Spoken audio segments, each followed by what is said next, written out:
Yeah, now I gotta figure out what to watch next. You watch 7 Deadly Sins? You have Netflix? Watch that. That would be my suggestion. I'm gonna watch Attack on Titan. You haven't finished that yet? I haven't started it. Oh. Yeah, I thought you said you started it. Mm-hmm. That's a good one. Once you start that one, you won't want to stop watching that one. At least that's how I was with it. So one of my coworkers, he just to give you a feel for who he is, he plays in Pokemon tournaments. The card game? He actually plays it on DS, I think. Oh, okay. The actual Like, video game. Yeah. Supposedly the card game's making a big comeback. Oh yeah, it is. It's massive. But yeah, he said that he hadn't actually seen Tokyo Ghoul, that his friends said that it was generic. What is that even supposed to mean? I'm like, what does that mean?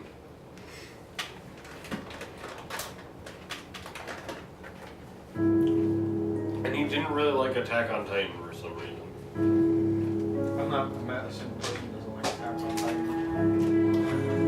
Everyone that's watched it says it's great. I think he doesn't like Attack on Titan. Well, he's a I could great be wrong. person. Well, yeah, then he said that he's like an anime elitist. That's probably Whatever why. that means, yeah. Because everyone loves Attack on Titan, so he can't love Attack on Titan. Yeah, exactly. What a dick. That's called being a hipster, not Yeah. an elitist. Yeah, and then we'll call him that. Or I'll ask him again if he likes Attack on Titan, and if he doesn't, we'll be like, yeah, hipster. Good plan. Alright, let's see here. So, let's go over what happened last time. Oh shit, I didn't take notes. I think.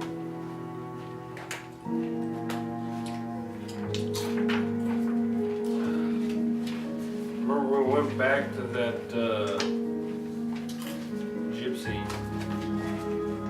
There's some pretty important stuff that Dewey missed if he hasn't watched the video. I saw Arena was brought back to life. Okay. Buy a gym. Where did Not a Tom. Jim. Or what? Timothy. Same difference. I didn't take notes and I can't remember exactly what happened. Well, Mitchell's character is dead. I think that's how it should end, honestly. I think that's how it should happen. Whenever I die, the story's over. I mean, I'm the main character, right? You I've been here for every single one, so. know. Ooh, that is true. I think.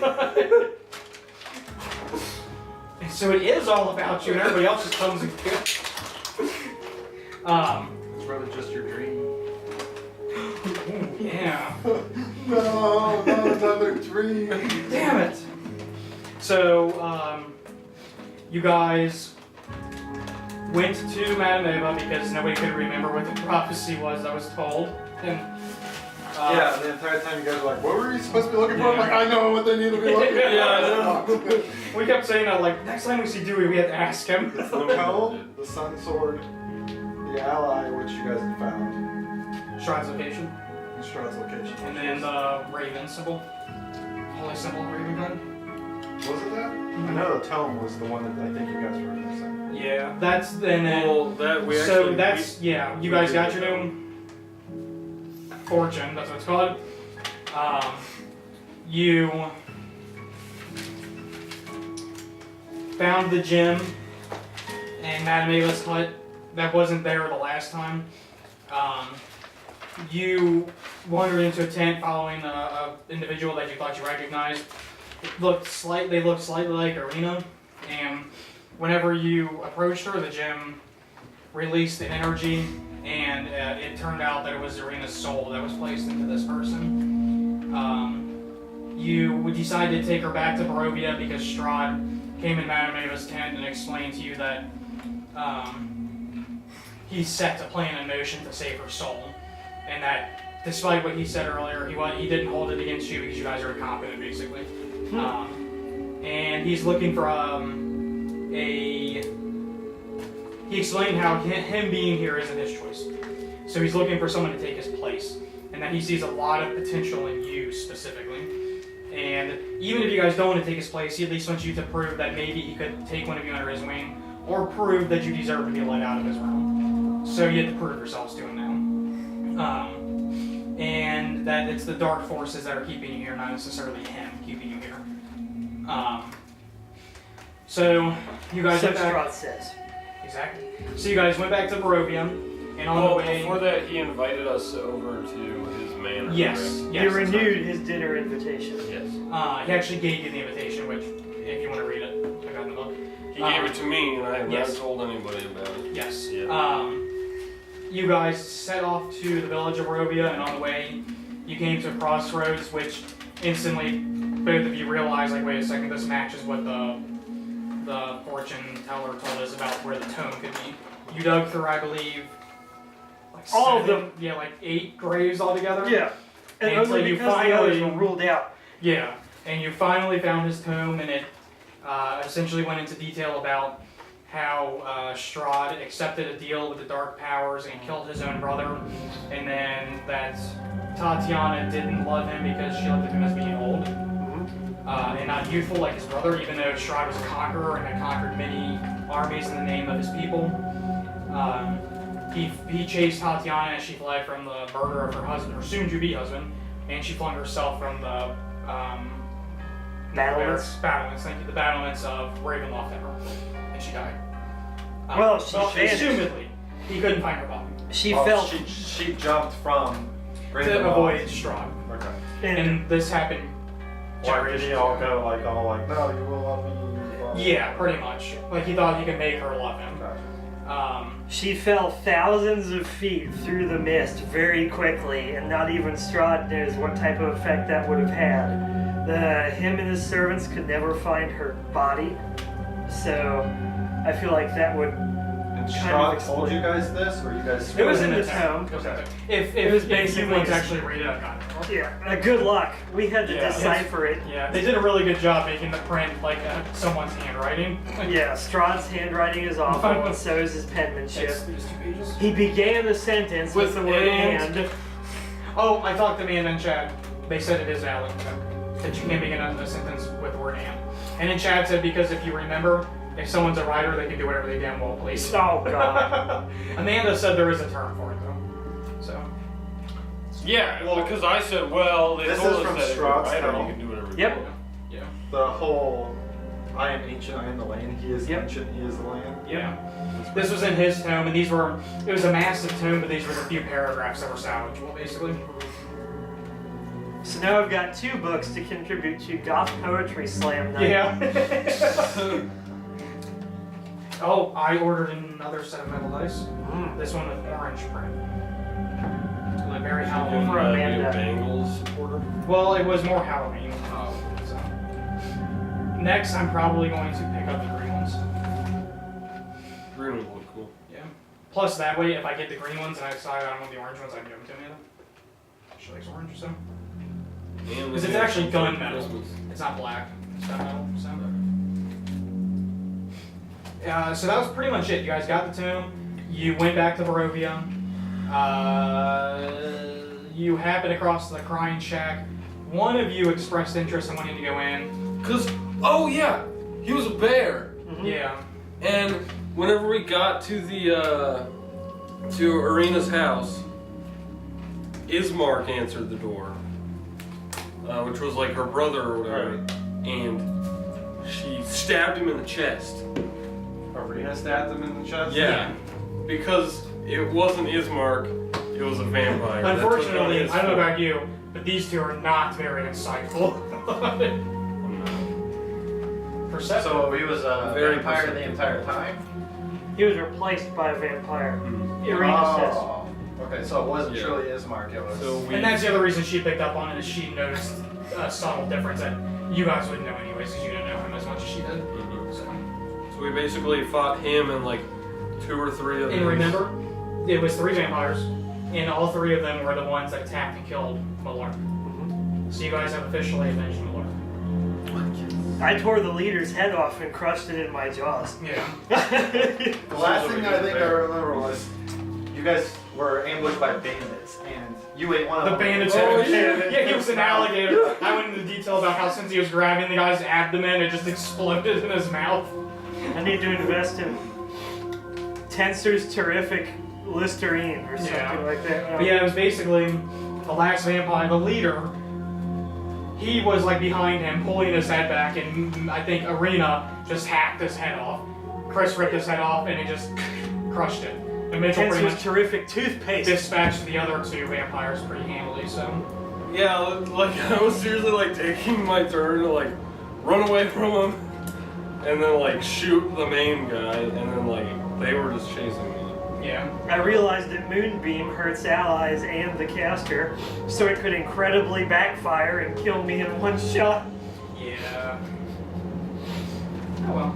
And I think that's where we left off. Oh no, you guys. We Oh, ended up yes, you freeing saved the their- servants, Yes. and that's how we found out that like Ismar, we basically think that he's dead, right? Yeah. The servants had told you that they haven't seen him. He threw them in the cellar one day. He went out. It was whenever he returned from sending off Arena with you guys. He returned and was like a different person, locked in Yeah. on. So they've been in the cellar without food for like 3 weeks now, pretty much. Well, with And then minimal food. we ended up going to sleep, and I woke up, and now Arena's my lucky charm. Yeah, so Mitchell had a nightmare in which Nightmare. Nightmare, where Arena came into his room and she had blazing eyes like Strahd. And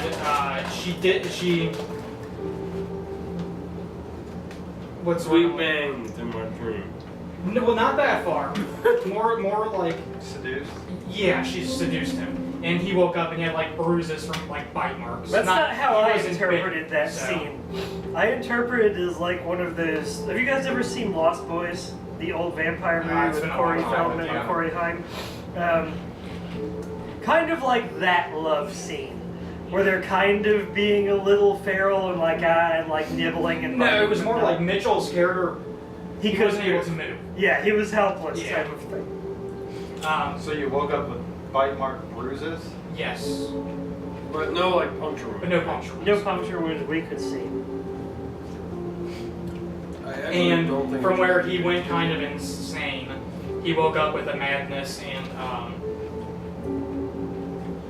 what was the exact description of that madness? You need to be within 30 feet of Arena or else Yes. you've got disadvantage. Yeah, I have on everything. disadvantage on pretty much everything unless Arena is within 30 feet of me for 80 hours. To which I responded, ha ha, you care about her. Yeah. It was. I think it was I'm like trying to remember how I 800 picked that hours. Serena. It was an incredible amount of time. Yeah. One way. Yeah. I wrote it down because I knew I would forget. Unless I wrote it down. And I did forget until I wrote it again. So quick refresher on some loose ends that we never really resolved. I'll do them in reverse order, from most recent to least recent. You are now the proud owner of a creepy ivory/leather glove that may or may not be cursed, as well as the mummified raven claw that was sitting next to it. Yeah, after we fought the bandits, they were just like laying like right off the bat.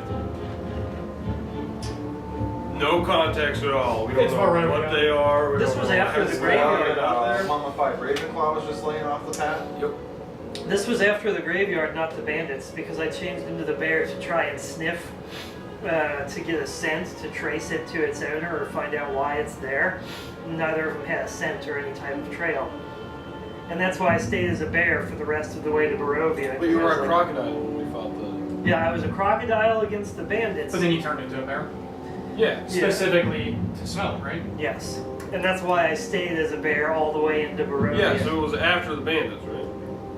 Like right after you guys killed him. Yeah, that's what I'm saying. Yep. It was I after the think- graveyard. I think that kind of summarizes. It doesn't really matter. When It does. It was graveyard, bandits, bear, Barovia. Yeah. I thought it was bandits, graveyard, bear, Barovia. Yeah, I don't remember a graveyard. No. Because it took you guys a really short amount of time to get to the graveyard, and I specifically remember rolling on the table over an encounter. It doesn't really matter that But yeah, Yeah, I mean it's not an issue. there's those two mysterious items. There's the person who was crying that I tried to comfort as a bear.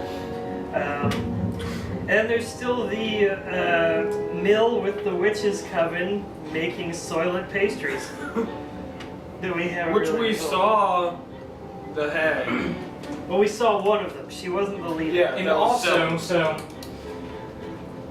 just as a reminder, since things are tougher in this world, you don't always have to resort to combat for stuff. So Yeah, We we're don't. going to. you, I I mean- mean, because of your character, I'm just saying. Getting hit by Well, I lightning want you guys bolt- to feel like the only answer to stuff is like killing it. So don't feel like I'm forcing you into a difficult encounter. So kill it in its sleep instead. You see, Talk to it. And But- then kill it. the hags unsuccessfully cast sleep, so they're clearly not aware that you guys aren't human. So, and you guys don't even know that they even got a really good look at you because it was pretty much like shoot, zap, run. So. Yeah. That was a fun encounter. So, yeah, So that brings us where we are. Yeah. Everybody wakes in the morning. Oh, one more thing. When you first found Irina in her new body, she was babbling about Isaac being her brother, which is why Isaac was trying to protect her. And we never really followed through on that because only you heard this. Because only Isaac you is the one who killed Marina? Yes. Yes. Okay. He was the one with like the massive. You should probably switch arms Oh, more that's often. right. I never. arm. You I never shared followed that. Up. I'm just reminding you out of game. That was something. But anyway, that's all of the loose ends. I'm just pedantic about loose ends. So, we'll say Not a sponsor. you guys wake up in the manor, and I already informed both of you out of the game that to hand wave that Morgris has been separated from the party.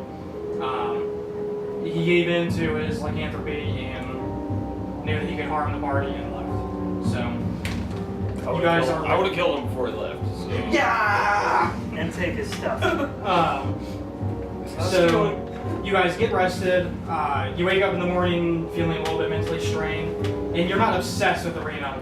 You just have this feeling, like this uneasy feeling. Like, I'm not gonna do well unless she sees me do it. Yeah.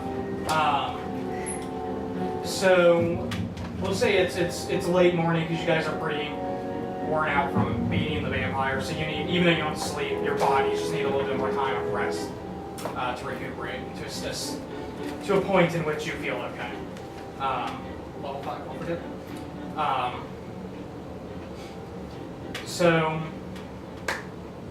you have the letter for the dinner invitation.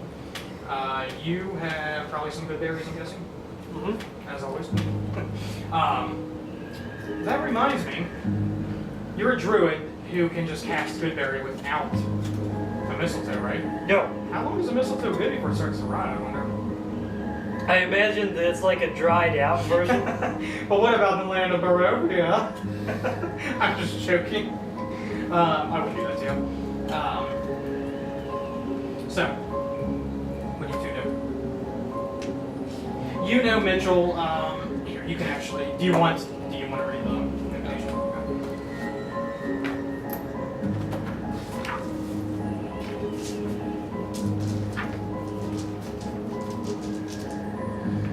Bottom one. Wait, before I actually open it, I want to go to Rain and read it for the first time with him. Okay. One, because I think I might need his help to read it as my character, because I'm going to read it. Strahd's handwriting is pretty bad. Also, I was thinking about going myself after hearing what he said about power, but I decided that would be dumb. And that it's one, it's probably a trap, and two, I don't want to hurt You him want with to my character. Mountain or hill? So I bring this to you. Decide whether you want to do that. I'm going to let you read it because I don't want to try and decipher this. This dude's handwriting is terrible. You read it, right? My friends, Ah, nice. know that it is I who have brought you to this land, my home, and know that I alone can release you from it. What? I bid you dine at my castle Did you- so that we can meet I'm in not gonna write down the stats for it. civilized I'll surroundings. see any of the book articles. Your passage here will be safe. Will be a safe one. I await your arrival. Actually, Your butt, Strahd von Service. Oh, your host, Strahd von Your Service. butt. I'm sorry. That's what it looks like from this angle. It So you looks guys like go ahead and B-U-T-T. RP your one. I'll be right back. I mean, it's civilized surroundings. His handwriting on the invite has improved since he wrote the tone. Just a little bit. I don't think we're supposed to read this part. Yeah, I was wondering if the letter that we appropriated from the von Wachter family also actually had any context, or if it was just an inconsequential letter. I probably shouldn't have killed a whole bag of Hawaiian barbecue chips right before the session, but hindsight's 50-50. Hindsight's 50-50. Or 20-20. Same ratio. Hindsight is half, man. You can see at 50 feet whatever a normal person sees at 50 feet. So I suppose we should.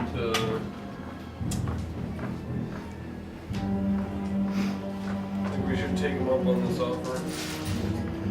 I still don't trust Strahd. He's mad from being alive too long for a human. It's far beyond their natural span and their minds can't handle it. Yes, but this way we may be able to find that passage that Stella knows about. We True. might be able to get some insight on entrances and the layout of the castle.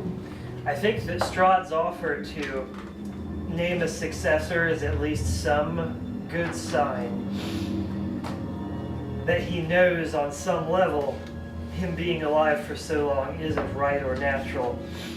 And that's as close as he's willing to come to admitting that he should abdicate his powers. Yes. Obviously, we can't allow a successor to be named. We have to destroy all of the bonds that are trapping people in these places here within the mists. But I agree.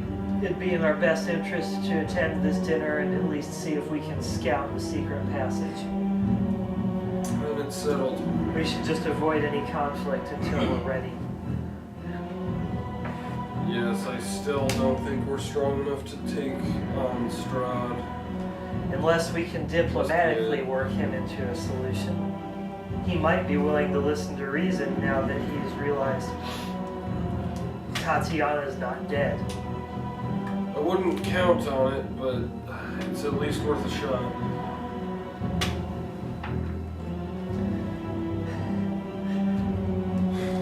Are you? So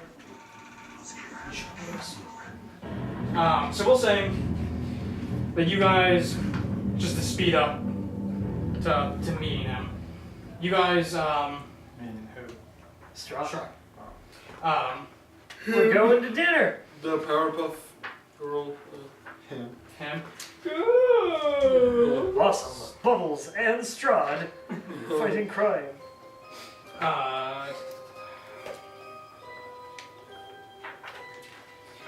So what would you guys spend the day doing? Just kind of resting? Is there anything in particular you guys would like to do? I would like to go back to that crying shack and see if the crying woman can't be cheered up by a pony. It's possible. Or she was attacked by a pony as a child. They are very vicious. They bite. Can you turn that TV over, Chris? On the back, the very top, there's a button. It's at the bottom left of the TV.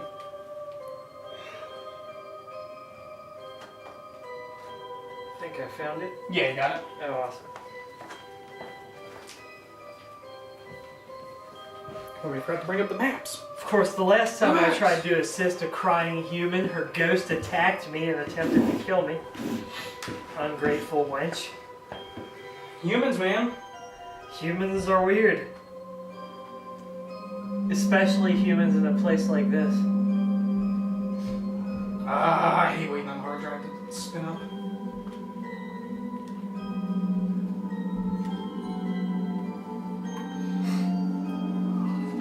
But I definitely want Varys with me before I went to that house. Because I was very traumatized by that ungrateful banshee. And I'm not using that as a pejorative term. It actually was a shrieking, screaming ghost banshee that Yeah. attacked me.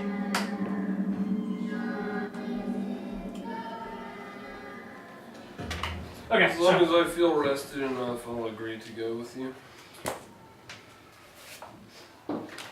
I think I gave you the rest of my good berries, right? Let's see. Yeah. Oh, wait, no, well, it's- like we already had a long list, but I still have 9 good berries in my inventory.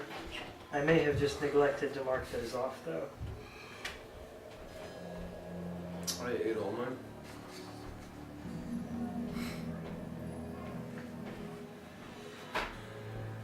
Here, I'll go ahead and mark them off.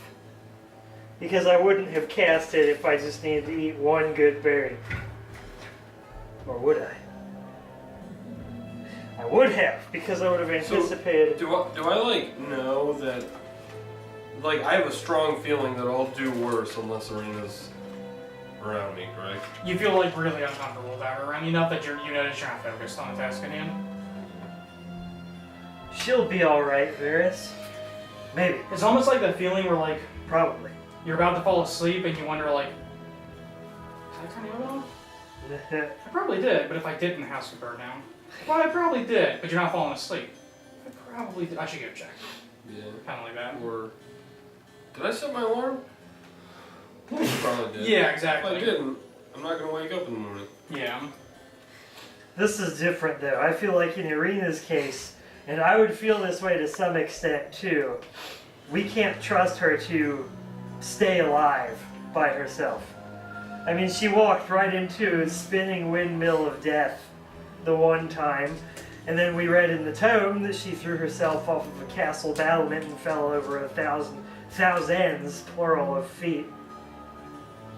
Yeah, because the battlement was like on the edge of the mountain that it's on, so.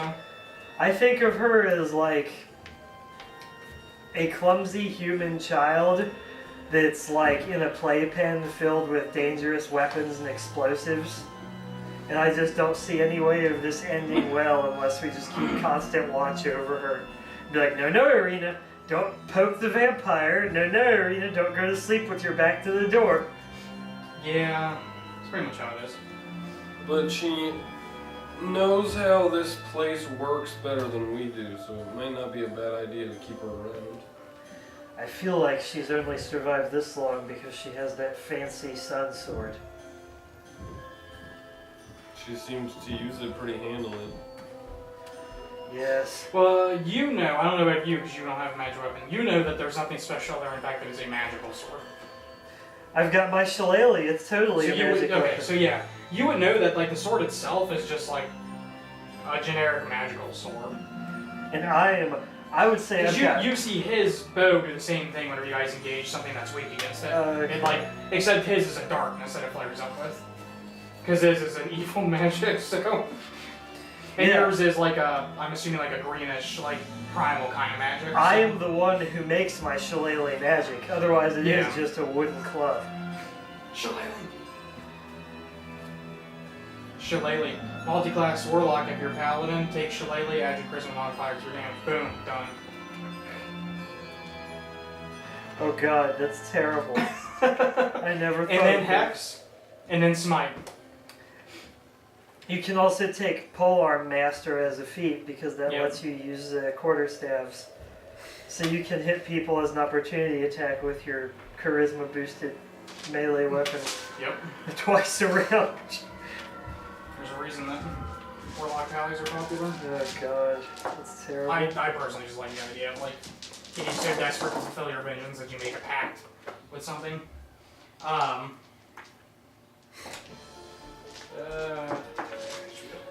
Okay, so you guys head to the house of the crying winch. Yes. With Arena, if she agrees to go. Okay. So, am I hearing right that Arena is the rebirth of Tatiana then? Yes. Reincarnation. That's what I meant. Yes, you would be correct on that. Yes. If that's what the characters are inferring, which I think they all are. That's totally what I'm inferring. She looks like Tatiana, she quacks like Tatiana, she has suicidal tendencies like Tatiana. She's Tatiana. Wrong! She's not. She's Tatiana's sister. I shouldn't joke about And that. Night Shyamalan. If you or anyone you know needs help, there are hotlines and support lines, which we should probably put in a link or in the description of the video. We could do that, but that's gonna make it seem like we're suicidal ourselves, so... Anyway, But yes, Tatiana, he is correct. Seek help. Tatiana has the same tendency to get killed a lot, sometimes by her own hand. We'll put it that way. I think that's a good way to put it. So you guys head to the house where there's the crime. As always, the streets of the village of Barovia, just like Valakine, deserted pretty much. A few people probably out getting groceries or whatever. That's it. People staring at you from their windows. One thing does catch your mind, and you hear like the creaking of wooden wheels, heavy wooden wheels, and you hear. Get your dream pastries here! I knew it. Dream pastries! You see an old woman.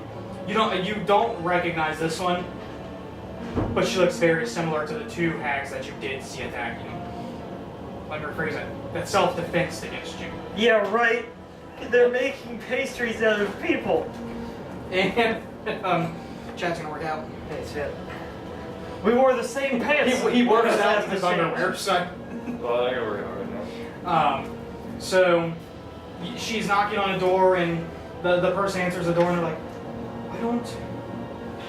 I don't have any coin to spare. How can I pay you for your dream pastries? She's like, That's a neat looking little boy you got there.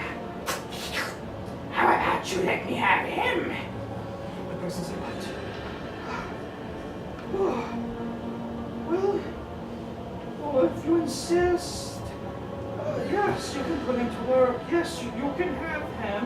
I interject and just pay the coin.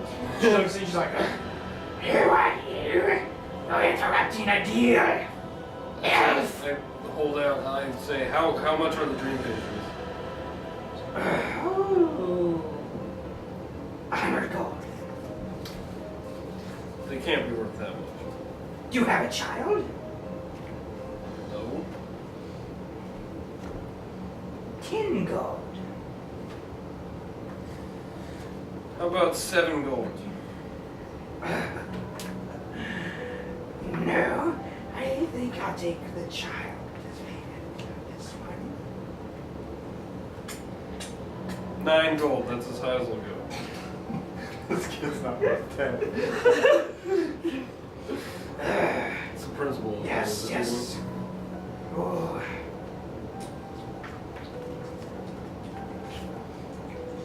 and she like digs through a pack. You see her like take out what looks to be.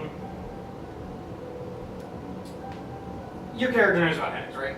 Yeah. It's a hag's eye, which you know is like a scrying device that they use. Well, specifically witches we established were Rain's Yeah. enemy. Because they corrupt and pollute the forest by entombing living humans inside otherwise perfectly good trees and getting blood everywhere and bad stuff. Yeah. So you know it's a hag's eye, which is used for scrying, and she puts her hand over it, and it's really weird because you're both perceptive, but you can't. It's almost like it's being muffled. Whatever she's saying, you just can't pick it Can I up. see her lips? You can't, because she's like holding her mouth over her lips. And she looks up and she puts the eye back and she's like,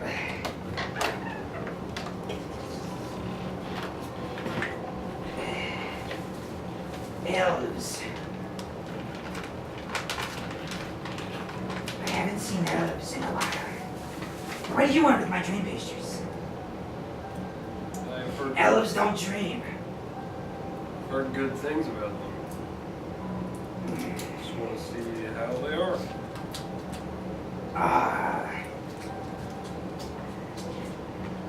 Oh, very well. I think that can be arranged. But I love to see the reactions that people have when they eat it, so please try it. I wouldn't. Well, I've got other things I need to do in a short while, and I don't have the time to eat it just yet. I was going to save it for when I got home later tonight.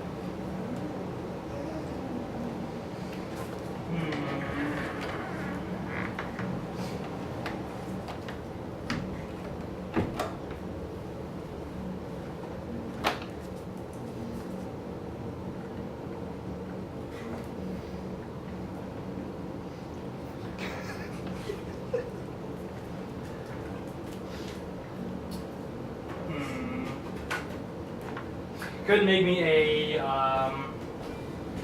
diplomacy check. Diplomacy? Yeah. Deception or diplomacy, your choice. So, I mean, diplomacy isn't. Is that a thing? Persuasion, I think, Sorry. Okay. was the new name for it. A charisma check with your choice of skill attached to it, is what I should say. Well, I'm gonna use deception.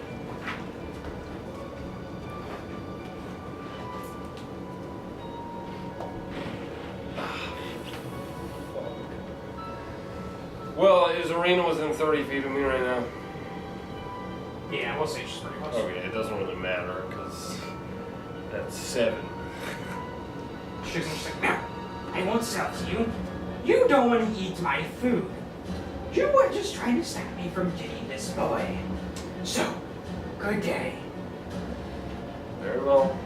So, unless you want to try to fight. I can't eat those things. I don't eat anything made from animal products. They're not vegan. I'm positive. How do you know what they're made of? I asked the lady who is selling them in another town. She I'm told the me only one who they sells were them and I've vegan. never seen you. Then you I must wouldn't not remember an elf. I am. oh, quite that one, sure. she leans like really close, and it's like this horrible rancid smell from her breath. She's like, Close enough for Maid Slayer to work.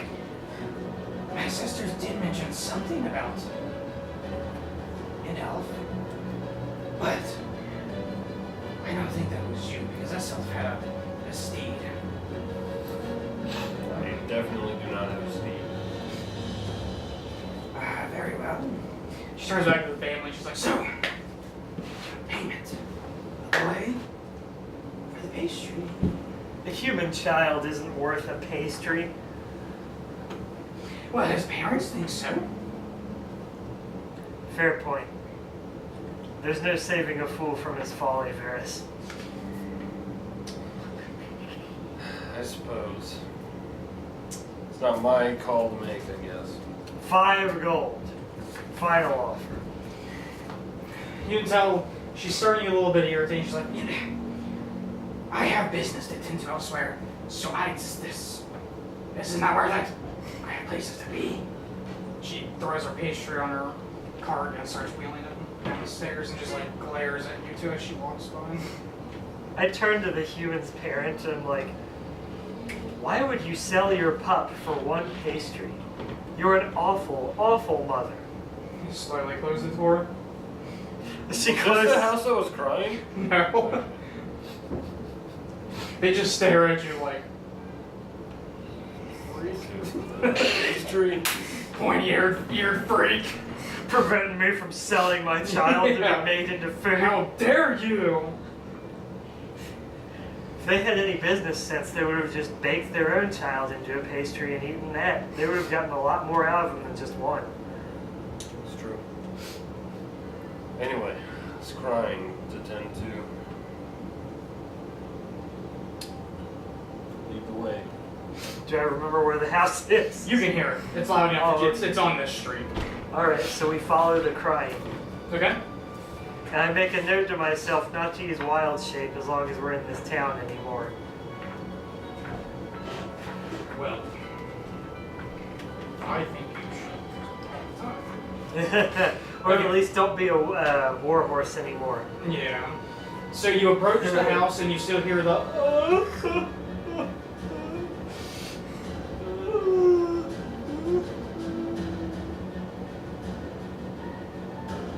I knock on the door.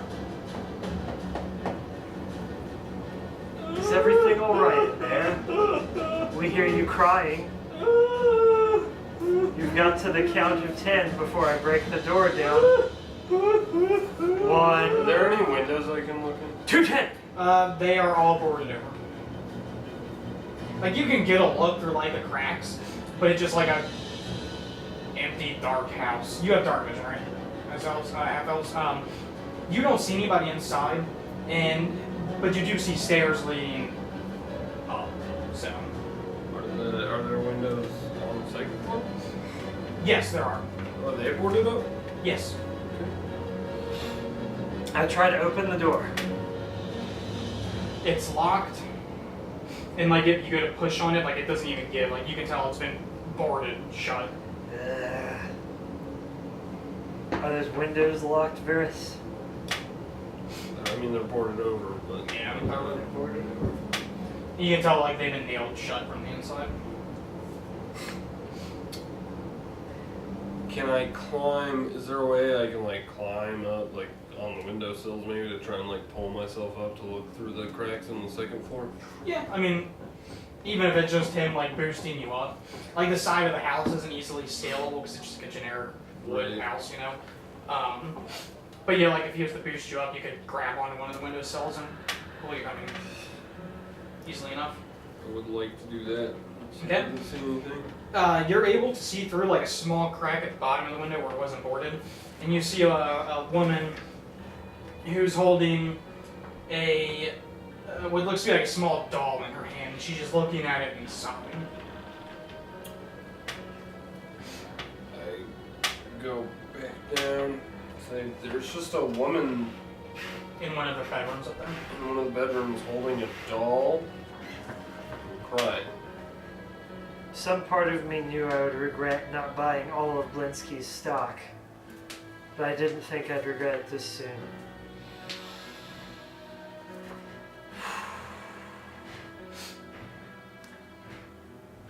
I am compelled to see why she's crying. I just kind of look at you like, what do you want to do next? The window up there wasn't boarded, right? It was. He saw through like a little crack in the bottom where, like, since it's like multiple boards, he was able to like get a glimpse sort of a crack where they weren't perfectly matched together. I cast Shillelagh on my club and I try and smash the boards in the ground level window. Okay. I mean, you're able to do it. You don't make a attack roll or anything, but it takes a couple of swings. You're like shattering the glass and then hitting the boards themselves, and all the meanwhile you're watching him just like go to town on these boards. And it's Shillelagh loud, of purification. it's echoing, and Raina even looks and she's like, "Do you really think this is a good idea? Or breaking into someone's home?"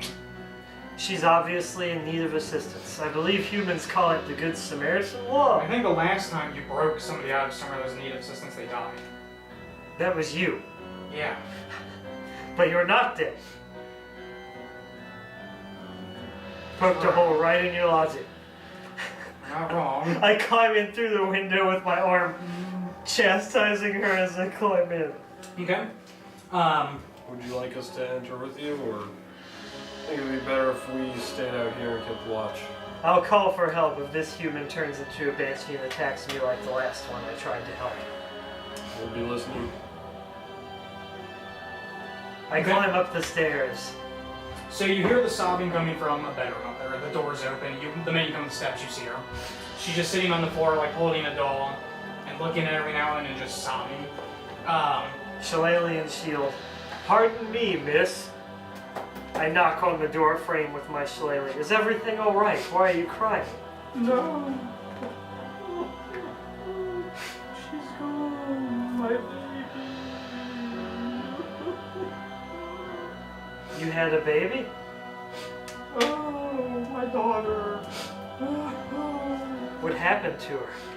She left, and she hasn't returned. Well, my companions and I travel a great deal. Perhaps we can keep an eye out for her. What did she look like?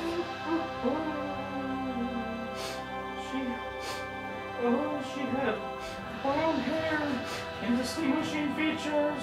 Distinguishing features. Now, is that a reference to my earlier thing where I said that the Von Walters have very distinct... No. Okay. Or you're just genericizing it. Okay. Yeah. She gives you a description of a younger girl, late teens, who has longer brown hair than she typically wears up. It really is to you, like the way she described her, and you're like, so she sounds like every other human female that I would see. They all look the damn same to me. It would really take someone like Malark to hear the description and be like, oh yeah, that is different than what, you know. So even if Malark's there with you, it's enough of a description to sink in. And she tells you that her name is Gertruda. Gertruda. What's that? But I ask, is that doll hers? Oh, yes, it was mine when I was a girl, and then I gave it to her. If I may, I'd like to try and get the scent of the doll in my bear form, so as to better track her in the future. Okay.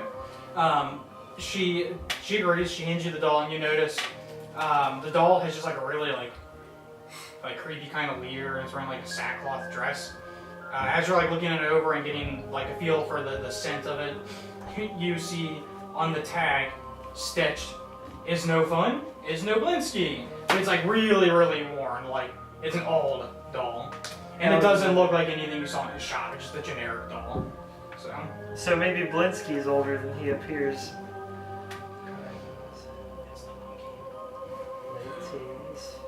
Piccolo made this doll? Yeah, right. Piccolo is the mastermind, Blinsky's the monkey. Then why is Piccolo the one wearing the dress? Or is that just Throw a you guys clever off. Yeah, decoy? M. Night Shyamalan. Barovia is actually modern D20 campaign. Yeah. But I would have to transform into my bear form to sniff the doll and acquire the scent. And I'll just stay in my bear form, realizing that I forgot to preface the fact that I'm not going to change. She doesn't like even really see you turn into a bear. She's like laying on her side, like sobbing with her eyes in her hands. Like nothing else really exists to her right now. I nuzzle her gently with my bare nose and lick her gently and turn and leave. Okay, she keeps sobbing as you leave. I come out from the same window. I just kind of clumsily, like bear scramble. I imagine I have to kick my legs a little bit to squeeze through it. But then I come out and I go, brrrr. I don't even want to know what happened. Well then. I turned into a Baronator. Move on. You're out safe, it looks like, so that's all that really matters, I guess. So, guess if that's all we had to do, shall we? Yeah, so we'll say carriage driver. you guys need to get the position I on that map. Do you see where it is? Yeah, I see it. That's where the carriage will be waiting for you. The trek out there will take... Can you count how many squares it is, Chris? Good God. Let's see here. So we're off to the east, right? We're off map, past the Svalik Woods. You're at point E. Oh, Village of Barovia, okay. I think it's about like 42 squares, so about 10 miles? Wow, that's been confusing me a lot this whole time. I thought Barovia was off map. Oh, no. Because it says Barovia in the upper right. Well, you're in the land of Barovia, and it's like New York, New York. Oh, God. Okay, that was throwing me off. Yeah, well, because A is like where we started. Yeah. And B are those two like watchtowers that we first encountered. Let's see, 1, 2, 3. It's too many squares to count. I will say it's about... We'll say that it's about 10 miles track. Which, how many hours would that be? We figure out travel time, right? Oh god, yeah, I wrote that down too.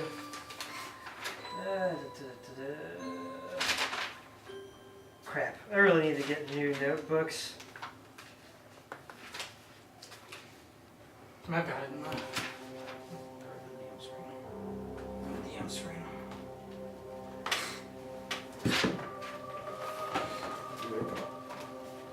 You know what? I think I might have written this. Did you grab my amp right there? Yeah. Let's remember the cord, homie. Okay, let's see. Normal travel speed is 3 miles an hour.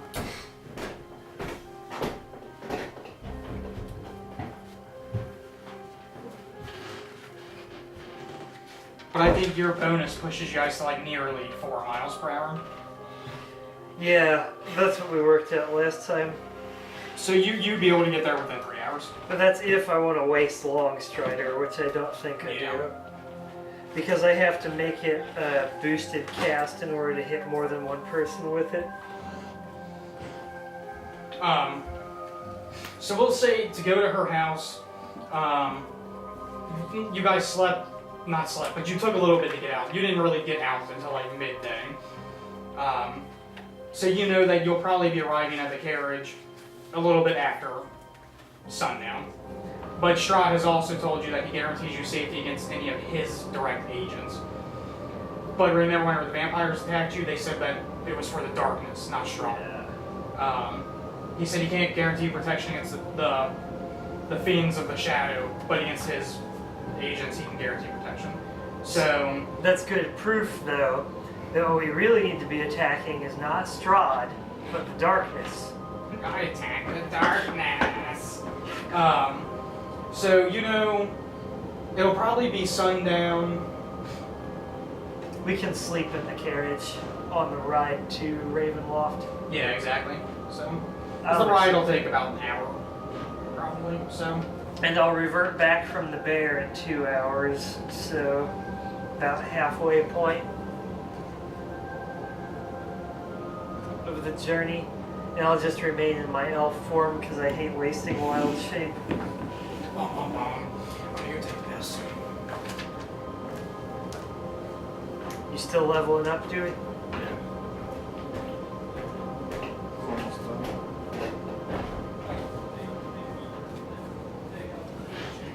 I just wanted to make sure we weren't holding up your entry. No. My pedantic investigations into random crying humans' houses.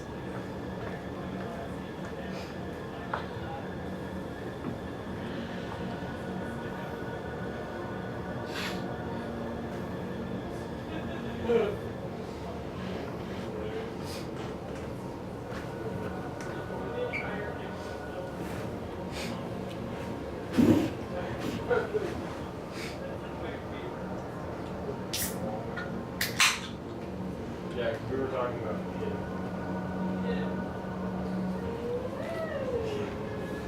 Did we ever establish whether I can see 100 feet up to use Call Lightning through the mist? Yeah, the normal mist isn't that bad. It gets bad if you're like in the forest and seeing deep into the forest.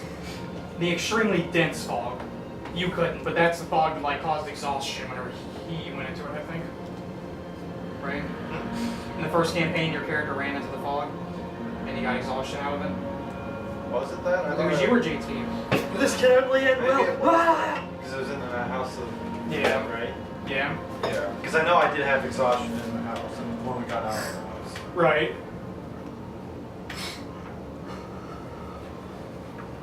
So.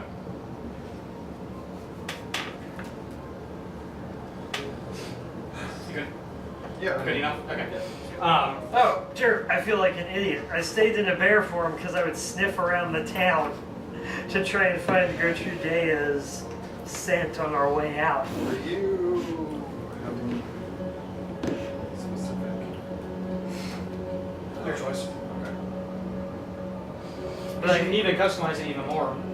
So Strahd technically takes place in Sword Coast, but if you pick something different, then it really adds to how people are pulled from different realms too. So, your choice. like their characters, I'm assuming are from Sword Coast if they're within this realm. So. Well, Sword Coast is just a section of Forgotten Realms. Oh right? yeah, it is. Yeah, you're right. It's So it's all in yeah. Fair Run, Fair on you. which is the same continuity as the Elminster books.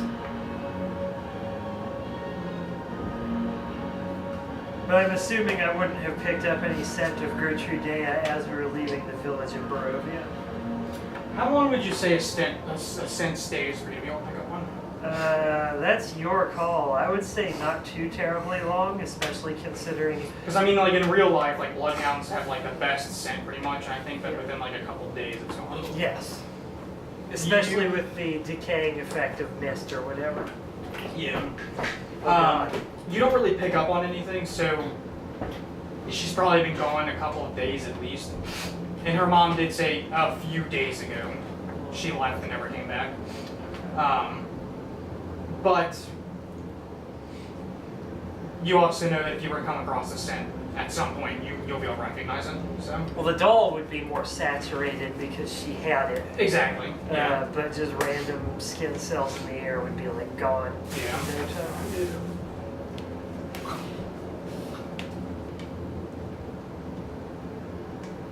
I'll have to start. They did that in Persona 4 211. because Teddy could track people based on their scent, but there was like the fog from the Shadow Yeah, World. so you lost it. Yeah, I forgot about that actually until I recently played Persona 4 Arena Ultimax, despite having owned it for almost more than a year actually, I think. I pre-ordered it and got it when it came out so I could get half of that Persona Terra deck. And I've only just Is it recently Persona played 4 coming out this year? Persona 5 But yeah, so I mean, is coming out soon. I should know. I am 4. I don't know when.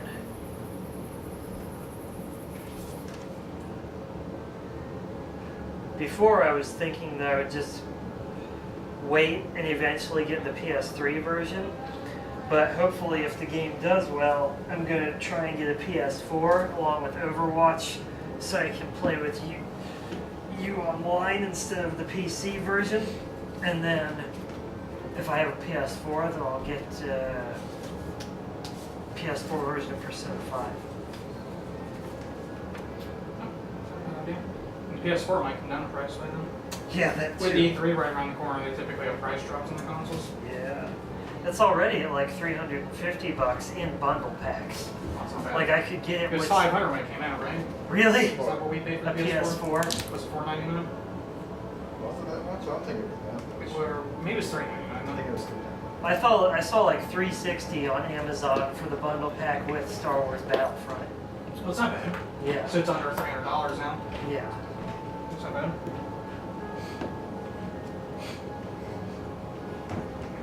It has been out for a couple of years now that I think about it. Yeah. Because I remember someone up at Ohio State played it one time. It was Outlast. It's probably about Half-Life at this point. Wow, already? Jesus. Yeah, I hope it's at least, yeah. Shares are like low, so Yeah, those chairs aren't the good ones to play D&D in. I'm pretty They're sure fun, these though. ones- When you're trying to play it. Yeah. The ones that Chris and I are in are definitely better. Okay, so you guys begin to travel. However, whenever go ahead. I revert to my bear form sometime in those woods there, Okay. about halfway. So you guys get to about point F, and Ooh, so I'm still a bear.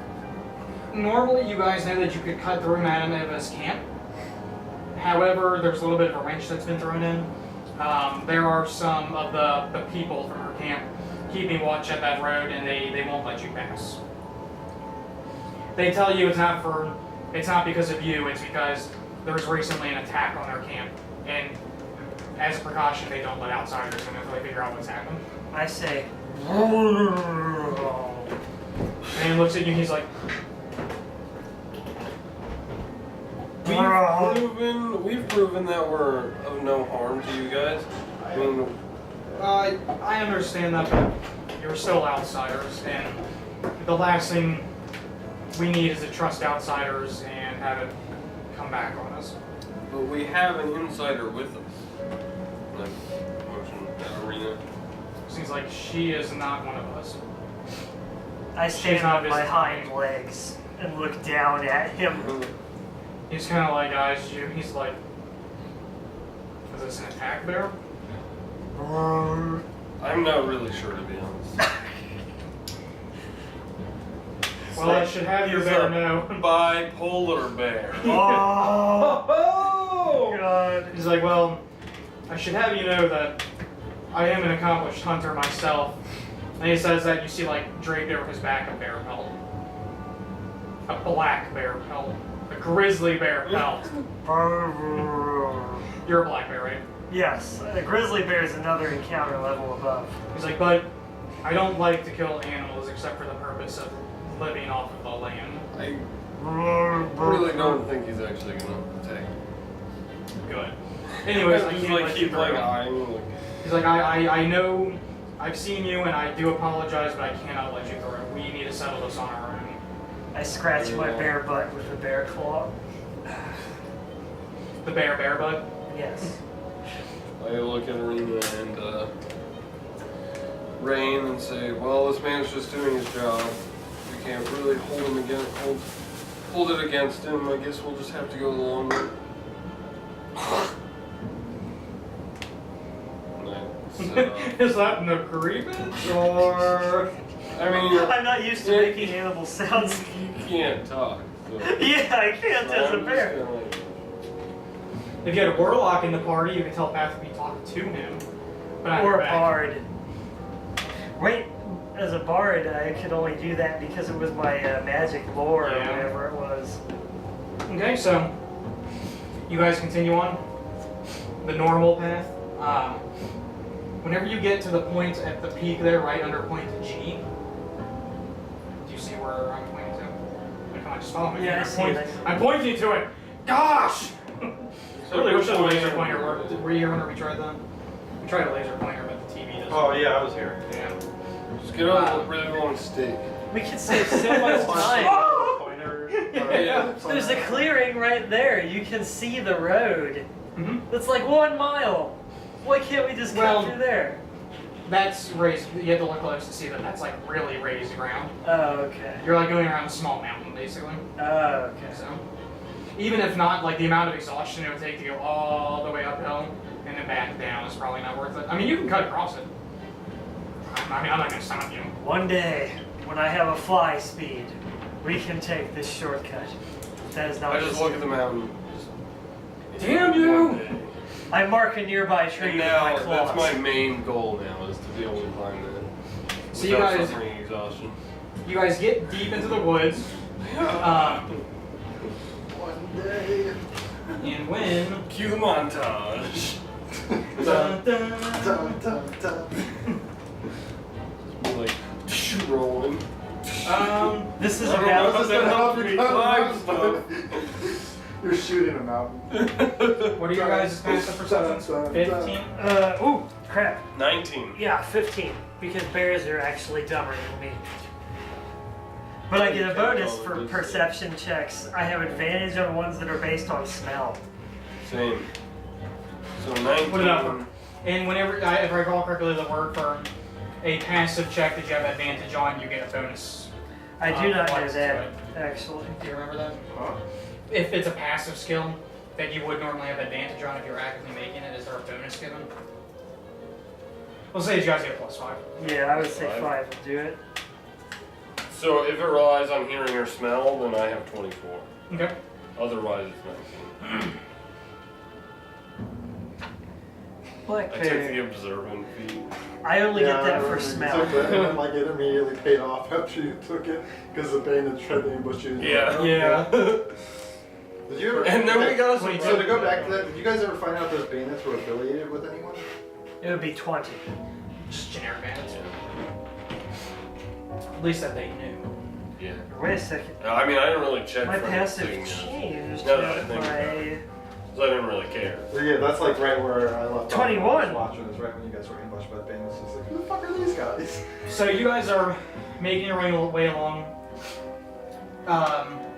You pick up on a smell Varys. You don't. For some reason, these things are almost really good at masking their scent.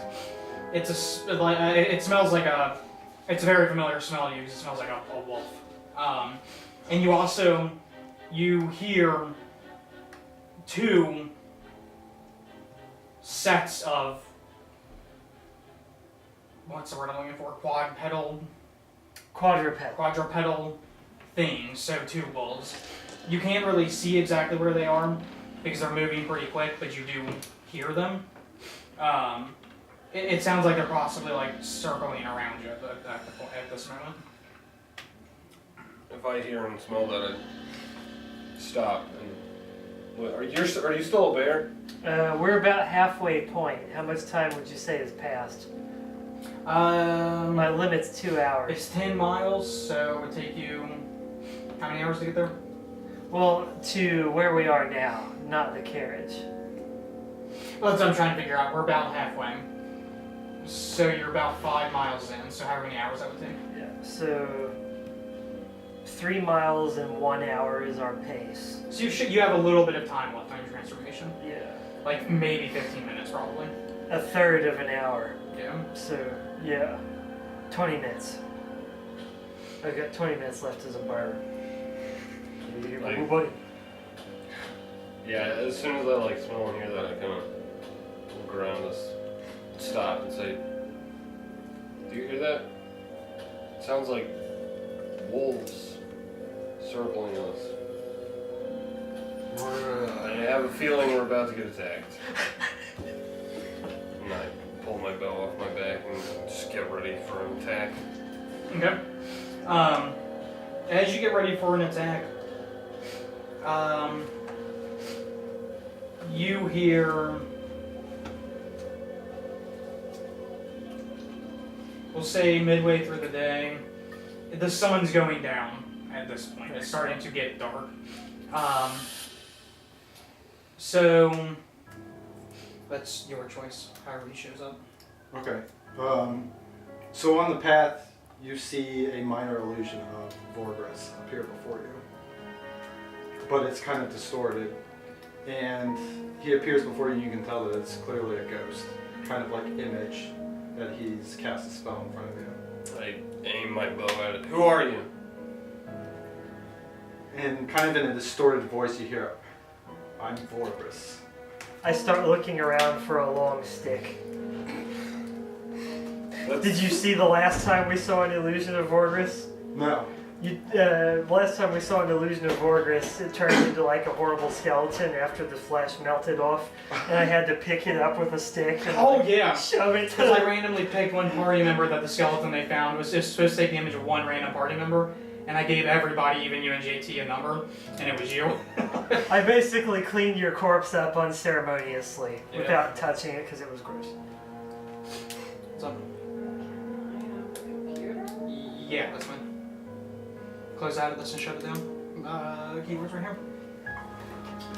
Okay. But yeah, keep going. I look around for a stick because I anticipate having to clean up another corpse of melted flesh. Watch what? I see it. Good catch.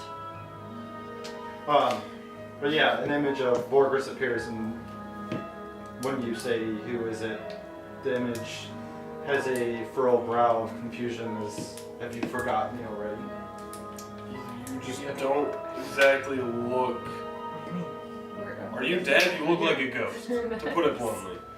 The image fades, and in the tree line ahead, you see Vorgris, but him accepted his lycanthropic curse. He's clearly a hybrid werewolf as he kind of stomps forward. And he looks at you as the image shatters and goes away. And I sniff the air and look at both of you, and I smell weakness on you too. I stopped looking for a stick. I climbed 30 feet straight up the nearest tree, capable of supporting my weight. So is it 2 wolves or 2? 2 dire wolves. So 2 dire wolves are at either side of me, and I kind of pet one dire wolf next to me, And yeah, that's why I say that I smell weakness on you too. So does he like look like an actual werewolf right now? Yeah, he's accepted I'm the curse. hybrid. This time I get to clean up his corpse for real. What do you mean weakness? You haven't accepted this. As I motion to my hybrid form. And I look down I looked at him and said, And I say, "There's nothing I in the curse." swat in the air. Well, I extend a hand to you. We were once comrades. what are you suggesting? Maybe a Constitution save. Oh crap. Something tells say, me what are bears you have saying pretty to good me? con. What are you suggesting? Oh, I would What say are you so. suggesting? Join me. It's probably Acknowledge the curse. sufficient in it. I've already made my decision. I'm one of the Order of the Lichen now. And I kind of Doesn't throw have my saving hand here. in frustration and anger. And Your con is +2. Here's my lucky. I can tap into it whenever I need. I don't find that weak. And 16. you can sense a sort of confusion again in Vorgus's. My eyebrows, like big, furry, 16? woven Yep. eyebrows, kind of bend. As he is talking to him, you notice like a black shadow start to like almost like evaporate off of him, kind of like the DBZ power effect. And as that happens, the arm that Strahd hit you with, it starts to like burn really badly, and you start to feel like you can barely move it. So, as you say that to me, then I motion to your human form and But you haven't hit lost him control of it because say, your save was high enough that it your put off the mass acceptance of your effect. human side is weakness. I'm an elf. You have restraints. You fear sin. I have accepted it. I don't say I fear it. I just felt this was the best move Go upstairs. I'm to right here. take down She's right here. Go Strahd upstairs, honey. himself. I'm coming up in a minute. She's right here. Down Strahd if you accept your sins. I've watched you. I start making my way across the treetops to be right above Vorgris. So you see it. This is this big ass bear. So he's starting to move. He's not like even if he's trying to be stealthy, it's like impossible to be stealthy. Your branches crack like pieces of tree fall. So as you're kind of hunkering around, and I would like look to you as well, and like kind of growl as you start to move, and ask you, will you not join me? I roar back at you. And I'm not I very look good at to you roars. again as he roars back at me.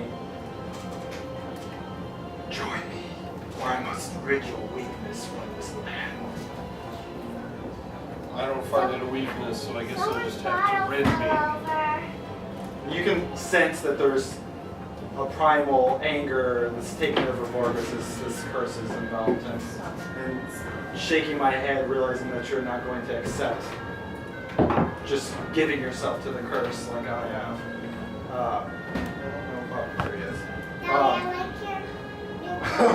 I would look to you, and I would nuzzle the two dire wolves, and I would point to Rain, and I would attack. Sick the dire Attack wolves. the bear that's 30 feet up a tree. You're up a tree? Yeah, I said that. Oh, okay. Well, I would sick the wolves after you. Bears have a climb speed of 30 feet, so when you first appeared, I just scrambled up a tree, and that's why you see like branches and cracking and falling out of the trees as I'm stealthily making my way towards you through the trees. After you say that, I just say, well, I guess it's time to find out who really has the weakness. So I let out a roar then, and I just start charging head fast. Okay. Who you pointed eye rolls towards? The bear climbing the tree. I was a wolf's son. I know they don't have a climb speed. I had to grind my level up to twice what it was. before I earned the right to climb speed. Those wolves don't have that privilege. Unless the game says so. What are they, climb dogs? They're climb wolves. The wolves They look can up make and see that they checks. can't get into the trees towards him. They can make climb checks. Climb speed. Well, anybody is- can. It's just, they Yeah. just don't climb quickly. Climb speed is different. They start foaming at the mouth, barking, knowing that they can't get to him, and instead both of them focus on him. Oh god. So whether or not you exert control to stop them is your choice. Okay, well, as I charge over Well, towards him, after I say, like, guess it's time to find out who really has weakness, I give into my, give into my hybrid, and use my hybrid transformation. You just see me kind of, like, let out a roar, and, like, my hands become, like, claws, and my eyes become more wolf-like, my teeth get sharpened. so if it's okay with you, I would say that as you're transforming, I've swung over your head as you were in process, but more or less to swing over your head and point to the bear after you finish your transformation, and kind of like, as I see you transform, like, yes, feel the power. I look to him and say, you ally with cowards. As I motion to him off the tree. Good luck, Barris! But I swing over your head and wait for you after your transformation to ask, what do you feel? Feel power. But you're still holding back from the sin. I feel this is all I need. I'm not gonna fully give in if that's what you're trying to get me to do. But you can have so much more. Power's not the only thing that you need. And if you go alone, Strahd will surely destroy you. That's why I'm seeking you. With this, we have absolute power. Why not just join both of us? And I look and say, you've not accepted that sin is what drives us. Accepting our sin. If they do make a successful climb check, they go to half speed. Yes, I think so. Climb speed is just normal speed climbing, right? With no check. Well, climb speed is, if you have a swim speed, then you can just pass through water that quickly. But if Okay. you don't, you have to make a swim check, and Okay. then you move a reduced fraction of your speed through the water. And climb speed is the same. Okay. You can still require me to make a climb check if it's like particularly difficult stuff I'm climbing, like a sheer cliff Well, face. anyway, so I say that, Right. shit, what was I gonna say? Sorry, No, you're alright. keep going. I'm waiting for a cue from Varys. You're not accepting that sin is necessary, it's a weakness. You're holding back. At this point, I'm getting to the point where now I'm starting to not try to, swing wildly. I'm getting more and more furious and trying to swing at you as you're perhaps dodging or swinging back at me. Yeah, I'm just like backing away, trying to keep my distance so you don't actually hit me. Very well. I think both of us know where this is heading. I think that's my cue. And Would with, you be able to pick up on Just another a druid? glint in my eyes, you know that I've acknowledged it and that the bestial wrath is just If taking you look over at an my animal, whole do you know back. it's an animal, not a druid, or a druid, not an animal? Gritted through my You teeth and decide. just hear weak. That's not explicit. And I just go to attack. Okay.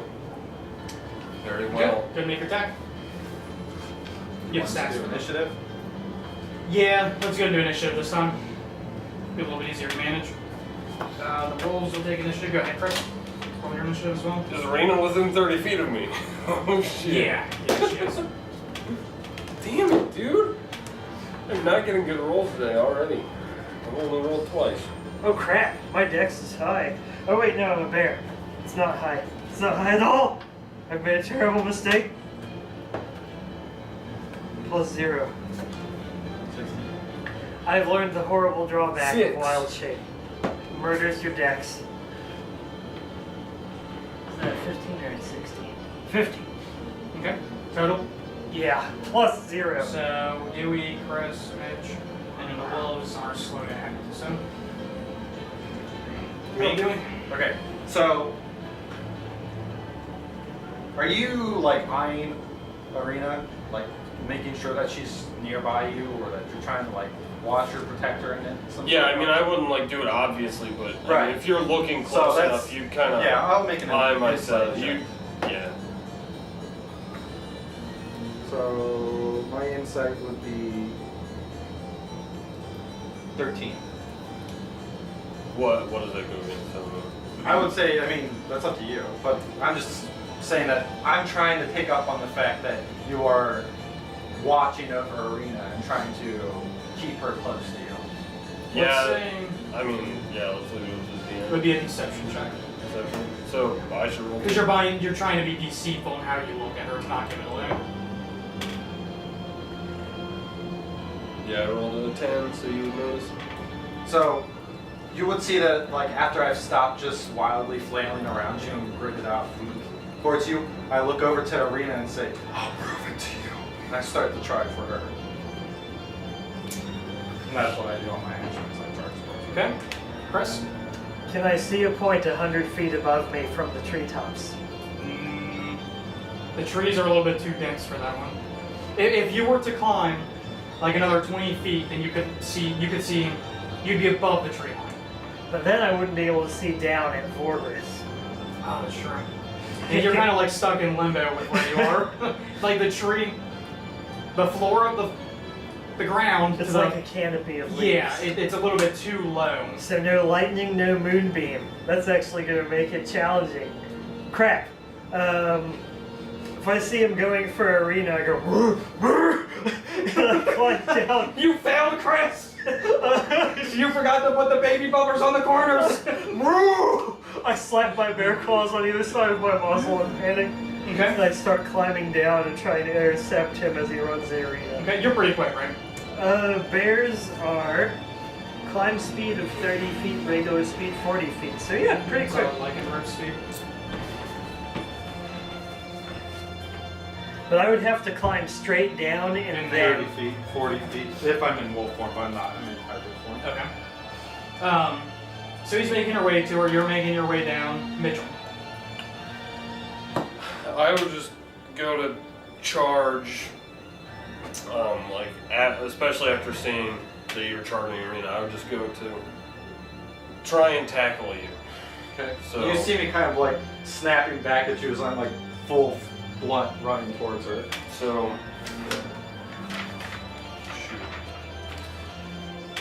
I want to use my bonus action to dash, so I can outrun him, and then. You wily little rogues. So you just kind of see like my eyes just like flare up a little bit, I guess, and I just like get this sense of I don't know how to describe it. Sorry, but bloodlust. yes. For the sake, I don't think we've covered this, but for the sake of your specific form, I don't know if your paper says it, but if you're fighting another lycanthrope or whatever, your claw attacks will bypass their magical resistance because you're the same thing. So it's like if two werewolves fight each other, they're not magically immune to one another. Slap Okay. fight. Yeah. So Yeah, let me I'd know go if you're to- attacking with your claws versus a non-magical weapon or whatever. Well, I pretty much want to tackle him and get him on the ground so that he can't. So that he can't run at Arena anymore. So, what kind of check do you want me to make for that? Grapples are strength, Strength. and you know, it's in opposed athletics or acrobatics, I think. So it's just strength. Yeah. Was it strength or is it athletics? She's making an attack. Athletics is Oh, okay. strength governs skill anyway. That's why the grappler feat is awesome if you can tackle people. So 17. And I don't get my proficiency. You would beat me. Well, it's an attack you're making, so I mean, you're proficient in using your own hands, so. Yeah, with 17 you would definitely beat me. Okay. And otherwise, it's a modified 20. So you hit me. Well, that's what it is. He hits me, so he now has me grappled. I Right. can break out of it with a. Right. Athletics basically or like- acrobatics, Yeah. opposed to his athletics. So and you realize, like, as he grabs you, that he is actually pretty powerful. Right. Even though he hasn't accepted the curse, he's pretty powerful. As opposed to this bear, like, scurrying down the tree. So as you go to grapple him, the two wolves are making their way towards the tree that the bear is coming down. Foaming at the mouth and chomping at the bits, waiting for them to get a big old bear flank. So it's back to you doing. Okay, so you've tackled me to the ground. I roll around and kind of grit at you, and now I'm going to attempt to bite at you as you're kind of holding me to the ground. So while your grappled attacks are made with disadvantage. And everything else is treated the same. Right, we determined that with your alligator. Oh god, My AC restrained is what 15. alligator does, not grapple. I rolled a 19 and a 22. Okay, yeah, you hit Oh no, I guess not.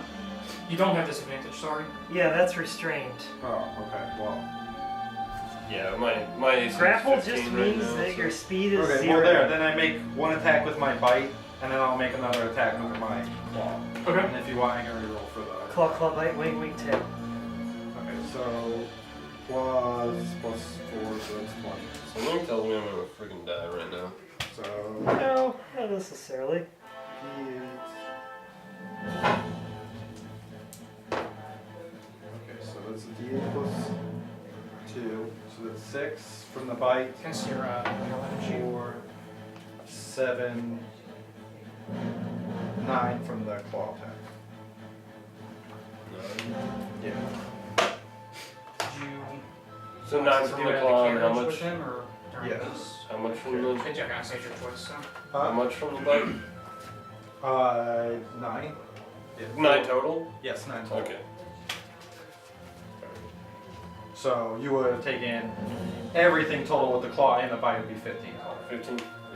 Yeesh. What was the vengeance, huh?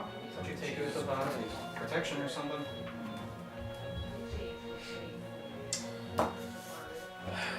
Yeah. So after you claw me, you just get me in the right spot, and you see that I start to gush blood all over me. That's good. Okay. Yeah, interjecting in your attack, Mitch, since you guys are like close to Arena. She jumps to, pulls her sword free from its sheath, and goes to charge at him. I go, "Rrr, rrr."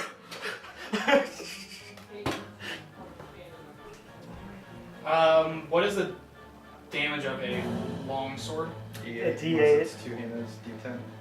Okay, so she takes her long sword and goes to drive it at Vorgris, and the first critical of the campaign, Betrayer Vorgris, or of this session. You take, what did we say, max damage twice? You said max on the first die and then First you roll the second others. die. Okay. Because that's specifically to avoid the D10 feeling if of it's- rolling all ones. And it is a magical weapon, so whenever you take damage, it'll be full damage. So you take 17 points of damage as she leave him alone, and she digs her sword into you. And it is radiant damage. I can't remember if that was anything like in first though. So So as she drives the sword into my shoulder as you're holding me down and I'm biting and tearing at you, I just roar out, bitch! And I'm gonna smack her when I can. slut. Chris. I just imagine like pinning you to the ground. Like, Yeah, that's pretty much what I. Like, you know, I'm like- yapping at you, I Yeah. yeah. claw at you, and she just drives the sword into me, and I was. and I'm just there like trying to like doing the bully thing where I let some drool go out and Quit hitting like yourself. suck Quit back hitting in. yourself. You're like in your werewolf form, like, look what I did. If my allies are in a dire situation, I would not climb back up the tree. I would actually meet the wolves, and I would just pick one of the two wolves, whichever is closer, Okay. and I would give it a claw and a bite. Do it. Bite is the gold, claw is the turquoise. Turquoise hits. Oh, jeez. For the sake of speeding it up, your target is 14. Okay, yeah. So that's a 3 on the face. I'm pretty sure that's not going to hit with the bite. Plus 3 is 6. Yeah, they're definitely not. So the claw hits 2d4 plus 2 slashing damage. The heck is it?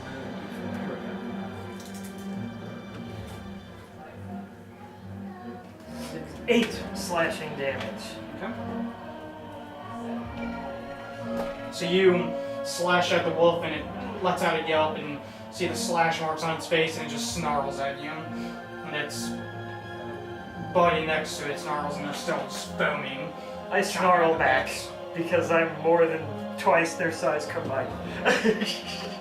Direwolves are large beasts. Oh, that's right. Direwolves are big. Yeah. Crap. They're Oh, well. pretty much as big as you. I still snarl. You're heftier than they are though, Yeah. so. It's not about size, it's about girth. Exactly. Mitchell? I just go to get revenge and just swing down at your face. Yeah, I'm gonna make 2 swings because I'm allowed to do that, right?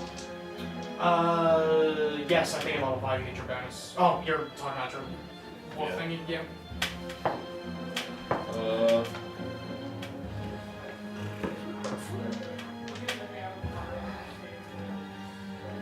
So that's a 18 and 23 to hit. Yeah, AC is 12. But you do see as you go to swing at me, like even though like you maybe have one of my arms pinned down, I trace the triangle and try to cast shield by saying Nar Shalance, but you break through the shield that I cast. So yeah.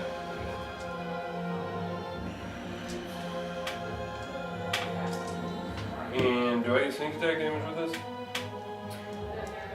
Who has Yeah. you grappled right now? He's got I have him grappled.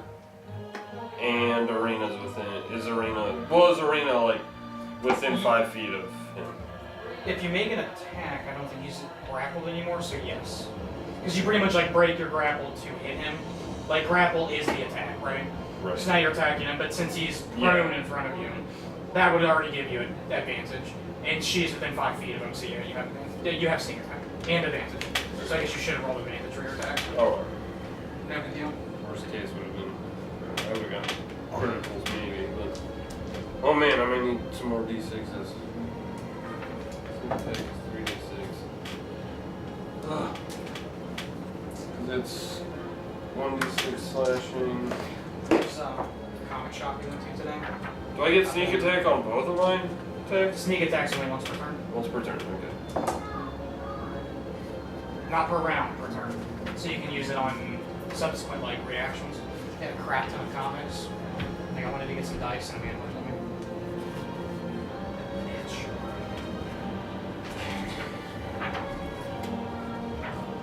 Oh, wait a second. You can't sneak attack. Your wolf claws aren't a finesse weapon. Oh shit. Is it? Oh, is that the catch? Yeah, and the finesse. Because that was the balance trade-off. Must use a finesse or a range weapon. Yeah, that was the trade-off that I made letting you take that specialty, is that you would be able to sneak attack with all the damage. Yeah, okay. Sorry about that. No, that's balanced. So, but I do get to add my dex to it, right? You can use dex instead of strength for the attack. Yeah. Damage roll. So that's. Does it say it's a finesse weapon? It says it's a melee weapon. Okay. So. I feel like I'm you just- finesse if you can pick dex or strength. Yeah, that's what a rapier is. Group vote. Yay or It nay? doesn't say. My wolf claws are Claws are so a finesse clumsy. Yeah. I would say they're finesse. If it says you can use dex or strength, I'd say that means they're finesse. I'd agree. So, yeah, it says you can use dex instead of strength. Alright, well then. You have like sausage claws. I mean, well, the thing is, think of it this way: if he's able to use a dagger and be finesse like with the dagger, why can he not do that with just his hand? I think they explicitly say that like unarmed attacks aren't finesse by definition, only because monks, you can't really sneakily like jab people. You can. You know. With the claw. Yeah. Okay. You technically use strength, I think. So.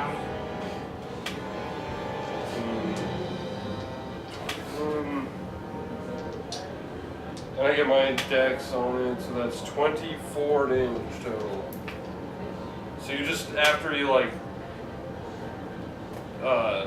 take a chunk out of me, you just see me just kind of almost give in completely. Wait. He did damage to you? Yeah. You gotta make that roll. Berserk, son. Oh shit. I'm keeping track of that. Yeah, I'm no, waiting for I you to kill the totally grand party forgot member. about that shit. What is Yeah, to go. It's kind of like a barbarian's rage. Alright, now I rolled a 19. Okay. So. One of these days, I'll kill one of you guys. It's worse than a It'll barbarian's be a rage. battle. Yeah. Okay, so yeah, 24 damage total. And I maintain. So you just see me like my eyes just like flare up, and I'm like almost giving in completely, but I'm able to hold on. And I just You see me, like, you just scratch across my gut and you just rip fur and flesh alike. And I wince a bit, but then once again I drawing blood.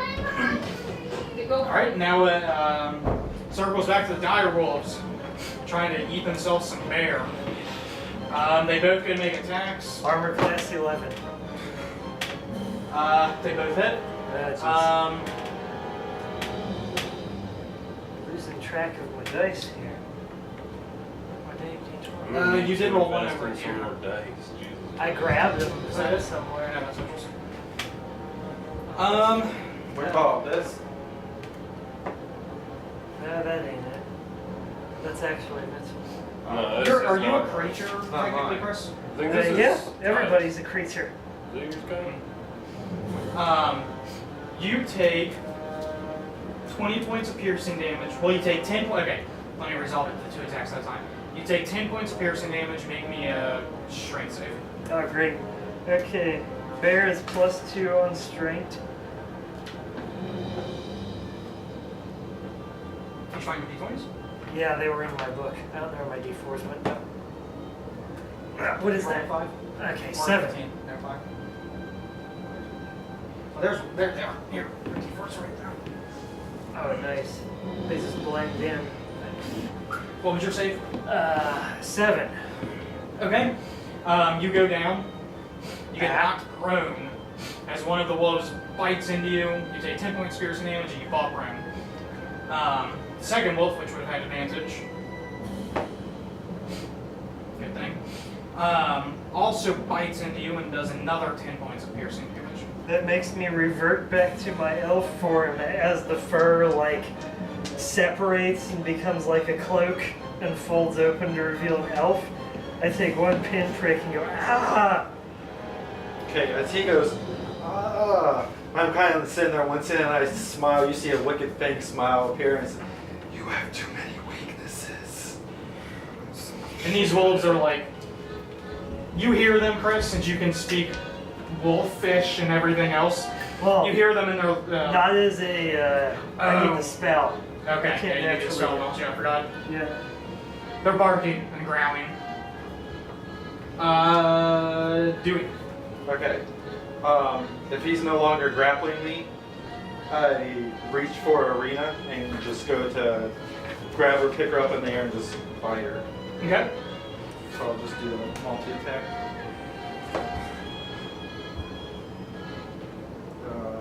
She actually died. 22 for the Yeah. It will be, sadly. bite, and 12, no, 7. Oh, sorry, yeah. Sorry, it was only 20 for the bite, and it's 12 for the claws. What reverse is it? Him himself. The warrior gets 8 roll. Yeah. No, 10. 10. Okay. He was at 24 before level 3. Okay. How much did you do? I take it the 12 doesn't hit her. The 12 did not hit. Okay. So we do 7 points of damage to her. She's also got to succeed on the Constitution saving throw. DC? 12. She succeeds. So, like you said, I pick her up, bite at her, and just as I'm doing this, I'm kind of looking at you and just reveling in her pain and her misery as I'm doing this. So now it's Arena, and as you're trying to bite into her, she winces from the bite. And you can tell she shrugged off the curse, but it's She's still. used to getting bitten. Yeah, exactly. But it still did kind of take a toll on me. See, Oh, wait, no, that's still. like the black of her veins starts to kind of like come out from the bite, and then she kind of like flexes, shrinks back, and she's like, "Get the hell off of me, you mangy beast!" And she goes to stab at you. AC. 12. For She the werewolf. manages to connect. You take. Hold on. Once again, if possible, I cast Shield. Yeah, Okay. it's my last cast and call out partial loss. Trace the triangle to What's that make your AC? to 17. She still manages to connect. Okay. You can tell that she just like drove her sword down with everything that she has. Okay. You take 11 points of radiant damage. And now it is to Mitchell. No, sorry, Chris. Alright, standard action, disengage. Bonus action, wild shape. I transform into an ape. And then I use half of my movement to get up, and the other Chris, half. you guys see an ape, and he has like a dead child in his hand. Oh, too soon. Too soon. You know why it's too soon? Because I have a ranged attack where I throw crap. So, To continue to go on this tangent before we get back into the heat of things, but you know how Winston is a gorilla and Oh, yeah. when I've been playing with Patrick and his brother, we're like, oh no, Harambe! Stop, leave us alone, No, Harambe!" there's that gif where it's like, play the game, Winston, and then it shows a clip of her. I had that thought too. I use half my movement to get up and the other half to scramble up a tree. Okay. He has the same climb What's speed. disengage let you do?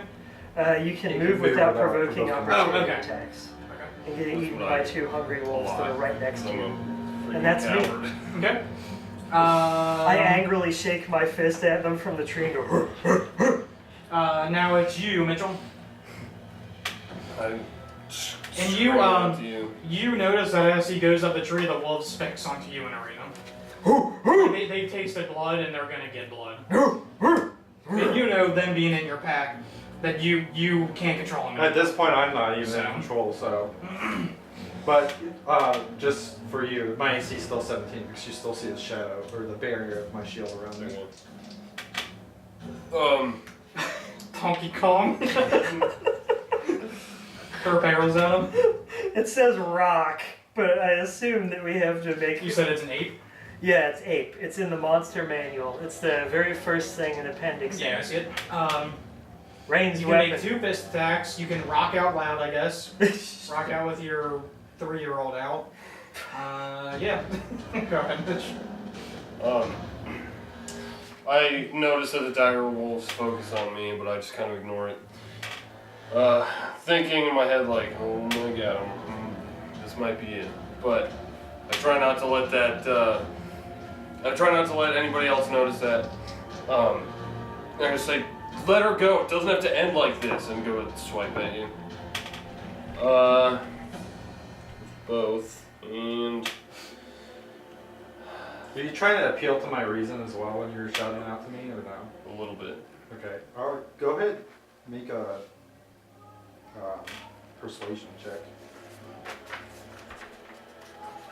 I'll persuade you with my fists. Why? You listen to me.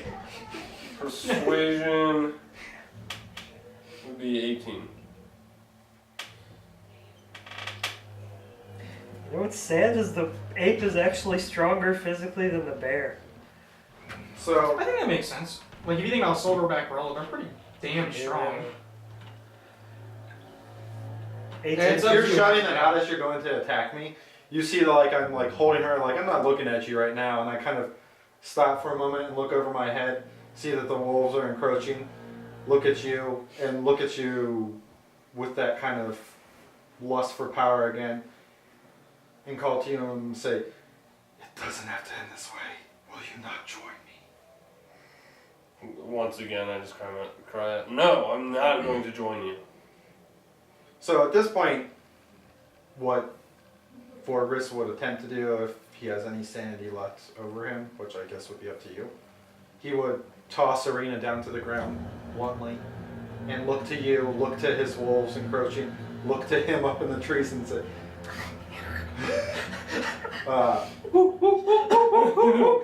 look to like the blood, you know, maybe if you're bleeding or not, but look to you. Okay, so look to you and say, "We've tried. Pray our paths never cross again. I will not be lenient next time." And I would attempt to leave with We'll the say, wolves. yeah, you have enough sanity left to do that.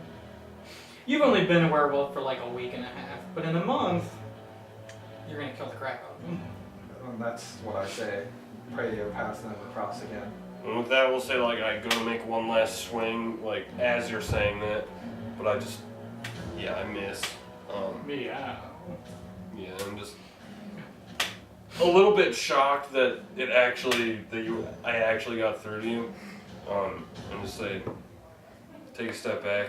But you can see the anger and frustration in my eyes that I've denounced like anything. I will not hold back next time. If our paths cross again, I see you as a weakness in this land, and like my new goal is to just rid weakness from the land.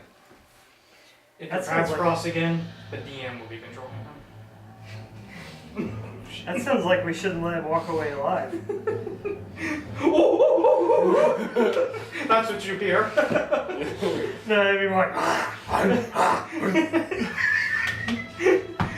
Robbie! Robbie! God. You're terrible. Suddenly somebody jumps out of the woods and shoots him with a rifle. Horrible. That would only be if I was trying to protect Vorgris. True. So Vorgris leaves. So I would howl, trying to beckon the dire wolves off of their bloodlust. They do. Look at the two of you and kind of like still hunched over, just grit my teeth and snarl, howl to the moon, and then dart off into the tree line. Okay. I So the throw a dire rock at wolves. one of the wolves. Since they're running away, they're pretty much out of your range at this point. just I don't know where you found a rock in the top of the tree, but you did. Or a tree branch or whatever yeah. it is. Use And my then, throw. so the wolves give in, knowing that he's the alpha and that they need to listen, and they make their way off. So We could say it's poop being thrown. That way we don't have to wonder where I got I it. don't know. I think it would do half damage. Poison damage instead of Oh, blood. that works. Constitution Poop is save. toxic. So Arena kind of like rubs at her throat, and you can see the redness of what will eventually become a bruise from him strangle holding her. You see like the chunk of her shoulder that's taken out, but you notice, you even saw during combat, like how her veins like started to turn black and then receded, so you know that she's not infected, that he wasn't successful in infecting her. Well, after he finally like gets out of sight, kind of let my guard down a little bit and just like go to the ground and transform back and just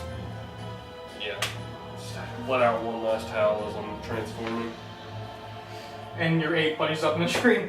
As you like, and once you're done transforming, and you like come to and you stand up and you're like probably kind of bloodied, right?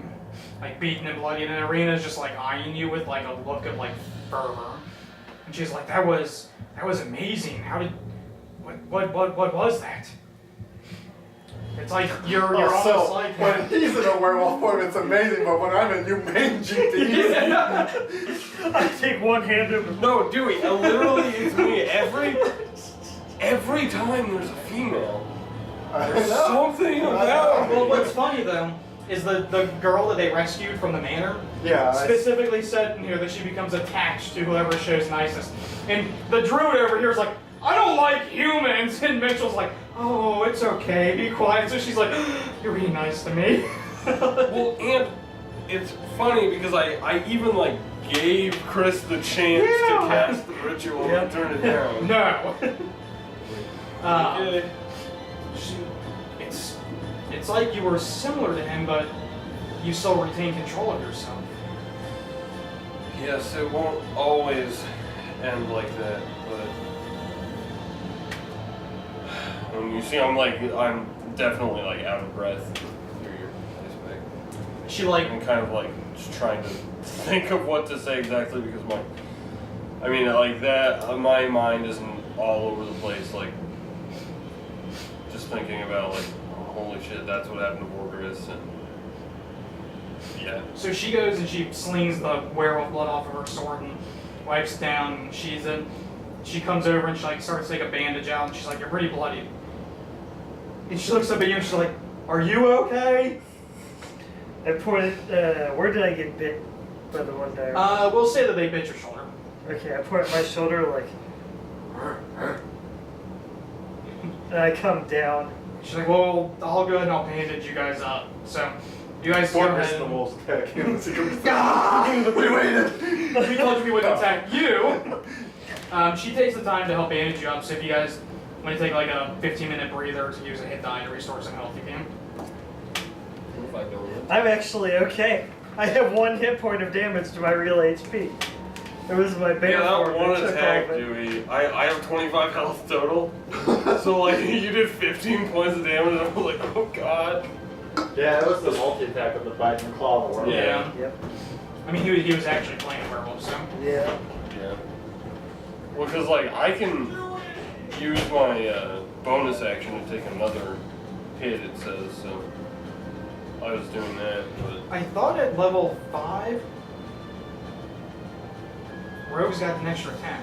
Anyways, now we get uncanny dodge, which I guess I could have used. it's at level 6. Ah! We always forget okay, dodge! Alright, next time I will remind you. I will be the Piccolo to your Gohan. It's like, dodge!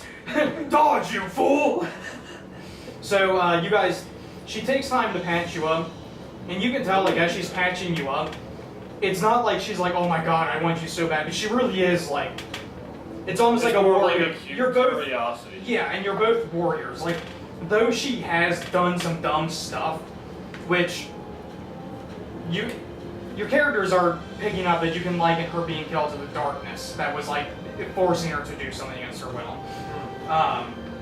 She is a capable warrior. Every time you guys have fought with her, she's held her own, and in some cases, done better than you guys can even do. So it's also kind of like, she looks at you and she's kind of like, what the hell? Like, druids don't really, I mean, there's druids, but she hasn't seen one. So she looks at you and she's like, this is interesting, but she looks at you and it's like, or, you know, even if JT was here, his character too, like, you guys are, JT's a fighter, and you're a rogue, but you still conduct yourself like a warrior would, you know, you face down evil if you have to. So it's almost like that camaraderie that's starting to build amongst the group as a whole. So, you guys jive better in combat. So, she bandages you up, and she bandages herself up a little bit. She is okay, but still she goes ahead and bandages herself up. And then you guys continue on your way. I walk forward on my knuckles, and I keep looking back to I make sure keep I'm forgetting leaving. to use my uncanny dodge. What's that like? He should have killed you. It lets me use a reaction to have the attack's damage. Oh, really? Borgeris should have lost that fight. It would have happened. I would have pelted rocks on those dire wolves from above and killed them slowly with rocks. And then Varys would have beaten Borgeris. Did you transform out of a form? No way, man. You should know by you're now. saying this out of character. Yeah, out of character. I'm saying. I figured you were still in it. Yeah, this has become Making a pretty well-established pattern where Yeah. something makes me transform for like one very temporary reason, and then the other 2 hours of my animal form I'm just like walking around. Sometimes it comes in handy. Sometimes, yeah. Like, that was the reason why I was able to be a bear when we answered the door at whatever Arena's fake brother was. Bismarck, yeah. Bismarck, yeah. Like the sinking of the You Bismarck. walked through Barovia as a bear? Yeah. I was Arena's loyal pet dancing bear. Yeah, that's how we kind of spun it. It was like he was the pet. I'm the exotic pet of an eccentric and wealthy household. Like, yeah, one of the guards was even like, I don't think we're allowed to let a bear in here. Like, he's very well trained, I can assure you. I think I like stood on my hind legs and did like a dance or something to convince him. And now I'm gonna be stuck as Nick for 2 hours until we get to the carriage.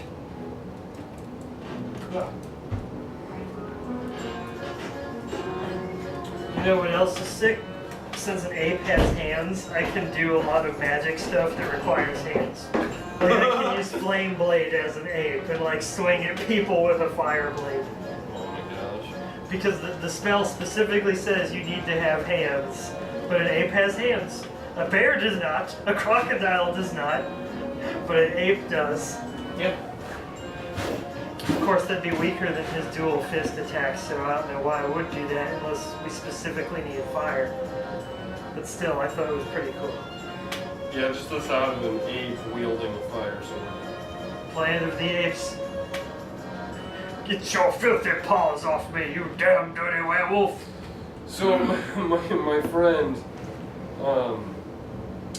saw a version of Planet of the Apes where they didn't have the subtitles for when the apes were like talking like to each other in ape. Yeah. So like he was watching the movie like there were these Like- prolonged extended periods of time where like the apes were literally just like Like, this is and he was stupid. like, what the hell is happening? I didn't realize that existed. What was the name of the monkey from Congo? That was a long time ago. I'll have to look that up. So, you guys continue on your way. After nursing your wounds, and now it's nightfall. You guys progressing a little slower because you're worn out, but not anything that really like delays you at all. You're just kind of like, you know, you should probably take your time now because you're kind of worn.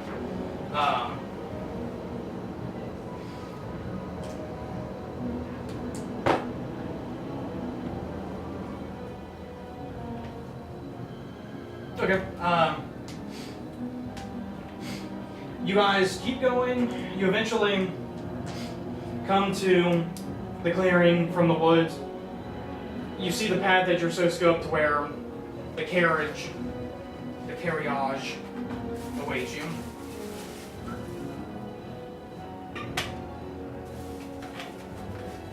I go forward in my mighty ape form. Okay. Amy, scout, ahead.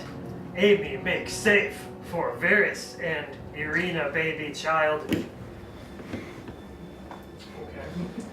I don't actually know yet ASL. So, as you go Neither do on, I, so like I just know one gesture. What song? Bullshit. what did you say about my mom? So you come across this area, and you're higher up in the mountains at this point. The fog is still pretty dense because of the fact that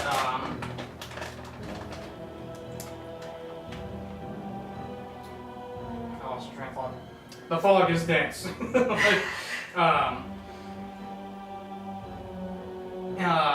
You see patches of cobblestone. There's the dirt road that splits into cobblestone on the eastern side of it that suggests that it was once important, a traveled road. So your, intuition kind of kicks in at that point, whatever you make of it, but it's cobblestone road. And parked at the fort, pointed towards the east, is a large black carriage drawn by 2 black horses. As you approach, the horses snort puffs of steamy breath into the chill mountain air. The side door of the carriage swings open silently, and out walks this guy, Okay. who's been waiting patiently or impatiently. He's just remember who's told to wait. So So, been waiting here? yeah, we'll say that you expected them. You've been waiting about 2 hours in the carriage. The carriage isn't manned by anybody. There's no carriage driver. You were just told that the carriage would leave whenever they got here. So what if your character's angry that he's been waiting 2 hours or what? Okay. But you know these are the guys, because Matt and Ava even told you the description of him, the man with white eyes, who's JT because he has his eyes back to no pupils, and the man beast, who acts like a man but is a beast. Hey, I find that offensive. So, well, at this point, I'm back like you're an ape. Like an ape acts like man but is a beast. So, But you said the opposite thing. You said whatever, I act yeah. like a beast. yeah, I keep my brain and my stunning charm and my wisdom when I change. the charming ape. Hey, my charisma's 14. Sounds like Okay. like a bar or something. The charming ape, it kind of does. There we go. Write that down. Make that a bar in your campaign. The charming ape. Charming ape. Oh. It's like a dapper gorilla with a martini. Like, Yeah. And out of the carriage walks. A dwarf, stout and strong looking, chain mail, rubbing something in my hands. And I look, and I have a very angry looking dwarf look on my face and says, "Oh, I pray you three are the ones I've been waiting on my ass for." Says, "Been waiting here 2 hours for the likes of you. Tell me, are you in animal form right now, or are you?" I'm still an ape, yes. I see the one with no. Yeah, that one. The one with wide eyes and no pupils. That's the one that I was told to wait for. I think the rest of y'all are with him. I nod. Yes, we ran into some complications along the way. I apologize that you had to wait for so long. Well, you're here. Let's keep going. Step in the carriage. Yep. I also step into the carriage. Are you large? I'm medium as an ape. So Ironically, you can still fit in the carriage, that's fine. I've got the stats of a large creature, but the size class of a medium. So everybody piles into the carriage. It's pretty roomy. It's one of those nicer, obviously since there's a door, enclosed carriages. Like the red cloth seats, the windows that are black curtains. Enough room for what you would get probably like 8 or 9 people, average size adults. The 2 benches that face each other, Excuse me. And once you guys get in, and whoever gets in last, once they close the door, the carriage sets off. The horses start to pull it. It heads towards the east. It takes. You guys have. I sleep during the ride. I just tap various, like, It's going to be about. I take a nap after nodding at you. Just kind of shrug. I just need 1 hour to get wild shape restored. It's going to take about an hour. Okay. If So you guys possible, have while that we're riding, as you wish. the piece of steel it looks as though it's broken and rough and jagged that I'm kind of rubbing my hand in my stubby dwarven hands. I take it and I start to carve into the nice caravan leather behind them. I start to carve a circle and kind of etch some dwarven runes in it. Oh, if any of you know dwarven, basically just words of truth. And I place my hand on it and I close my eyes and I say, "Let there be a zone of truth." And red light flickers from my hands and I cast Zone of Truth behind them. And you two are in a Zone of Truth. I And- truthfully snore. But yeah, I cast that How behind do you feel you. about elves as it were? So, if I say what I'm about to say is a lie, Well, here's the thing. I'm gonna say can't. so. Until the spell ends, a creature that enters the spell's aura for the first time on a turn or starts its turn there must make a charisma saving throw. On a failed save, the creature can't speak a deliberate lie while in the radius. So you can't say it if you fail. You know whether each creature succeeds. I know whether or not you fail or succeed on the saving throw. An affected creature is aware of the spell and can thus avoid answering questions which it will normally respond. So you'll know if you're within the zone of truth or not. But yeah, like I said, I say that, and I kind of lean on my warhammer on the opposite side and say, so, just to make things easy, this land, they haven't been here very long, he says, but it's a strange place and I don't trust much. This'll make me rest easier being in your company. Who the hell are you? Well, I am Varys. And the ape, believe it or not, I don't want to hear from you about the ape, and I nudge you, Rain, with the butt of my warhammer. Wake up, you. And get out of that damned form so I can speak to you like a man. I've only got 20 minutes left on my form by now anyway. I think I would have changed back in my sleep with like... Alright, so, like I said, I don't know if you guys want to make charisma saving throws, but I did carve an edge of...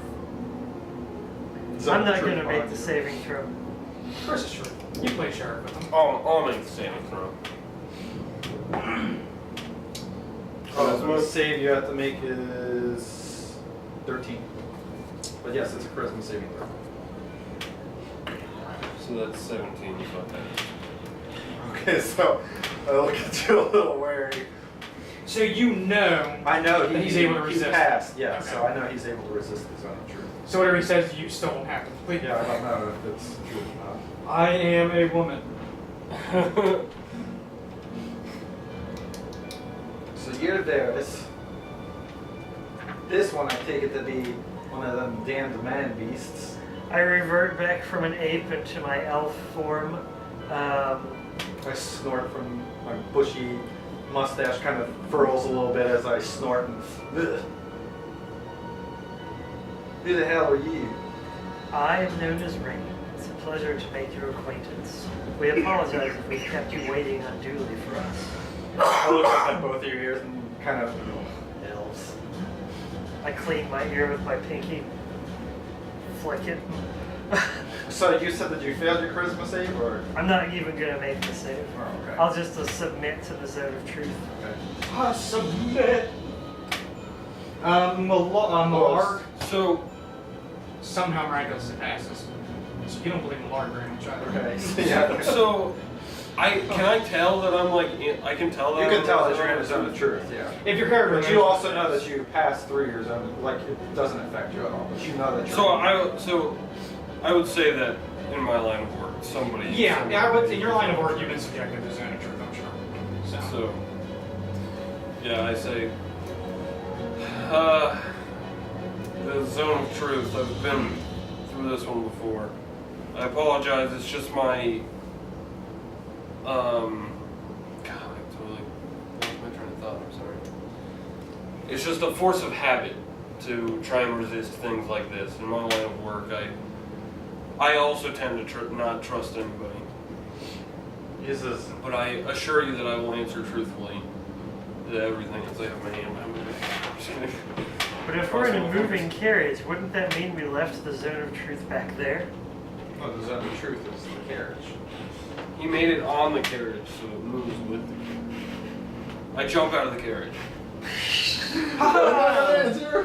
Tuck and roll! Use your evasive uncanny dodge! What did the carriage stop if I did that? I don't know. One way to find out. So as you say that, my brow becomes a little bit less angered and judging and paranoid of you. And well, I don't know if you're lying to me or not, but I don't know why you would lie about something like that. Anyways, he says your name's Varys. He says, pray that you're not one of them high elves. You're one of the ones from the woods, are you? Good. I don't like those snobby high I elves. finally have a character that prays the gods, which means I can use Strahd to intercept your messages. God. When in this realm, whenever you pray to your god, it can be intercepted by Strahd. Who do you worship, by the way? I really don't worship Or anyone what? right now. Okay. Yourself. Yep, actually, in a way, yes.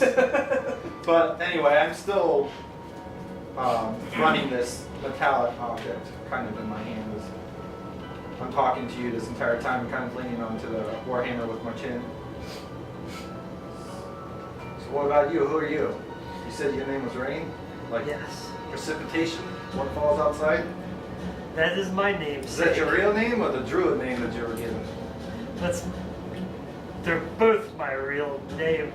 My druid name is my real name because I was born to druidic parents. You don't look like one of them high elves either. You one of them woodsy elves? We're both wood elves, sir. What's wrong with this fellow over here as I motioned to Malark? Why his eyes look like that? He's just staring at you. Because he rejected my Give me the sinners. Willis boy. Turn your gaze away. The flamboyant man to the Stop looking left at of him is like, aww. Malark, control your gaze, damn it. I told you that if you could RP gaze, JT. You guys can keep Well, even though you haven't been in this lane long, I assume that you going. Hey, Chris. know that there is Can you hand me that some piece of sort paper on of the shelf dark behind you there? magic about. It's the very far right. There's something That one. wicked in this Uh, place. No, sorry, the D&D books. He ran in. There's a piece of There's paper. also yeah. something of strength here as well. That one. Yep, just paper. What might that be? I know not. Take This the is what- others. Thank you. You not felt the overwhelming strength of this land just weigh upon your soul? I suppose I always chalked it up to just Strahd. Strahd. And I pull out the invitation. Is that where we're heading? You got in the carriage without knowing where you went, where you're And I headed? figured that's where it was. I just wasn't sure if you all were going there as well. The invitation was signed by Strahd himself, was it not? Mine was. I don't know about yours. I've never met the fella. Unless I have. Have I met Strahd? What's your alignment? My alignment? Yeah. Neutral. Yes. He made the same deal with you that he did with him. That he's looking for somebody to replace him and that you can get great power from it. Okay. Then never mind. I have met Strahd, and so I take back what I just said. You're in a zone of truth! No, I'm sitting on the opposite side of it. It doesn't affect me. Yeah, He hasn't openly provoked anything with you though. Right, but I have He just encountered- approached that's you. what I'm saying. I've Yeah. encountered him. Okay. Like, he's actually attacked them multiple times, but not you. I'm going to use the zone of truth. This Strahd fella sounds like the one who has the strength and the will of this land as well. Certainly is powerful. You don't Given say. that. But there's something not right about him. He's been alive for far too long and it's corrupted him. Especially for a human. Oh, he's just a heel. Last I recall, humans live maybe. How long do dwarves live? About double the lifespan of a human? At least that, I would say. Well, I didn't encounter too many human carnices, but I didn't think they live maybe but half our lifespan. He says probably even less of yours. How's he managed to keep his life intact? He's Four sold series. important parts of himself to You dark what? powers. Dark powers. I'll break out the tome of How do you know so Strahd much about this Strahd fella? because we found this book that contains old memoirs of Strahd's. I probably shouldn't have brought this with me to Strahd's castle. I'll keep this in my backpack during dinner. But we found this tome containing memoirs of his past. Apparently his family came here to slay some great evil, and they gained power and fame and such from it.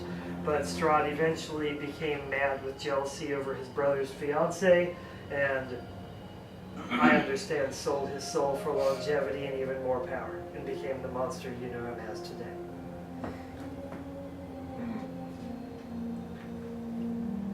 Monster I've not seen, but I've met the man. He's no longer a man. If anything, I think his talk of choosing a successor or a replacement is just the subconscious, natural desire for his death manifesting itself in the only way it can find out of his mind.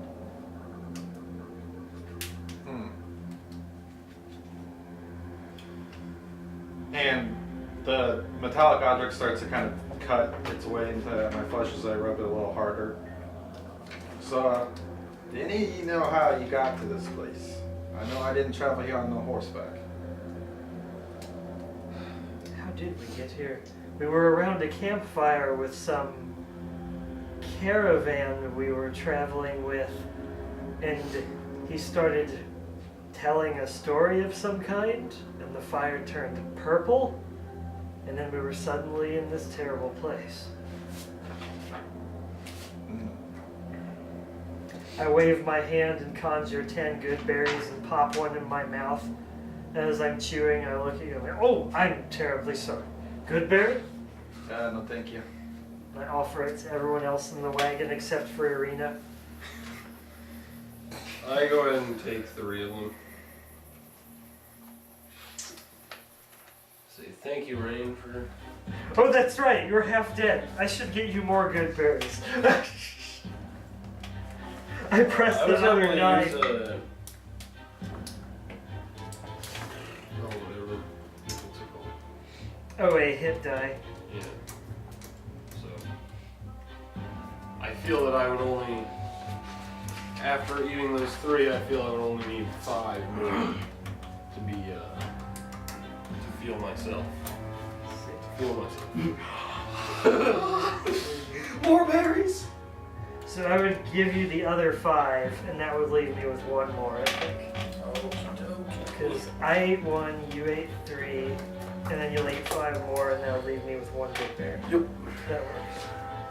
So, Don't trust I hit get to die. sensing that you don't like the Strahd fella. Why are you going to his manor to have a feast with him? Well, we're hoping that we could perhaps get a layout of his manor and just see what we're going up against. He seems to possibly want to align with us or have us align with him, but I still don't trust him.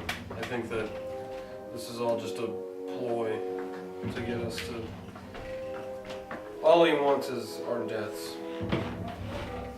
Nonetheless, I saw this as an opportunity to appeal to what's left of his sense of reason and maybe help him come around to see the necessity of his acceptance of his natural death. As a druid, do you know the time of day? As a wanderer, I might. I don't know about the druid. I know I could probably figure that out with druidigitation. What do you want? We're always You recording. can back in front of it if you want. What is it? Just a video to listen to. Lander. Oh, is it the Hey Ya video? Yeah, I heard you I showed know I it. will remember all Wait, what? of Have you seen the it? land that we traverse. Okay. What is it, like 30 minutes of that? Can Yeah, that's fine. Here it is. You guys can edit that. Criminal. You guys heard Hey Ya, right? By Outcast. Outcast. Hey Ya. Yeah. Yeah, okay, Hey, yeah. Andre 3000. That's whenever they separated. yeah. Here we go. Alright. Alright.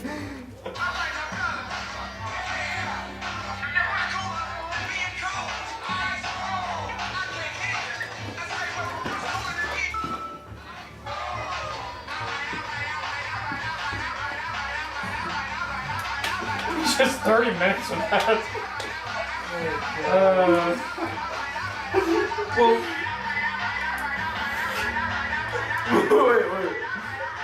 Whoa. I have one of them like that. Adam was showing another one. I cannot tell the time of day innately. You stupid bitch. I'll know after an hour passes because I'll magically regain Oh, my no, charges this of is wild it. shape into spell slot. Oh yeah, I heard this one. I hope this is it.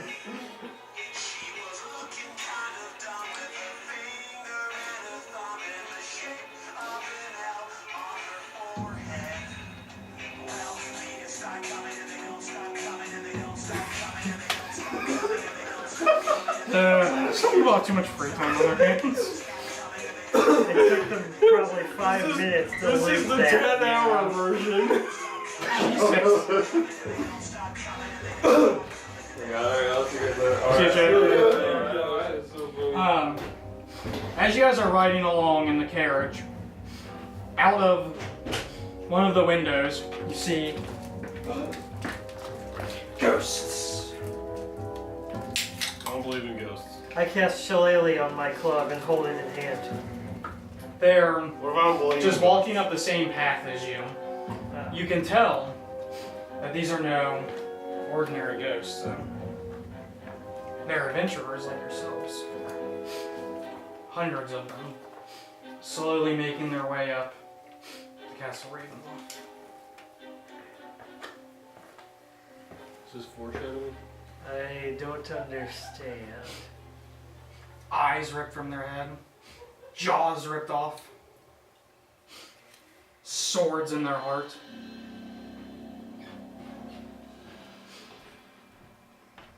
Werewolf bites severing their neck from their shoulder.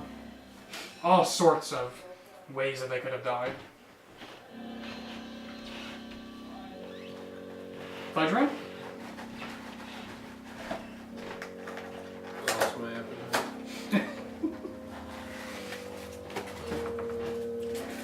Are they adventurers that have tried to stop Strahd in the past? That's the only thing I can think that they would be. No. Or it's just an illusion casted by Strahd.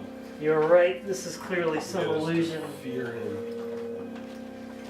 to shake us up. I continue enjoying my good berries. These are carrots, not good berries.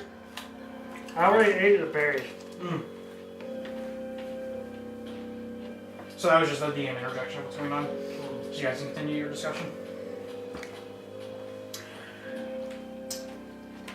Well,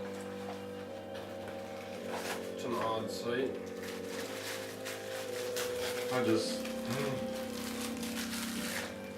I think it's best not to dwell on it right now. We'll just have to keep it in the back of our minds. I closed the curtain on the window. How much, like, is your paladin like a holy paladin, or does he just truly use the powers of his god as like a vengeance? I mean, I would just strike it up more that like I'm a knight now. Like I can channel holy energies, so yes, I can channel radiant holy. So you probably like, what I'm getting But to I is don't like. they're because- unrested souls. Like, they're not laying to rest, so make of that whatever you call as a paladin. Right. So, Doesn't bother me. I'm not the hoity-toity goody two-shoes. Oh, look, there's ghosts. We have to beat Yeah. them. Paladin. you're not a Christian. Is what we call this. Just kidding, Chris.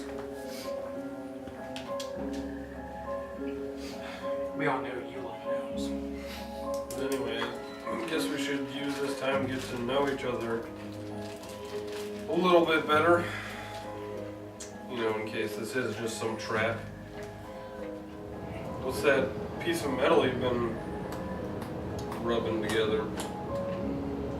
And I kind of pulled it out, and like you said, you see that it looks like kind of a half of a rod with a very tiny scale on the other side of it, but the half of the rod is very jagged because that looks like something that been snapped in half off the other half.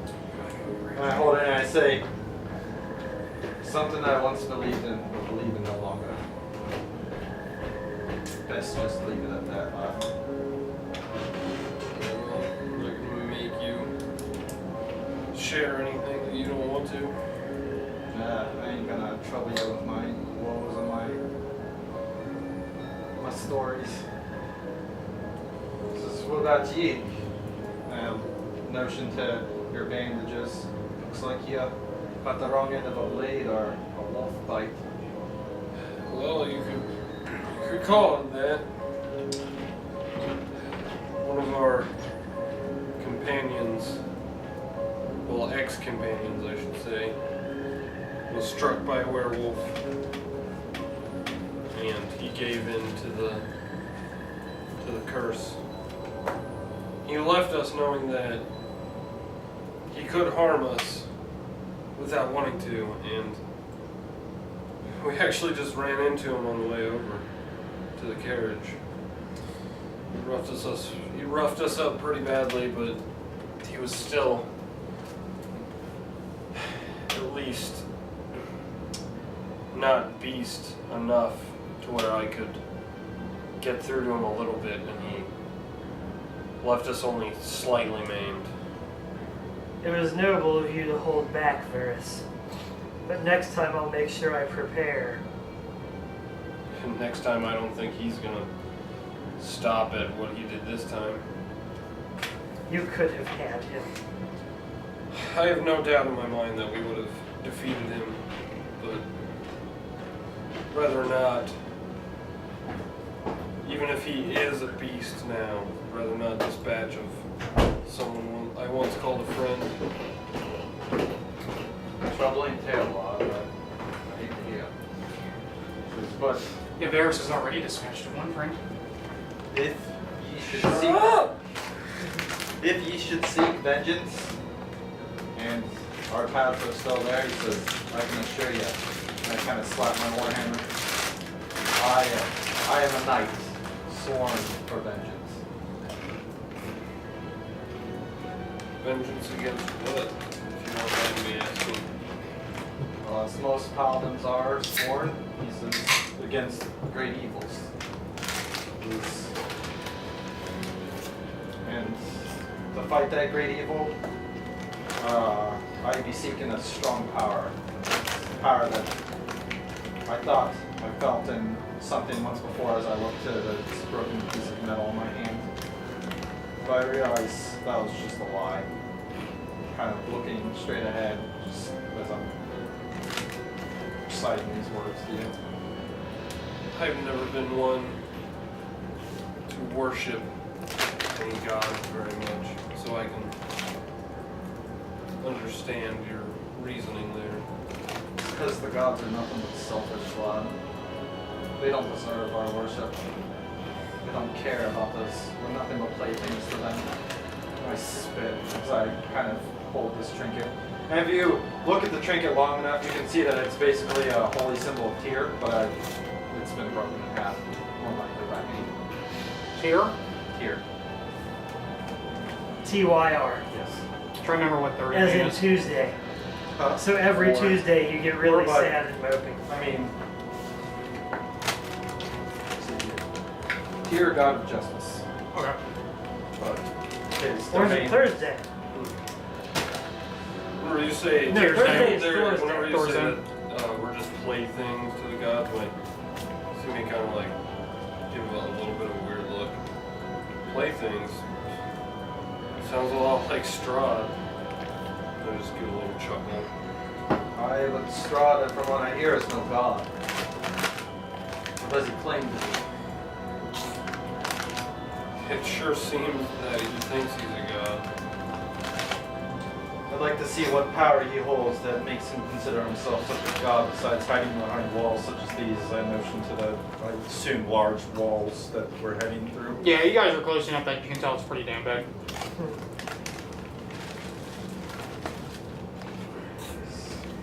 I say, well, I can tell you one thing. I'm not one for great evil, especially great evil that thinks it has the power over those who are weak.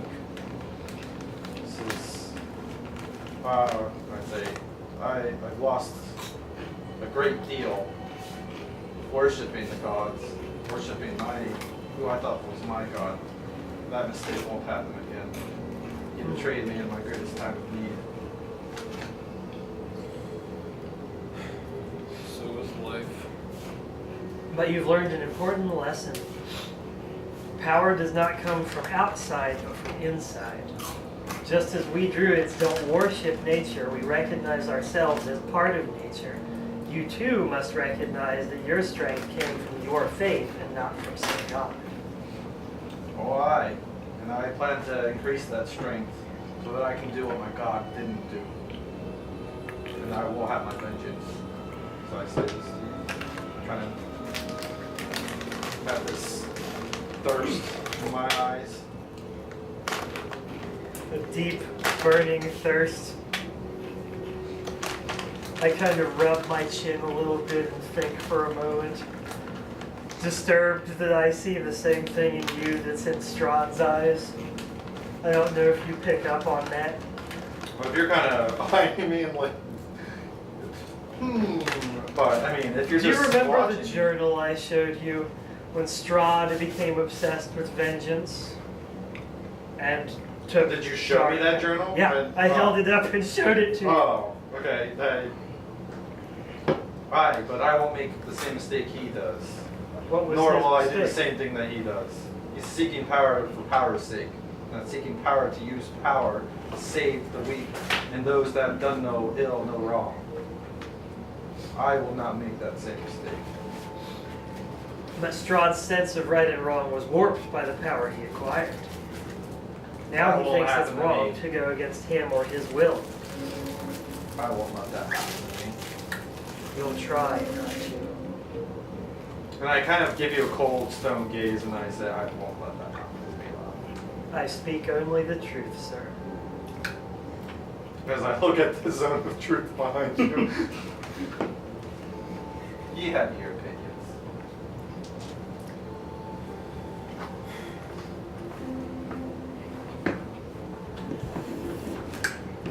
Alright. You guys good and introduced? Who are you? Do you ask who I am? We never got your name. That was a joke, but I will ask you. I'm content to just call him the dwarf. A dwarf.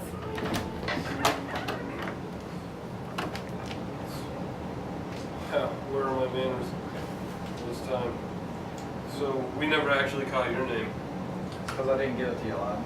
But after kind of that cold, stare that I gave him, and kind of, you see a flicker of, dwarven hospitality in my eyes, and I extend a hand over to you. My name's Drone. Drone Mirrorstone. Pleasure to meet you. How do you spell it?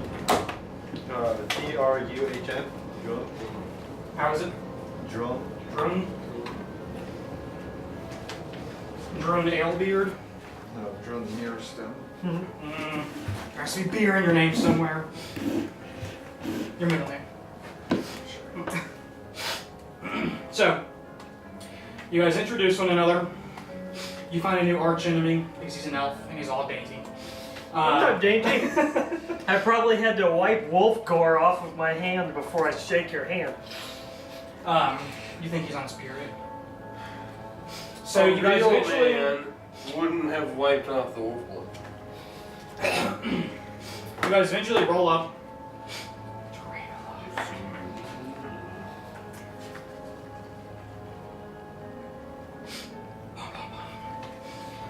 As you come up, you see these two towers, I guess.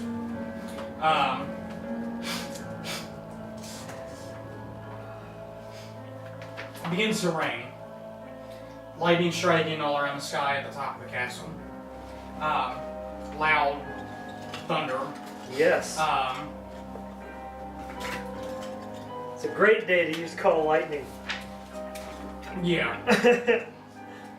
It does get bonus damage on actual natural storm. Oh yeah, it does, doesn't it? Yes, a lot. And as you approach,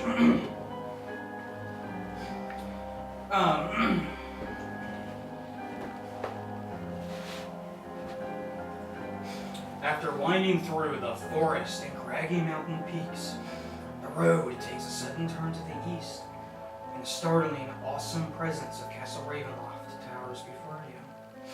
The carriage comes to a dead stop before twin turrets of stone, broken from years of exposure.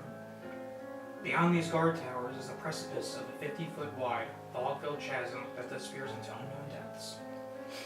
A lower drawbridge of old, shored-up wooden beams stretches across the chasm, between you and the archway to the courtyard. The chains of the drawbridge creak in the wind, their rust-eaten irons strain under the weight. From atop the high walls, stone gargoyles stare at you out of their hollow eye sockets and grin hideously. A rotting wooden portcullis, green with growth, hangs above. The entry... sorry. Allergy pinch. Let me retry that. A rotting wooden portcullis, green with growth, hangs above the entry tunnel. Beyond this location, the main doors of Ravenloft stand open. A rich, warm light spills from within, flooding the courtyard. Torches flutter sadly in sconces on both sides of the open doors.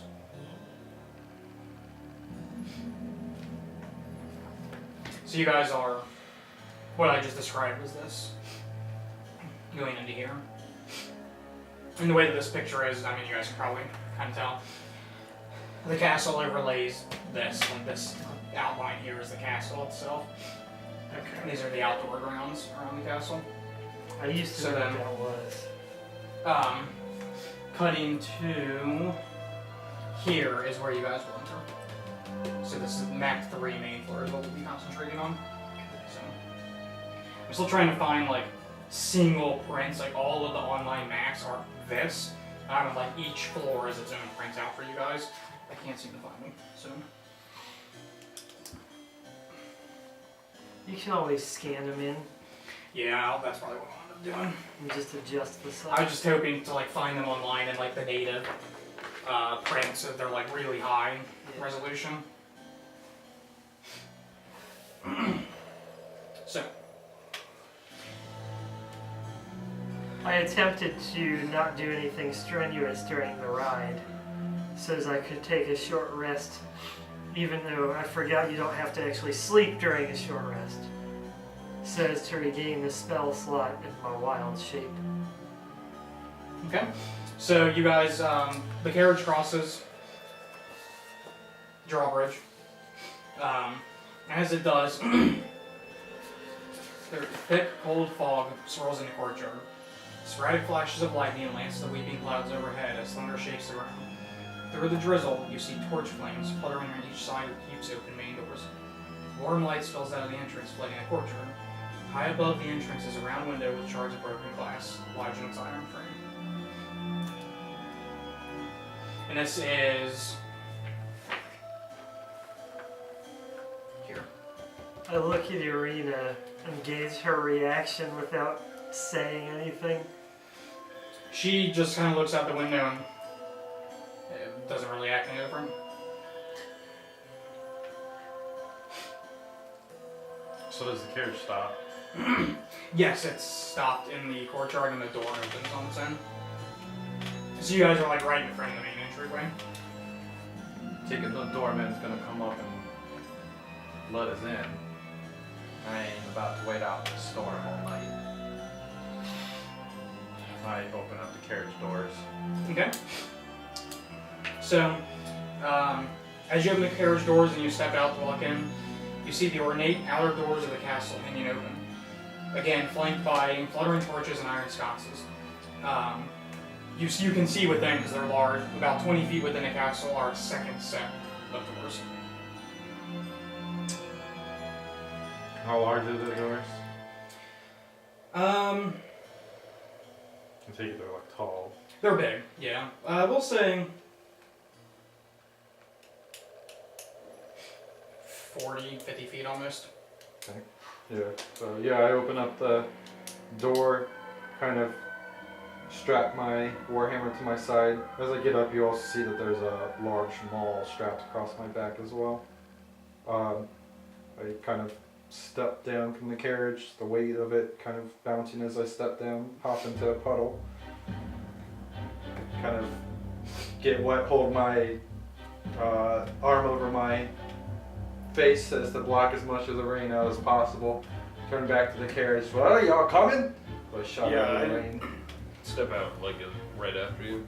And I kind of hurriedly run into the dry foyer entry area. I flip my hood up. I follow. Okay. As you guys get to the entryway here, the large doors in front of you suddenly swing open, revealing a grand hall filled with the sound of organ music. Which would be this.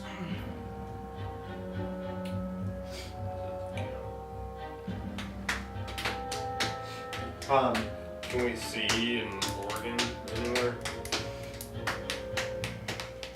Can we tell what type of music is being played? Yeah, it's Jazzy new wave. yeah, It's it's pipe like organ. like a gothic kind of. Okay, but it doesn't have like. You wouldn't say it belongs to like one specific like culture or anything. Okay. It's unfamiliar to you. It's that kind of sound where you're like, it's ominous, but you can't put a finger on it like that's definitely human or that's definitely elven or dwarven or anything of the sort. It's very foreign to all of you. So I take it obviously it's not very upbeat music. No. Okay. I'll walk in and Say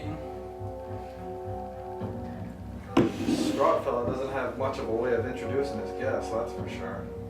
Because I kind of hit myself and look to see if anyone else smiles or laughs, and if I realize no one does, I just No, I nod. I kind of chuckle at it too, knowing that this man is evil. Strahd's music needs work just like his handwriting. He and I will have to have a jam session together later. Well, a man that thinks of himself as a god doesn't really need to prove himself, I suppose. Oh, he does. Well, in his eyes, he doesn't think he needs to introduce us. That is a matter of opinion and personal taste. So before we go meeting this Strahd fella, once again, I'm kind of unclear. Why are the two of you here? You're planning on slitting his throat at this dinner table? I'd like to reason with Strahd to try and help him see what he's become. DM made me do it. What happens if he doesn't see a reasoning, Rain? As I kind of look to the rain outside. Then I thank him for a lovely evening and depart his castle in good faith. Then what? Escape Barovia and take anyone else interested in coming with me. How do you plan to do that? There's always a way. It's unnatural to contain people to the extent that they're trapped here in Barovia. I've seen I don't creatures disagree with you die. there, lad. I'm curious as to how you planning on getting out of here. But there must be some counterbalance. I don't know what it is. Holding the scale, the broken scale symbol in my hand, and I said, there's no such thing as a balance. And I kind of knock on the doors, leaving you as with your rebuttal or whatnot, kind of Hanging. hanging. so the doors swing open. As I kind of knock on them. Yeah, they do. They just swing open on their own. Whiff! Um, Left you hanging. He's gonna attack. so overhead You miss. in the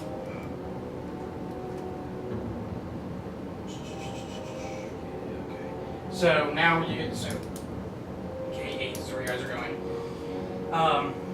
Cobwebs stretch between the columns that support the vaulted ceiling of a great dusty hall, dimly lit by sputtering torches and iron sconces. The torches cast odd-shaped shadows across the faces of 8 stone gargoyles squatting motionlessly on the rim of the domed ceiling. The cracked and faded ceiling frescoes are covered by decay. Double doors of bronze stand closed to the east. To the north, a wide staircase climbs into the darkness. A lit hallway to the south contains another set of bronze doors, through which you hear sad and majestic organ tones. An elf with brown skin and long black hair descends the wide staircase. Quiet as a cat, he wears a gray cloak with a black studded leather armor and has a polished scimitar hanging from his belt. My master is expecting you. I don't say anything. I just kind of. What kind of elf is he? What elf or high elf? You do not recognize him. He's neither. Okay. You remember talking to somebody about elves, and you know he's a dust elf. I was gonna make a joke about Dristra Erden's summer job, but okay. Dusk Elf. And he's a male. which means he could be a purebred dusk elf. So the scimitar's along his back or on his belt, more or less. He has a weapon on. Yeah. That's just one scimitar. And he's also armed. Did you say armed or armored? Well, armored, sorry. Yeah, Studded studded leather. Does, I guess just looking him up and down, is that like really all he has on him? Mhm. Does he look like he's dressed like in nobility type clothing to No. greet us, or is it like dressed as if he would Like a fit into bodyguard. war? Yeah. Okay. More like so he knows how to handle himself. Is Okay, what you so- engage. I kind of lean over Not to like you. he's dressed to kill you, but like he's Right, there. but yeah, for he. contingency. I mean, he could. So Yeah. lean over to you and kind of, realizing that I have to look up at you because I assume you're taller. But whisper him and say, "What kind of doormat has a blade and armor on?" One who works for someone evil. Didn't Strahd kill the female half of the dusk elf population? I thought that was him. What the? He wanted the men all to themselves. Oh, To himself. okay. He's gay. That makes sense. Strahd's making a harem of dusk elves to comfort his loss of Irina, who we coincidentally dragged to his castle with us.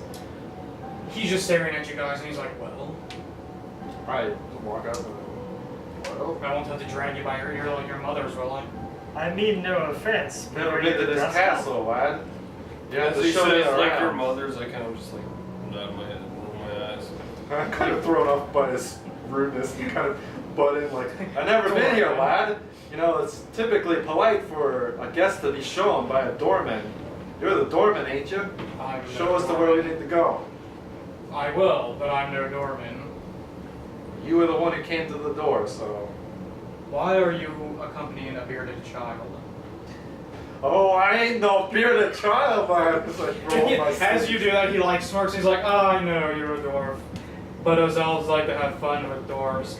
But please follow me." And he starts walking to the southern doors. I'm gonna cuddle to myself and look back at both of you. If you ever call me a child, I will not hesitate to enact my vengeance on you. He's I kinda- clearly racist. He's on your lips now. I just snort and kind of grumble to myself as I kind of stop up the stairs if he's living upstairs. Take mental note of good insults against. So he takes you guys south. Oh, we angered the little baby. He leads you I guys didn't south call you a and child. Yeah. through these doors right here. As you walk in, there are three enormous crystal chandeliers that brilliantly illuminate this magnificent chamber. There are pillars of stone which stand against all white marble walls, supporting the ceiling in very odd shaped manners. In the center of the room, there's a long, heavy table which is covered with a fine white satin cloth. The table is laden with many delectable foods: roasted beast basted in savory sauce. Say that 5 times fast. Roots and herbs of every taste, and sweet fruits and vegetables. Places are set for each of you, with fine, delicate china and silver. At each of those places, there's a crystal goblet filled with an amber liquid with a delicate, tantalizing fragrance. At the center of the far west wall, between floor to ceiling mirrors, stands a massive organ. Its pipes blare out a thunderous melody that speaks in its tone of greatness and despair. Seated at the organ, facing away from you, a single-caped figure pounds the keys in raptured ecstasy. The figure suddenly stops, and as the deep silence falls over the dining hall, slowly turns towards you. The figure is Strahd. Ah.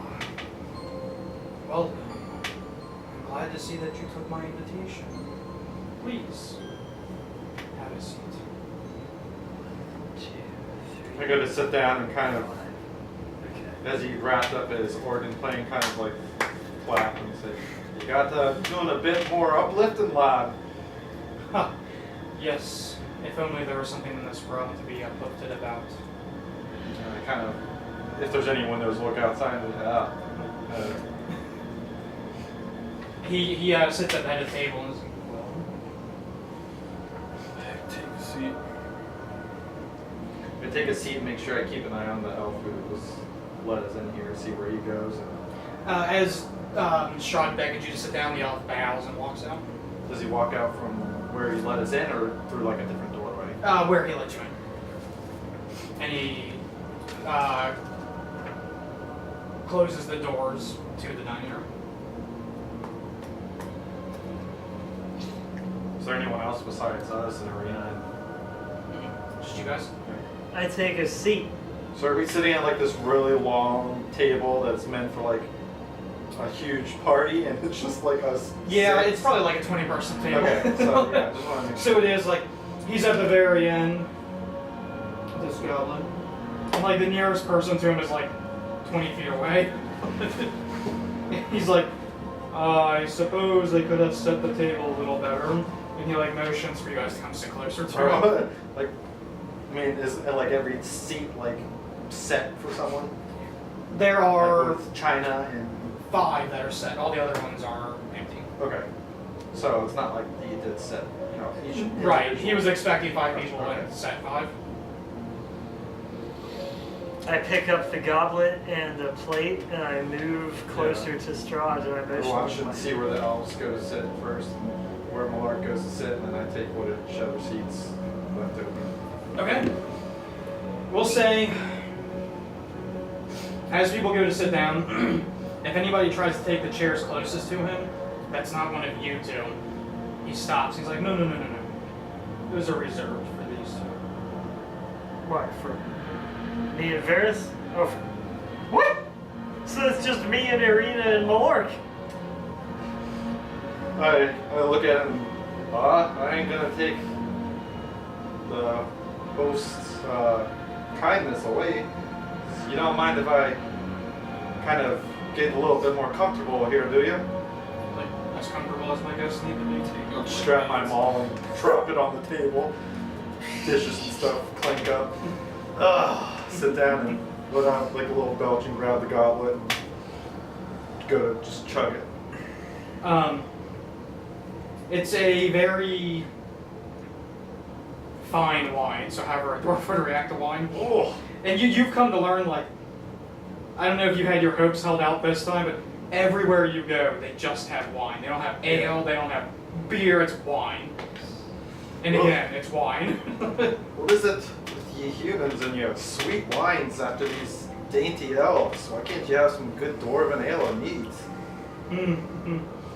I haven't had a good dwarven ale in many years, and trust me, I too wish I could taste one again. No wonder you're Just so takes a sad. sip from the glass. It's like, yeah, I feel, yes, as a dwarf, you feel that way. And how about you, Varys? Have either of you been thinking over the proposition that was made? Oh, that's why.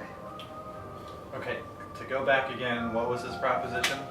Then, he's been alive for a very long time. and someone to take his And place. he's looking for someone to take his place that can actually stand against the dark forces that keep him a prisoner. That he feels like he can't do it, and someone else needs to prove that they can. I'm sitting at Varys' right hand after that wonderful reminder that dwarves don't need protection from poison. Yeah. It's like, well, I'm looking for vengeance, lad, not for a throne. vengeance. I too was looking for vengeance, and I got it. By accepting the same deal I'm giving you. And you see me sitting on a throne. No, I guess I don't. I look under the table. But I also see you have an empty hall with no friends or family. As I kind of look down the table and see there's no one else sitting with him besides him. Well, what's more important, vengeance or friends and family? I kind of sit there and I raise my I eyebrows. have no idea what to say. Just chug the rest of the goblet and What if you want vengeance because your friends and family were taken from you? I told you so. go on. It's like, well, this place you find yourself, not my castle, this realm, it's mine in a way. When the time is right, I can allow passage to and from this realm.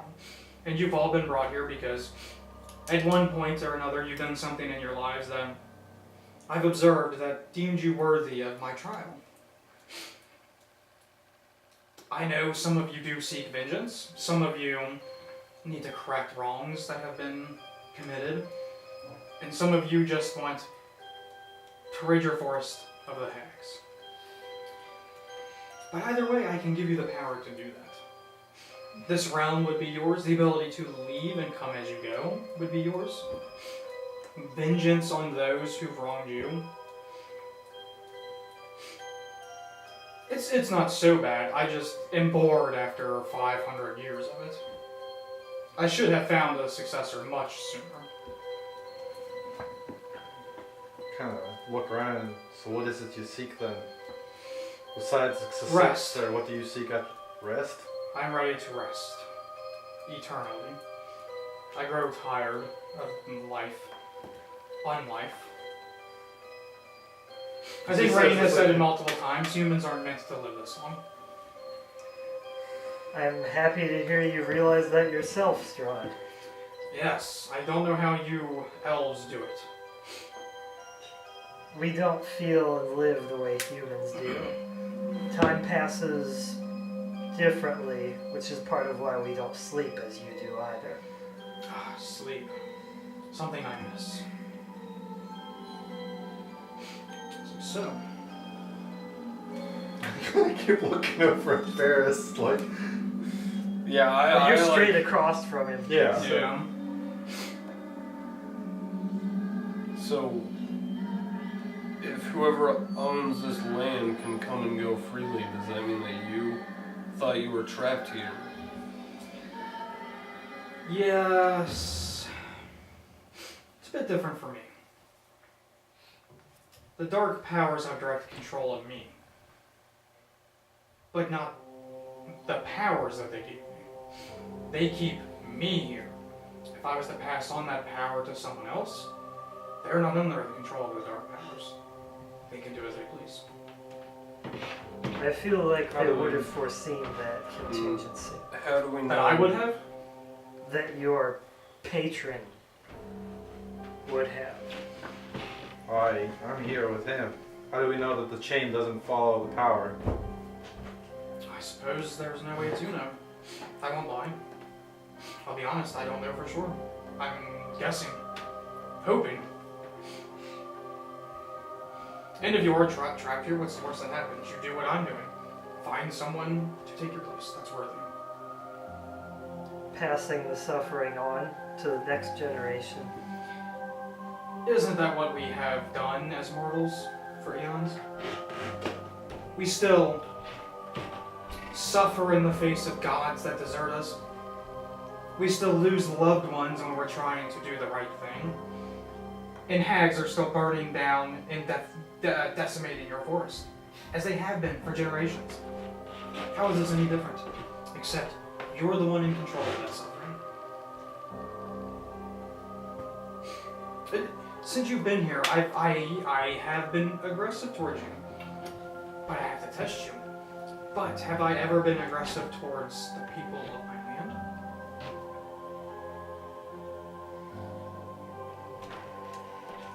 Thinking back, I guess like out of character. Like we haven't seen him. Like The only time you did were the zombies that were at the Burgomaster's Manor in Barovia, but nobody knows if those were Strahds or not. And even the one night that you guys saw the illusion with her brother, nobody knows if that was Strahd. It was just a vampire. And you already have seen some of the vampires aren't controlled by Strahd. So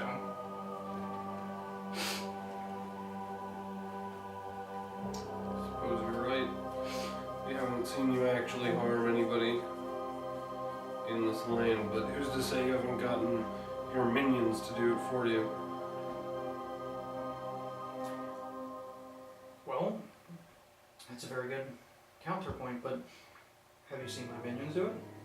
The vampires you faced at the Burgomaster's Manor just the other eve, they weren't mine. How am I supposed to trust you when you say that? How do we trust anyone when they say? I know how. We trust actions. I suppose. You know. I do know. Well, put me within your zone of truth. What do you and I? Very well.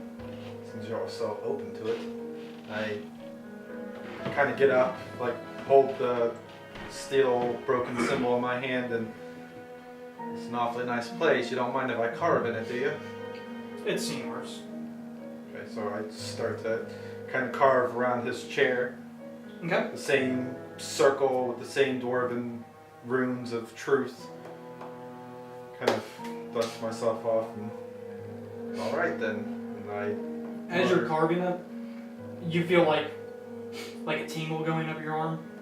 Like the equivalent of whenever you're near like a low power, like have you ever like touched a USB cord and like got a little tingle? Like just because this place is so saturated in evil energy, you feel it. Just being someone who communes with holy energies. To you, it's like repelling in a way. So, as I feel this, like as I'm kind of tracing behind Strahd, I kind of like look up to the two of you, just hoping to catch your glance, and just kind of every once in a while just stretching my hand out as I grip my broken symbol tighter and just summon the power from my own strength instead of from the strength of the deity I once believed in, and carve it. Place my hands on it, and once again, red flash energy kind of that starts as holy light, quickly turns red with a fury, and it crackles, and it illuminates around him. Okay.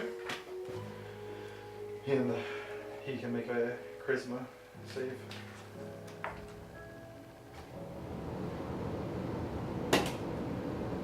Seven. Okay. So he can't speak He a can't. line. Yeah, he can't speak a lot. Right. And he kind of like winces and he's like, And you see, like I would assume that the power of this place and the power of him fights against that spell. yeah. And I like stagger for a moment, kind of like my eyes wheel around in the back of my head as I assume his does, and I kind of look at you and he's in it, and he's affected by it. Ask him your questions. He can't speak any lies. Well, So were those your minions that I'm assuming killed Ismark? no. And I kind of, it's the truth. What about those hags in the windmill? Like the minute you say hags, he spits on the ground. He's like, no. I do agree with Rain on that. Hags are disgusting. Vile beasts. Well, How did you reach out to us and bring us to this realm?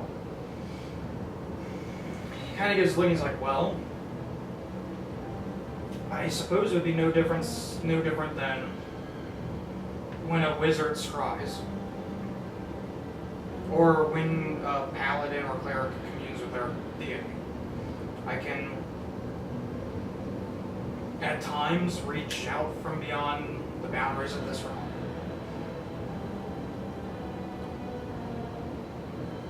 It takes a toll on me, but I can't do it.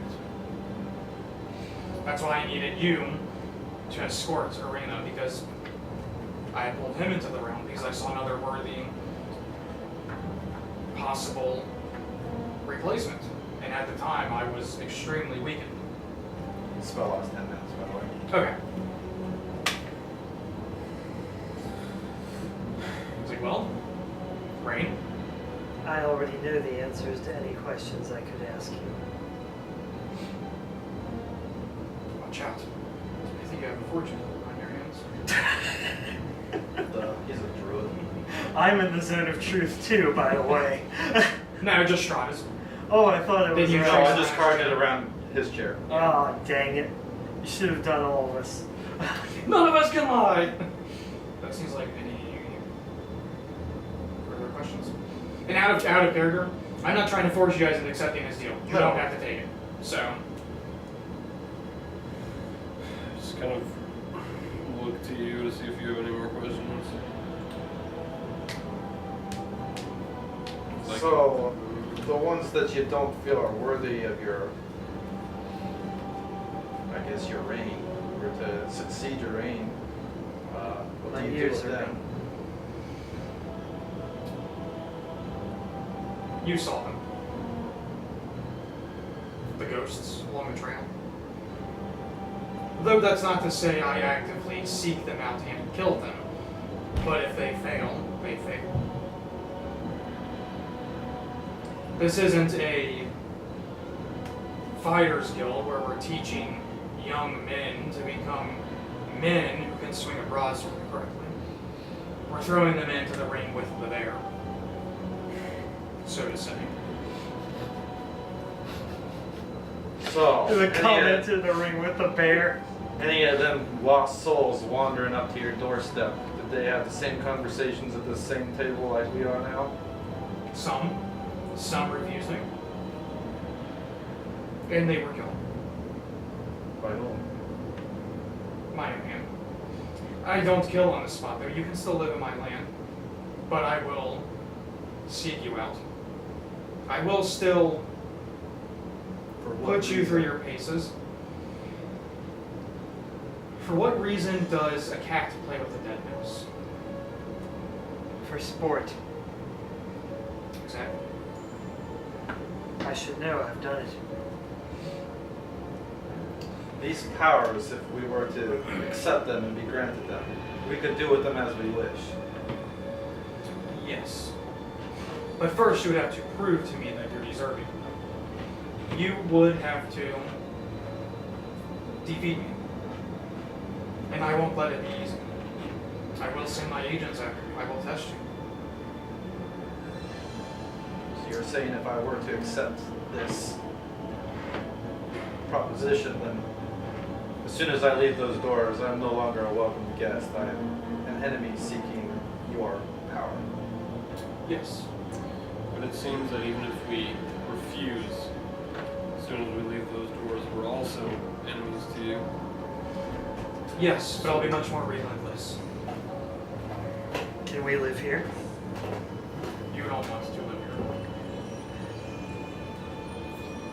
I need an internet connection to the here. Can't do anything about that. Why? It won't let me upload any position without being logged into the Upload any account. position. What? Upload any position. Load it. It won't let me load it without logging into the Origin account.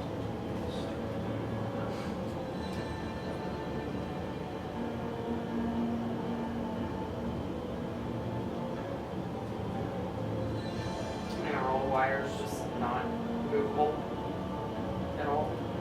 I can't take the Pull up the black wire that's coming up from the floor as much as you can. black wire. I don't have any longer cords on it. How are you running it? How are you My running it down 50-foot here? cord. That was plugged into the back of the computer. No, my computer was plugged into the switch.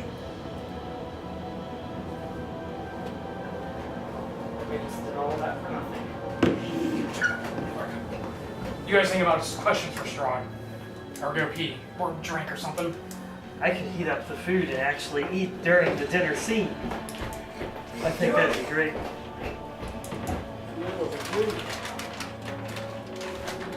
Energy drinks have Did the you see opposite my- effect. Oh, yes, they should. Did Drun see my furious hand signals during I saw it out of the corner of my eye. when you're asking about some of this power? I'm just like. Let's see. Ah, yes. Woo! And I have a plum in here for dessert too. I forgot about that. I'll be right back after I heat this up.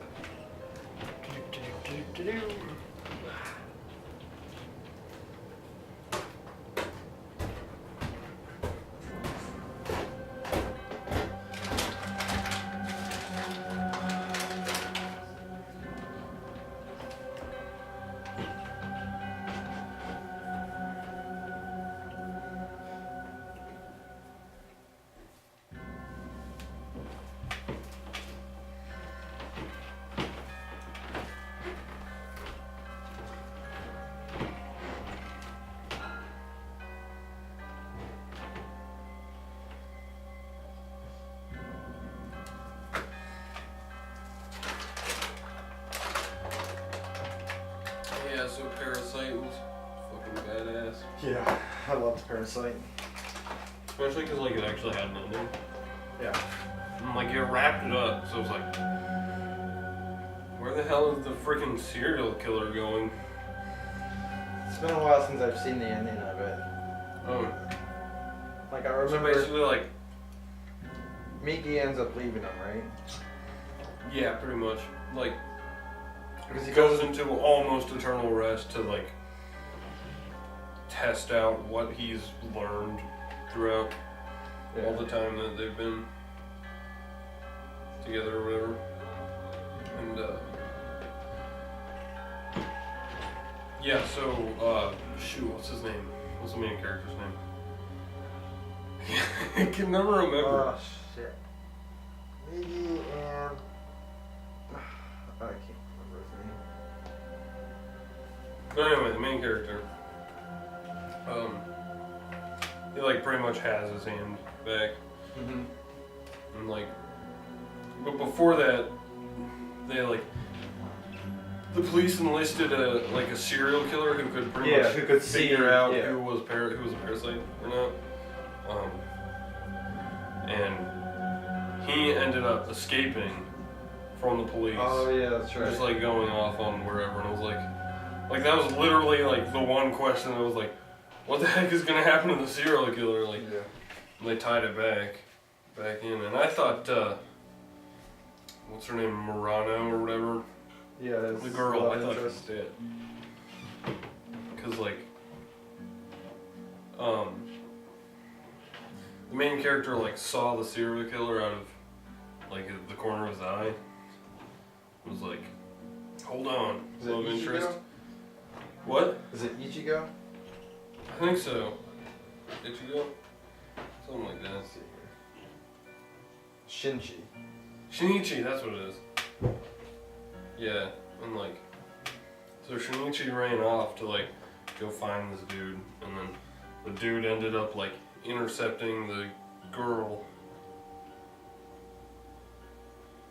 Spoiler alert, by the way, I forgot we were being videotaped. And yeah, so they were like on top of the roof. After the serial killer just killed like 2 people Yeah.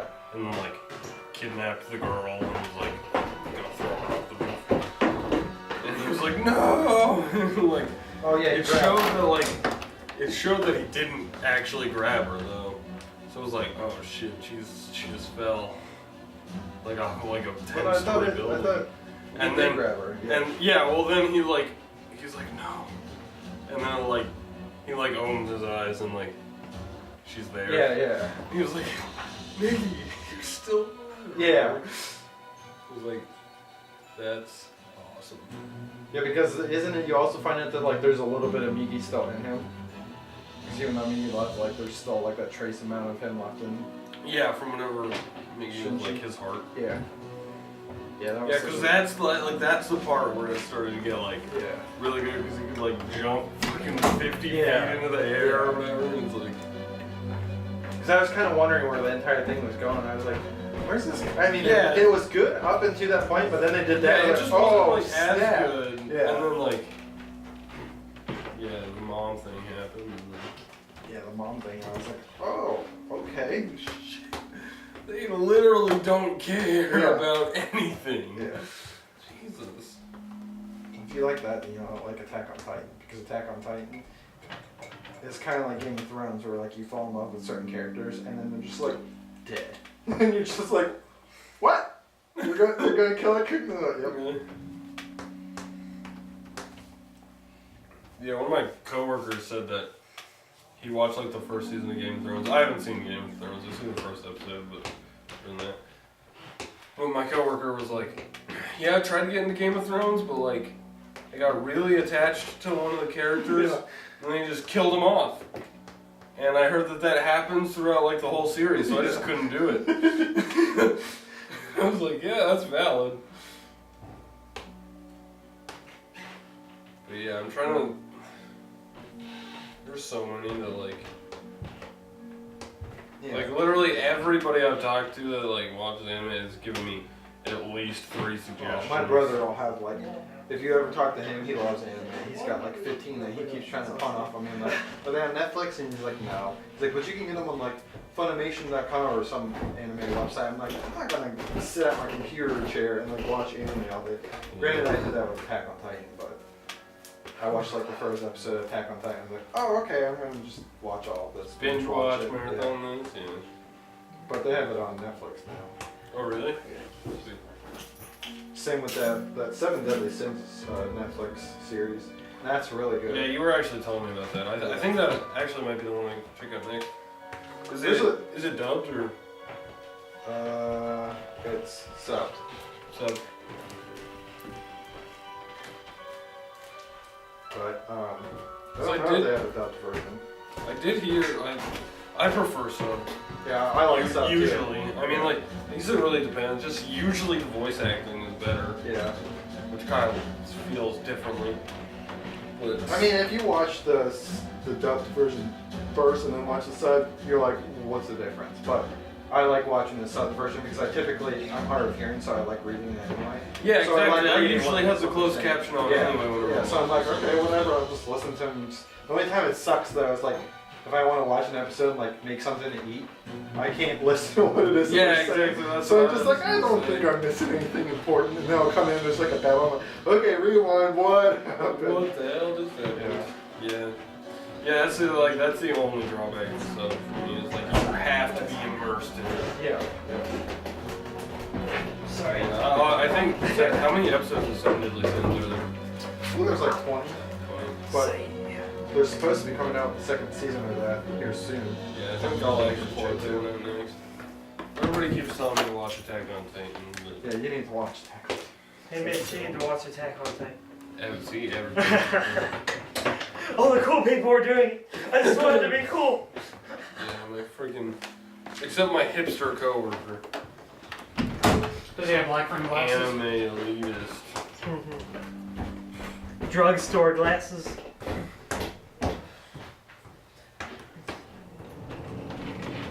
I really did like Parasite. I really did like Death Note. Yeah. Death Note I was very pleasantly surprised by.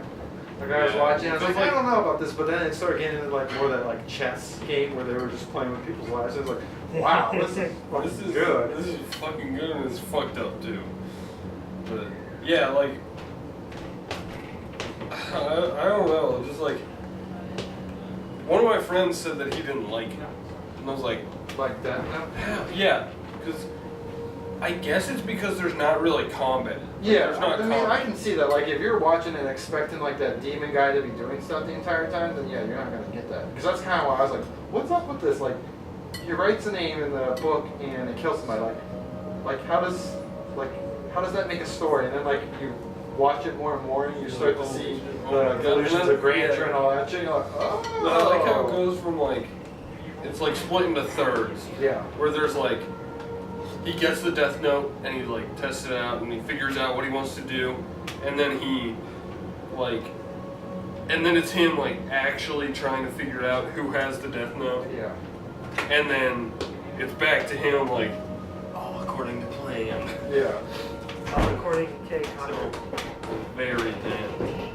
And then it's like, he like really screwed himself over. I don't know about the manga, but like he really screwed himself over by being like, it's my win. And I was like, you idiot. Also, he's an idiot for like not banging Misa. Just saying. Was she the actress? Yeah. What show is this? Supermodel, Yeah. Death Note. The one who took the eye that allowed you Yeah. to see. I was like, she's hot, Twice. dude. Come on. Yeah, twice. This deal costs you half of your remaining lifespan. What happens if I make it twice? Well, I guess you could if you really want Well, it's to. half of your remaining. Yeah, so she only gets 1/4 of her natural life. Which means that she should have died like the next day. Because she was already in her 20s. Details. Maybe she's gonna live to be 1,000. Well, I mean, after what happened with her Shinigami. You know, everything I know about computers and networking, I tell my damn self. Okay. Amanda doesn't seem to believe that.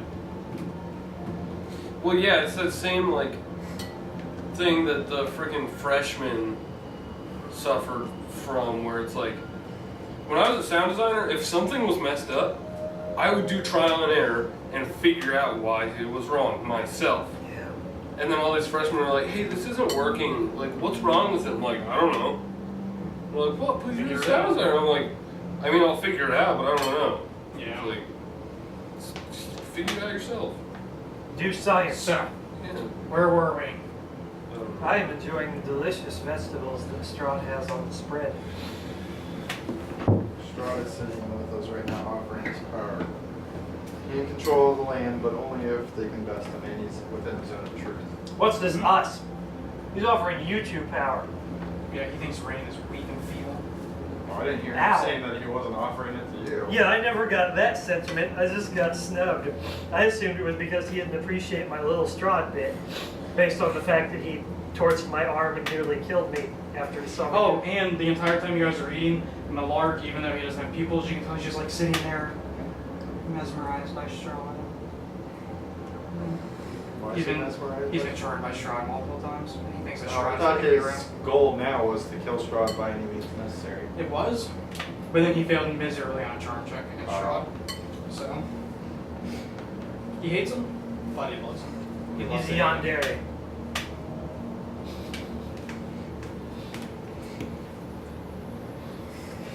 Well, any more questions?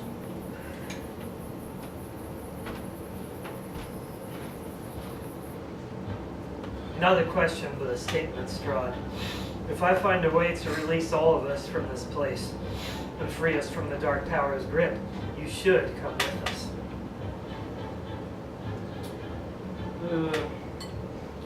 I wish you luck. For to my knowledge, there is no way other than killing me. So who exactly trapped you in here?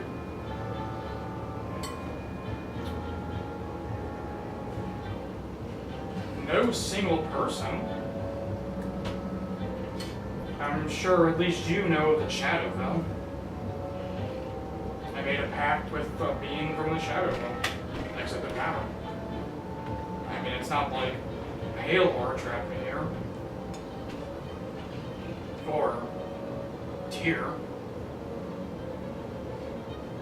He's too busy trapping and punishing his own followers, from what I understand. That's how gods are, though. I look over at you and kind of get this like, what do you know about that look? What you know about Tyr? So, you're saying this realm is yours and yours alone. I'm saying that. But it also belongs to the shadows that gave me the power. In a way. I guess I act as a conduit. Like a timeshare.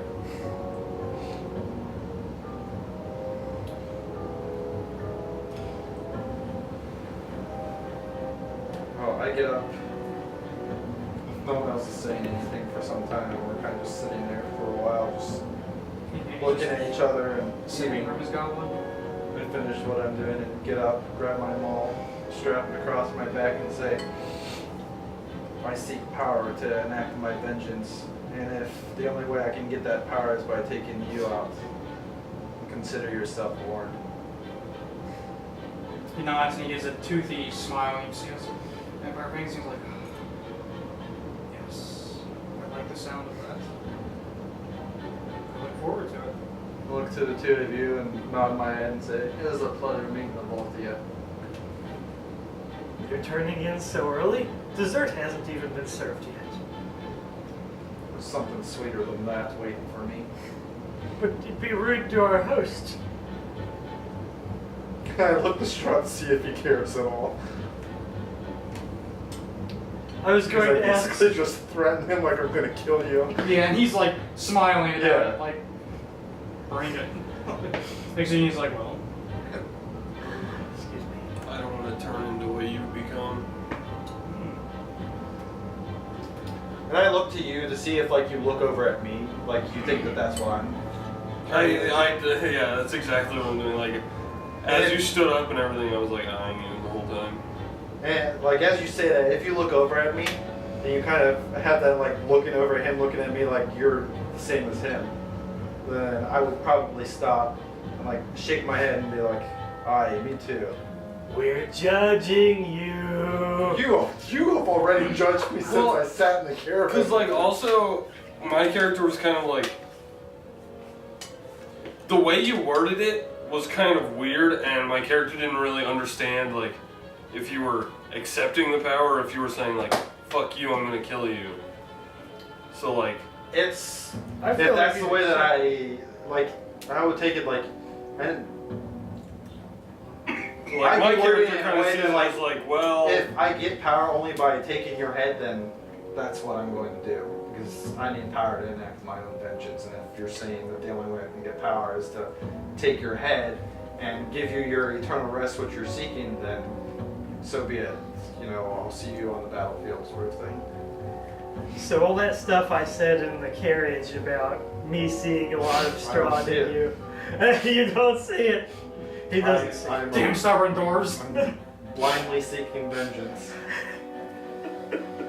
He's like, well, I wouldn't wish it upon you to become me. It's not the most fun thing ever, but for your good, I'd make sure you stay close to this one. He doesn't know how to use his power lad, as I kind of. Obviously, you're on the other side of the table, but I place a hand on the back of probably Rain's chair if he's on the same aisle, and if not, maybe. I'm on the aisle or with Malar. Varys. Okay, so I'd probably place some hands in. He doesn't know how to use his power lad. That was his first mistake, was accepting the power he didn't know how to control. I can like lean on the table Yeah. like that. So it's a little more. You twist. can kind of tell after that I'm kind of like in internal, like, just like internal struggle, and I'm just like, I want power, but I don't want to become Strahd. Right. It's just kind of like my internal dialogue is just like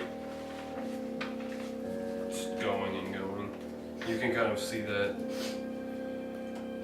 You see it as absolute power corrupts, absolutely. You Well, might I know he remember. does too, but you might be fearing that. But I see it as absolute power, and I won't be corrupted by it. That's how my character sees it. You might also think back to the speech I gave in the carriage about real power comes from within, not without, not from a I'm god. also thinking about when Or a Vorpus Strahd. called me weak, Oh, and getting this absolute power would Yeah. make me not weak. But yeah, so that's what I'm doing. I'm heading back. I head back down to probably that entryway that we stood in to dry and wait for the door to just open on its own, as we were kind of talking about Strahd. And I would go there, and as I'm kind of like walking down the stairs, I would keep looking back to see if anyone was following me. And I would probably wait in that foyer area for a good hour or so before I finally would realize if they hadn't shown up, like, they're not going to show up. I'm in this for myself, and just kind of walk out into the store and prepare. As you go to leave the dining hall, the doors won't open. Kind And of you hear a laugh from the head of the table. He's like, you didn't think I'd make it easy for you now, did you? You could probably feel a big dwarven ass-eating grin cross across my face, and I kind of roll my shoulders and say, oh, I was hoping you wouldn't, and I kind of reach for the maul off my back and turn around. I grab the wine glass and quaff it quickly. Like, oh, it's been too long since I've had a good adversary. But I don't feel like killing you tonight. He just lets out a mocking laugh, and you see his image start to shimmer, and you realize it was an illusion this whole time that you've been talking to him. So by this time I'd probably be like halfway across the top of the table as I'm charging and stop and He's just laughing at you the whole time. And as it disappears, it gets extremely cold in the castle. A cold wind blows through. All of the candles go out. You hear the loud creaking of hinges and doors throughout the castle just slamming. Large doors slamming. The portcullis, you hear it clink, clink, clink, clink, and slams. And you hear the echoing voice, and it's like, have fun. I refill my wine glass, and I take another sip. He at least promised the food wouldn't be poisoned. So you're in the sure, and it hasn't done anything to you. Yeah. So as you're in the Okay, dining so- hall, go ahead. As it happens, I would just use my divine sense, which once again I'm not drawing from a deity any longer. I'm drawing it from my own internal strength, even though it's kind of tied to that deity. So I do that, and Power of fate. yes. So I use an action to use divine sense. Until the end of my next turn, I know the location of any celestial, fiend, or undead within 60 feet of me. So I kind of kneel, and I kind of grit and give a low dwarven roar, and my eyes flash with this cackling red light as I scan the room. What's the range? 60 feet. 60 feet. That is not behind total cover. Okay. You know the type, You don't sense anything in the room. but not its identity. Like, I wouldn't know if it's... You know there's a fiend. Yeah, like I Here. wouldn't know it's... And they even have Count Strahd von Zero. Yeah. I was reading on the res rolling up my palette and I was like, oh, that's cool. But you don't sense anything. I kind of look to you two and look for any windows or any other exits that we could use and say, we need to find a way out of here. Yeah, I've kind of zoned out. Don't vampires weaken during the dawn? I would say so, but if he's within his own walls, I don't think the sunlight would be affecting him much. Yeah, because you do notice like there's very few windows in this castle. Like even the hall, the dining hall you're in, like the few parts of it that do connect outside, like the corners, there's still no windows. Kind of zoned out from just like everything that I said before going through my head, and I kind of finally like zoned back in and like. I would have hopped off the table, and if you hadn't zoned out, I'd have my arm on my hand on your shoulder, like shaking you, like, "Lad, we need to get out of here." I just assumed you were focusing on enjoying the food like I was. I haven't even, darkness. Dark vision. We all have dark vision. but still. Irina and Malark are like, where is everybody? Where is everybody? Yeah. I'm just like, that's good fluff. Well, Malark did retain his blind vision. He can see normally, but he also has blind vision, so he can see. He senses in the dark. He doesn't see like you guys though. seems that I was thinking about what everybody said for too long. I was thinking about taking the deal, but I suppose it's too late for that now. You don't want what Strahd's Very well. selling, Varys. Well, think about what you said. It comes from within, doesn't it? Exactly. And if he must have been corrupt from the beginning. Well, I would say that the powers of the Shadowfell that offered him the power took advantage of a tiny seed of corruption inside of him and made it blossom. It was the actualization of a potential that Strahd chose to allow happen. I just don't think I would have ended up like he did. No, Either way, that's doesn't matter now. It's past. We need to figure out a way out of here.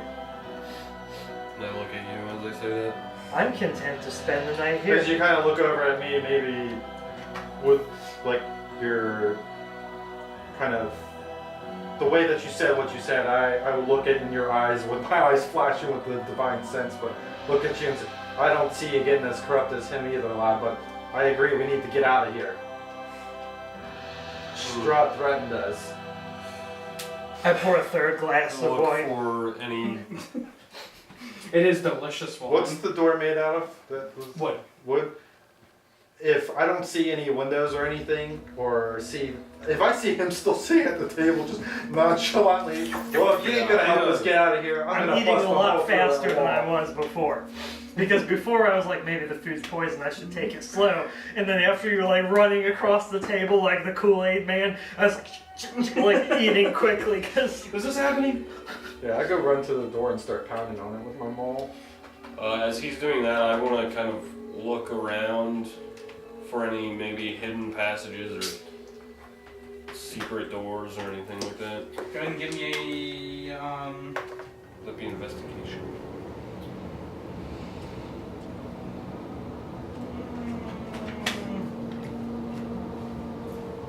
Say about 19 Let's passive do- investigation.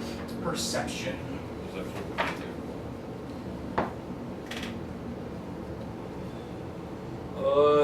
18.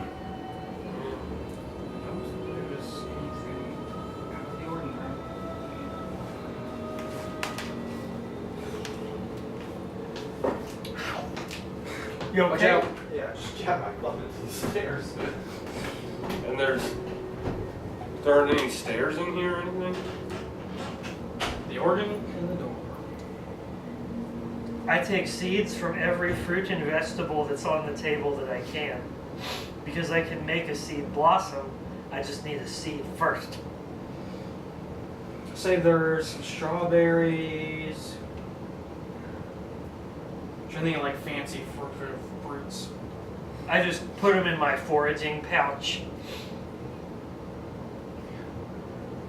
Go So, over to the organ. Sorry. Okay. just I mean like whatever you think would be, no? Just miscellaneous fruits Yeah. and veggies. I put the pit of a plum in my cheek. I clean myself up with a napkin. And I stand up and I go over to Varys. And I say, you realize I could have turned into a tiny creature like a spider and get out through a crack and see if there's any other ways out. It may be useful. And I use produce flame to make a little orb of purple flame and I shine it around. Looking Oh my gosh. Hold What? on. I forgot that I still have that drift globe. Oh yeah. Oh yeah! I always think of I it as a haven't novel. used that ever. So You're spoiled it's by 1 having rain. pound and I can activate it to make the daylight spell and it floats within 60 feet of me. Oh my god. It's the daylight spell? Yeah. I thought it was just regular light. Holy shit. Daylight. That would have So- changed a lot. Forgot I I had them. I make a mental note not to inform Malark that he went blind in vain. Yeah. Yeah, so I kind of forage in my pack.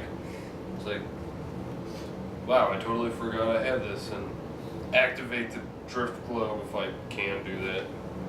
I cover my eyes with my hands like, whoa! Yeah, I cleaned it.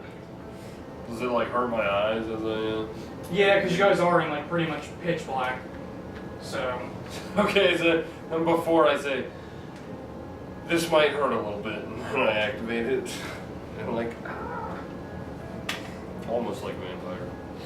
Varys, that is a massively powerful So you're beating artifact. on the door, and as you go to take like one good swing at it, you hit it and it just kind of like opens. Like you must have busted the lock or whatever was on it, just with a good swing. I want to examine the organ first, though. Okay. Just see anything like I don't know, hidden messages, these scans, or like What any specifically do you do? raised keys. Are there any keys that like look like they're raised or lower than the other keys? What knowledge of instruments would you have? Not much. So Strahd There never are- jammed. 4 pedals on the organ. So make of that what your character would make of it. And we'll say an organ is treated in this world like a piano, or a piano normally has 3 pedals. So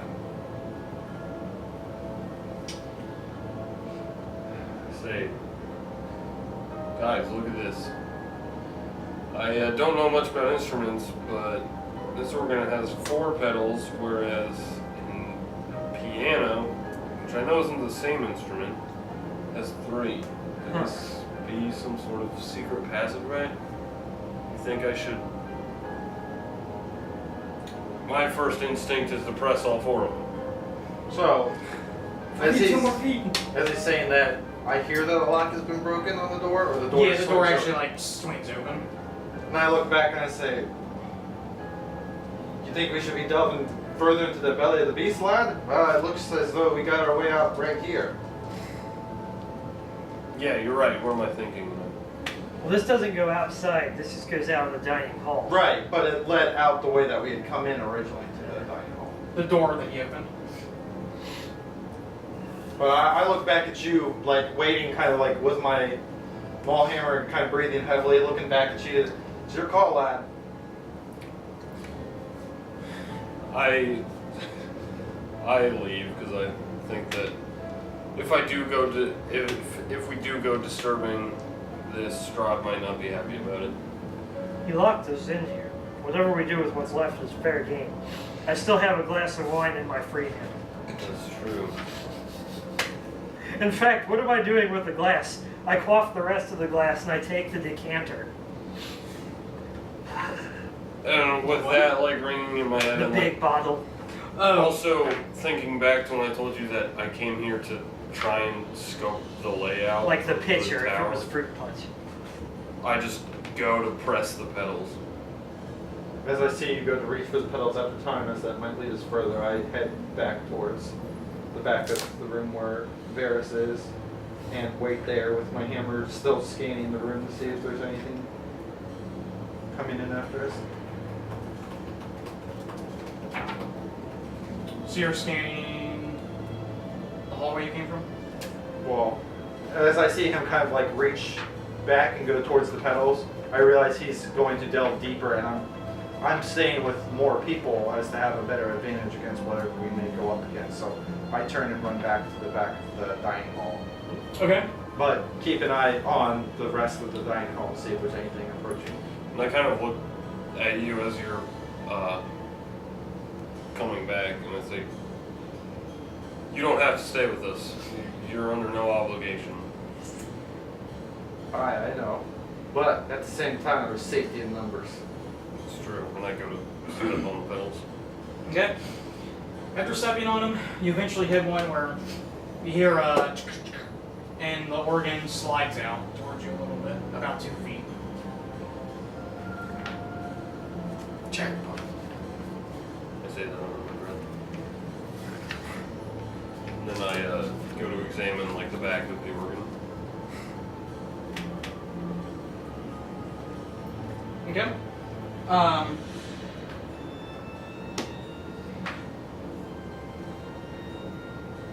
So slides down, and you see that there is on the wall behind it a secret door. It swings open, and it's like just a basic wooden door. I mean, I check for traps on the door. okay. What is trap looking? And investigate. I think 9. you don't find a trap. You don't find a trap. Well, then I open the door. Okay. I go to open the door. Where's my drink?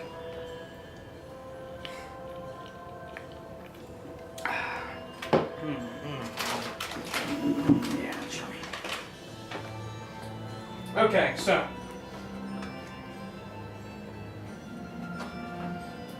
you go in here.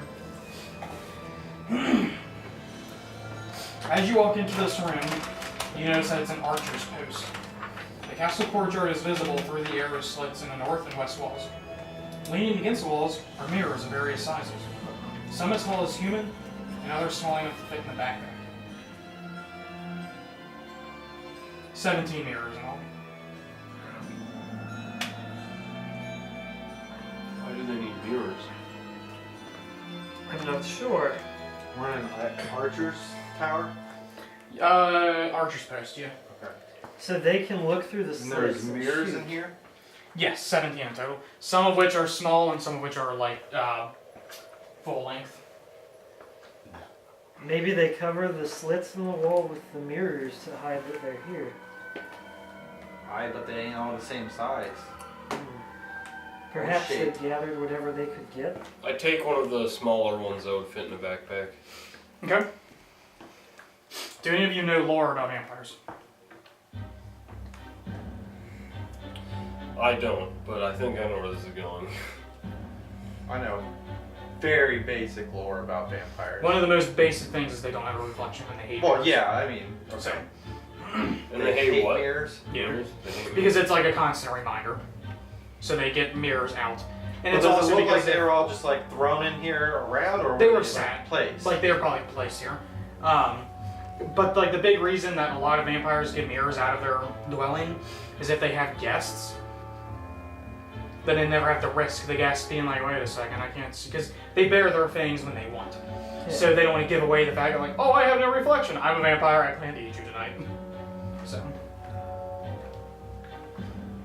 I was also thinking that's like the closet of all the pictures of the ex-girlfriend, except if you become a vampire, then it's the closet of all the pictures of mirrors. oh yeah, Like they're pretty just, much. Yeah. like A unpleasant constant reminders, reminder, like yeah. you said. It's like, So if you view the map, where you are is here, and you see the hallway here leading to this area. I look down into the courtyard from the slits and see if the caravan's still out there. It is not. Looks like the horses took up and fled, or he put them and corralled them somewhere. If we do run from the castle, it'll be on foot. we can make it a fair distance on foot. I'm not concerned. I'm sure so can Strahd on the back of a horse as well. I don't think he'll kill us as soon as we leave the castle. I think that would take away some of his fun. Based on the way he was talking, I don't disagree with you. At the same time, I don't think he'd be enjoying it if we were poking around in here. He told us to have fun. It's true. I won't argue with his twisted logic or yours, lad, but I'm following the lead of the most foot. Sorry, I just No, you're want fine. to better look at this. Yeah, that's fine. So we were here, Yep, that's done now. and the door leads out here or out here? This was the door that you would use to get into the dining hall. You And came now into the we're castle here. this way and came this path. And now you're here. Hey, well, then I look at you and I say, well, Drone, it's really up to you. Do you want to go back the way we came or delve deeper?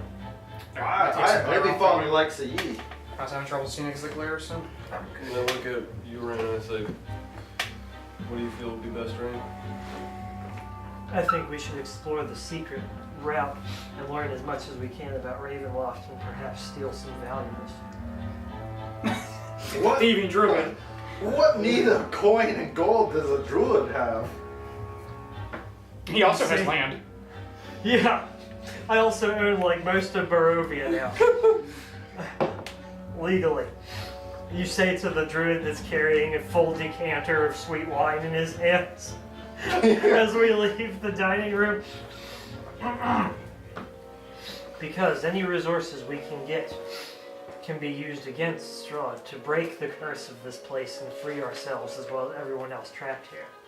I suppose, just the way you speak of it, sounds as though you're masking your own greed, lad.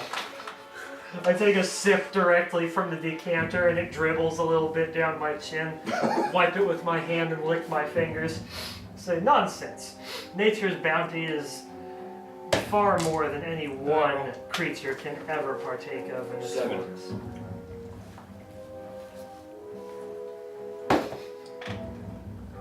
With a plum seed still in my cheek. With what you said, Rain, just kind of nod my head and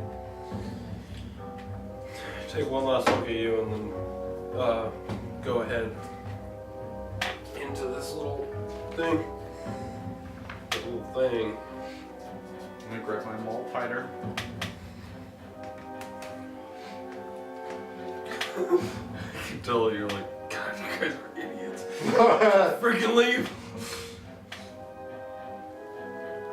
I have to. As you guys enter this room and you continue to talk, you hear a low.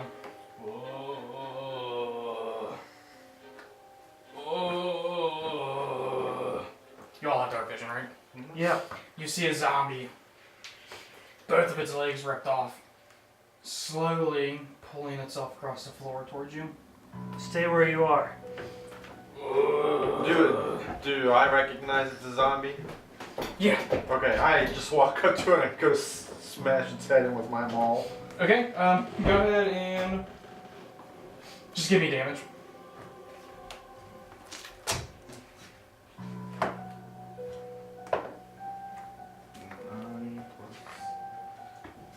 Is 12 damage. Okay, you smash its head in and kill it.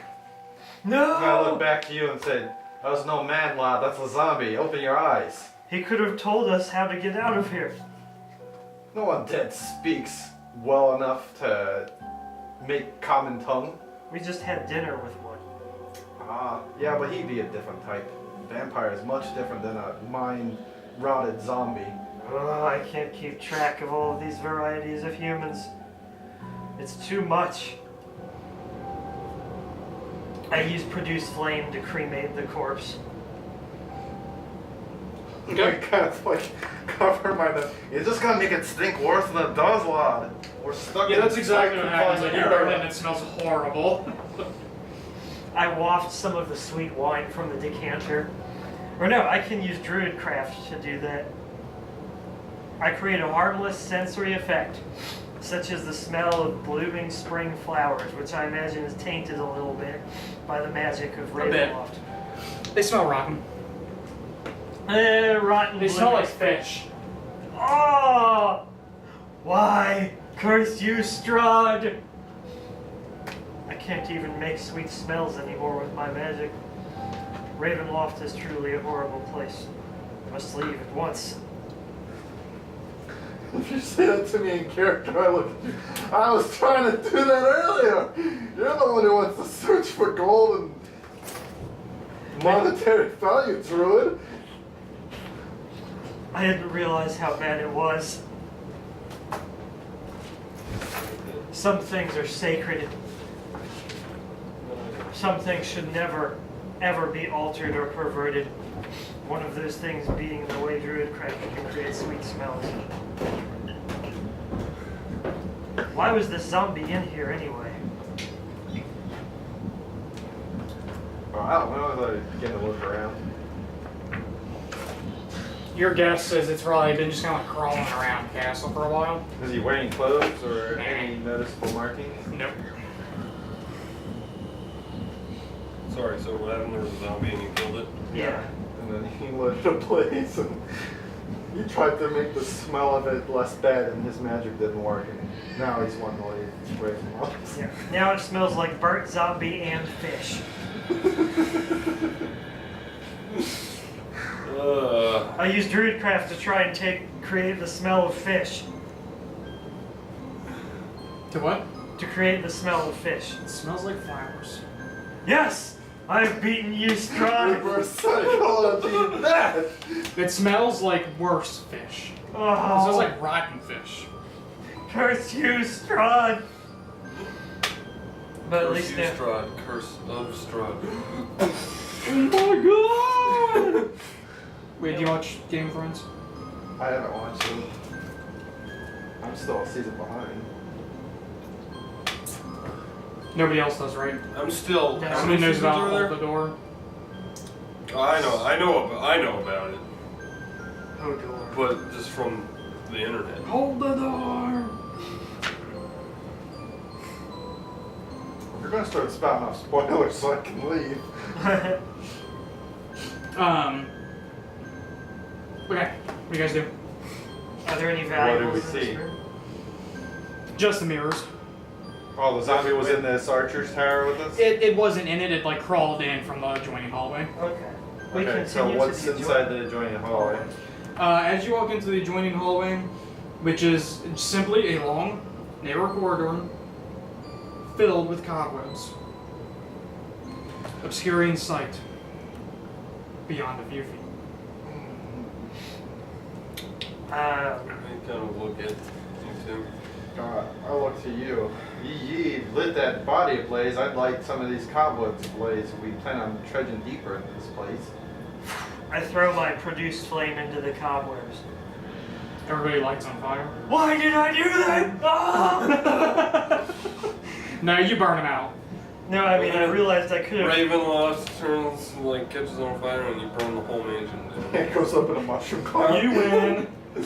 But you're dead, so you I can't could do have it. used those cobwebs as a spider, because if you're a spider touching cobwebs, you can sense and perceive everything else attached to those cobwebs in that network. Ooh, fancy. Yeah, but now I burnt it all, so I can't do that. I realized that as I watched them burn. Ah. A little tear comes out my eye. But now that's So, clear, we invested. With your dark vision, to Well, the I have the west. orb. Oh yeah, you do. To the west, you see another room, Oh, you can and then you see create towards the east, you see the hallway Yeah. continuing to a staircase. The drift globe. It, like, Oh, the yeah, daylight that's right. I spell. forgot. You had that one. I was looking.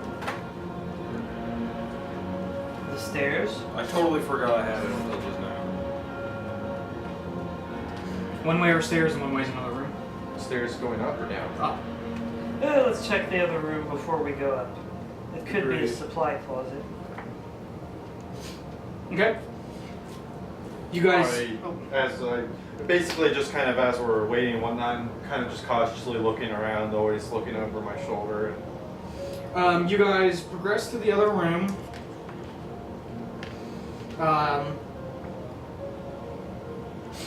It contains a high domed ceiling. It's about 30. The room itself is about 30 feet wide and it's octagonal in shape. There's multiple frescoes that are faded, that are on the age-adorned ceiling. Their images, it's too old anymore.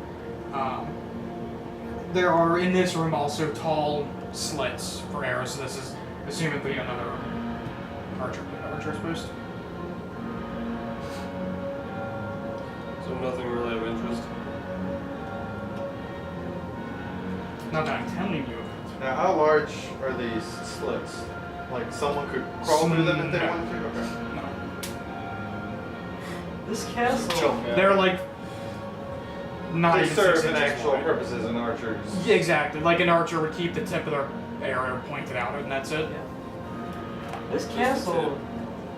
Sorry, what were you saying, Grace? It's just the tip. Oh God. This castle seems excessively fortified with archers' outposts, as if they were regularly attacking something from the air. What else could they shoot other than people in their own courtyard? I don't know. The courtyard doesn't seem to be too far outstretching. Any invader coming up the gates, I would assume they could fire with a decent longbow. But then they couldn't see them. They'd just be raining arrows pointlessly over the walls.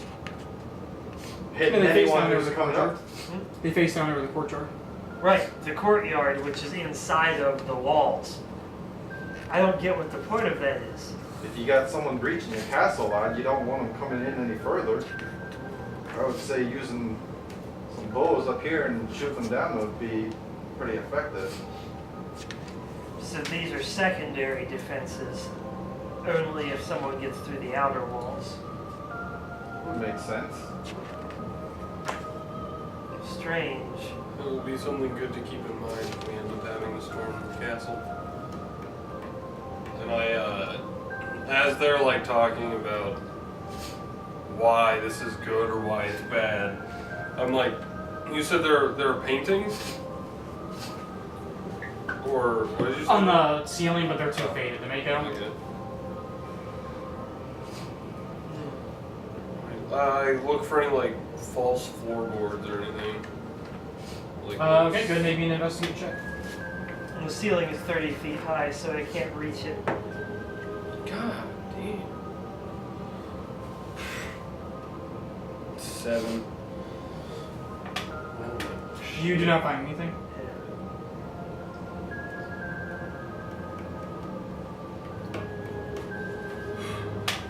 So there's no other doors out of this room? just led into this large group. Yeah. I'd emphasize keeping the pace strong. And if we can't find anything else in here, I'd move us to the staircase.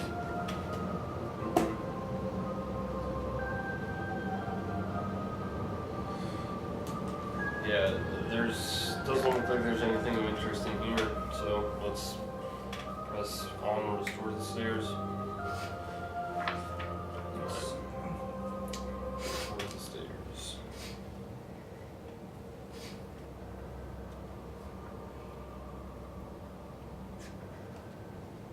Sorry, this is where this area starts to get really confusing because it's so complex 3-dimension. I've looked over this map like 20 times and it's still like kind of confusing as to what they're trying to say. Over-designed dungeon. It's not too bad.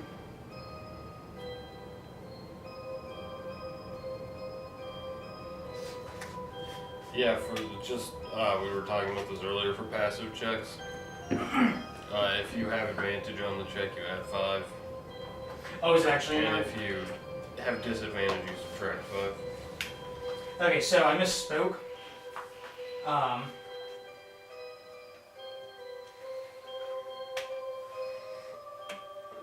Or did I?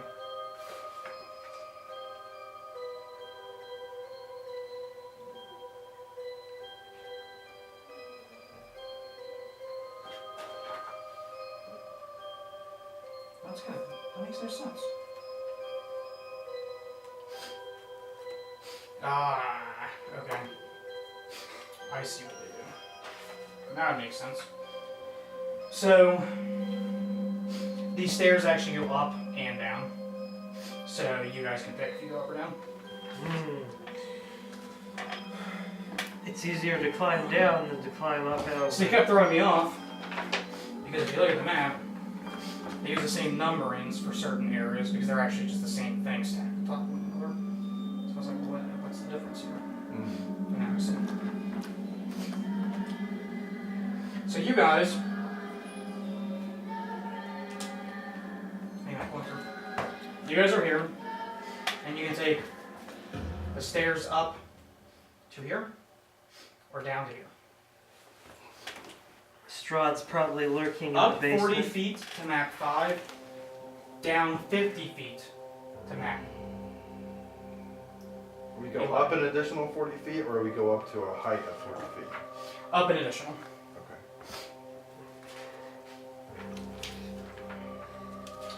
That is kind of up to you, too.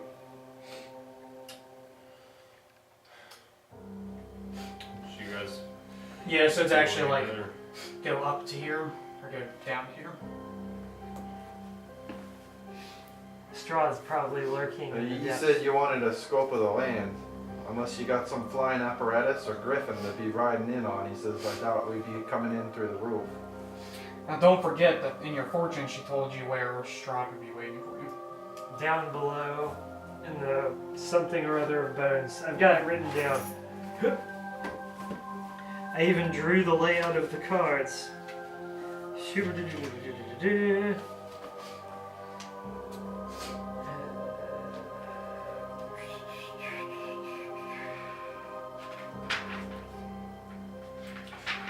So, The Hall of Bones Hall of and the Bones, dark okay. pits of his castle. so The King of Clubs, the Where's dungeon.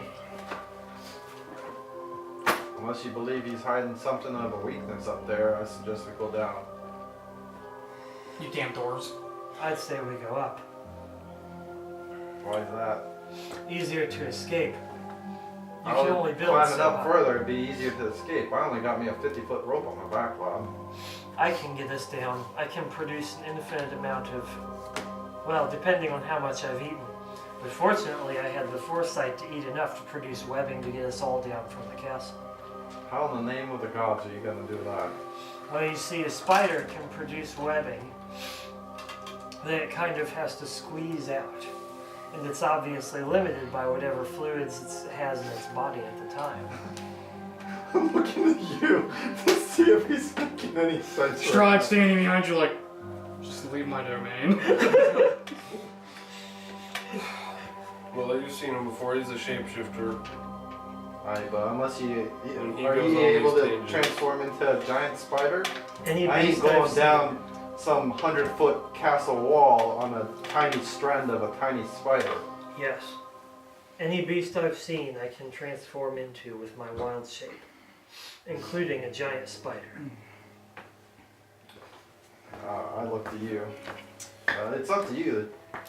Well, if Strahd will be waiting for us in the basement, then let's obviously... Now, he doesn't know about the fortune telling.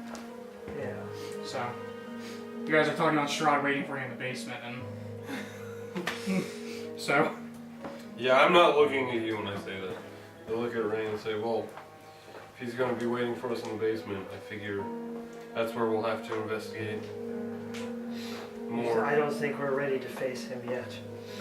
We still have other fortunes to pursue. I feel like I'm only halfway ready. If I had to put a number on it, Yeah. I'd say 5 out of 10. Do we know what Malark would say in this situation? Malark. What Mark? I think we got. JT's heroic. His characters are heroic to a fault. But he doesn't want to die.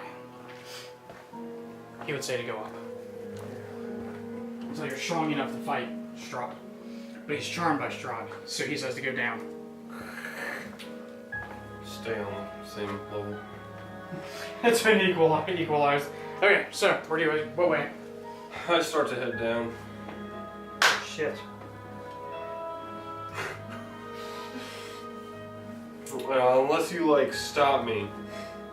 I would stop you and I'd say we're not ready to face Strahd, Varys. How do we know he's actually going to be down there?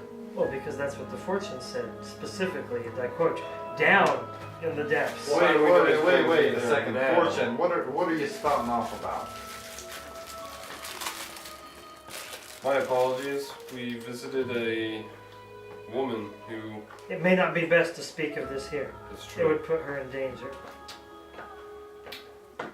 Either way, I'm following your lead, but if we're following the leads of some crazy fortune teller, I suggest we go the opposite way of a crazy fortune teller. Fortune teller? Who said anything about a fortune teller? We sure didn't. Well, then we should go up. I might head up. I'm kind of shudder like, These people are I'm crazy. looking forward to climbing to the outside of a castle on giant monster thread, Might not be giant monster thread. or spider thread. I could also cast spider climb on the 3 of us, so we can all climb down ourselves if we'd be more comfortable. Well, I didn't know you could do that. It's the power of nature, much like your power of faith. I am aware of my connection to the rest of the world, and by stretching myself, I can stretch the world along with me. So you guys go up. It's the same thing as before. A long hallway that's cobwebbed up. But you can keep it bright enough that you realize that you're on like the battlements of the castle. Like as you go up these steps, pretty much all the hallways you come out are probably gonna be the same thing. Archer turrets at the end of the hallway. And possibly other things branching off of the hallway. At least I think I can skill boost spider climb. Skill boost. Spell boost. Now I'm mixing terms. Spider climb. No shit. Never mind, you can't spell boost spider climb. Oh well. I can get us out of this? Really? Oh no, I can't. Yeah. We'll go with the giant spider option instead.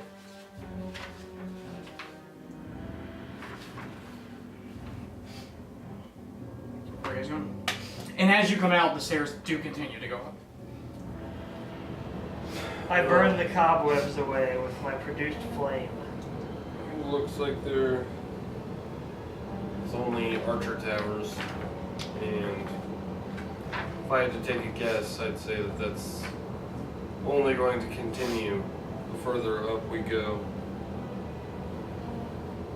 So perhaps we should try and find an exit now. When we approached the town or the castle, did we see anything like large, bulky areas that would probably house something besides, you know, defense turrets You would have come in. higher up and like off the stretch from where we're at? Because I assume Yeah, we're like you, above like- the heart of the castle. You guys are right here, making your way up, right? Front of the castle's this wing, courtyard's that wing. This is the archer tower you guys keep going into and going into steps, right? So you would have seen these areas would stuck out in those two areas, I would say.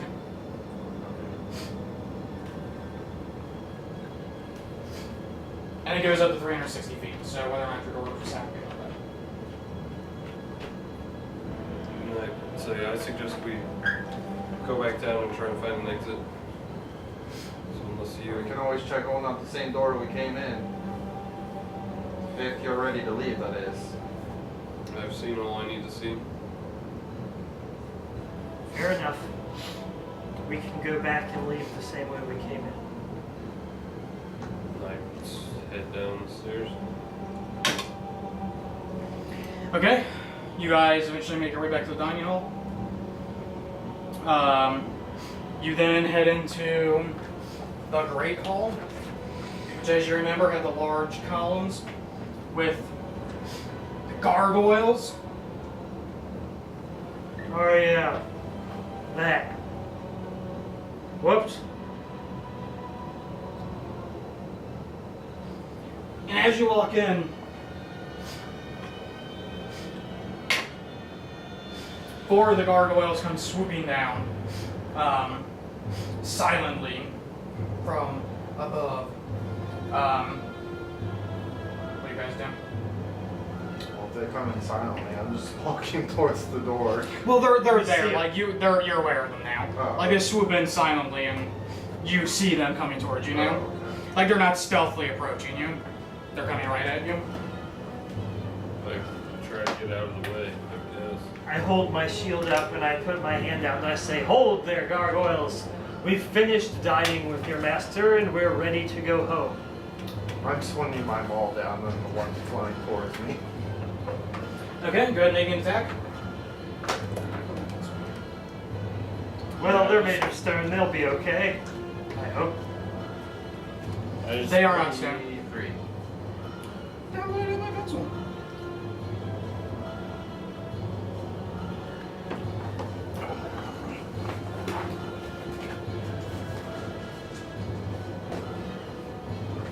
$33?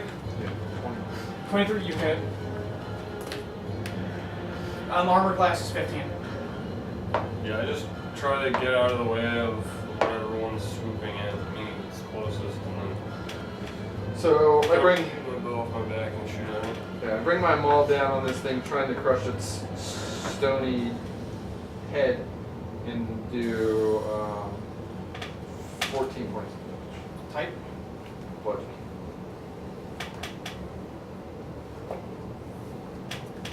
As you bring your mace down on it, it brings its wing up and absorbs some of the blow of your axe, and you feel like it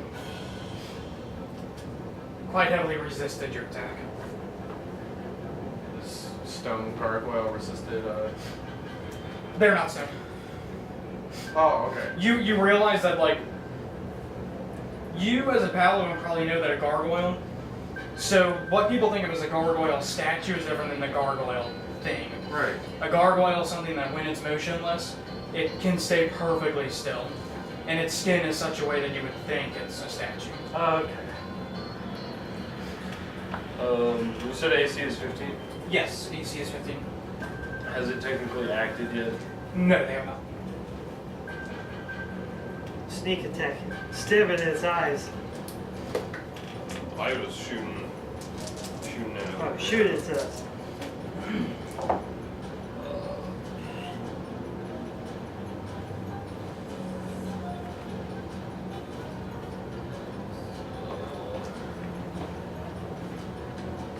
They're coming to get you, Barbara. 20 points of damage. Same one he's hitting. Yeah, I guess. Whichever one was like, How many are in here? 4. and I guess it would be piercing if it's Um, arrow. Yes, but you're using a magical bow, correct? Okay. So as you guys see as he shoots his arrow, it's imbued with the magical properties of his bow, and it actually does pierce into the gargoyle's skin, which you could tell from hitting it with your hammer is very resilient. So.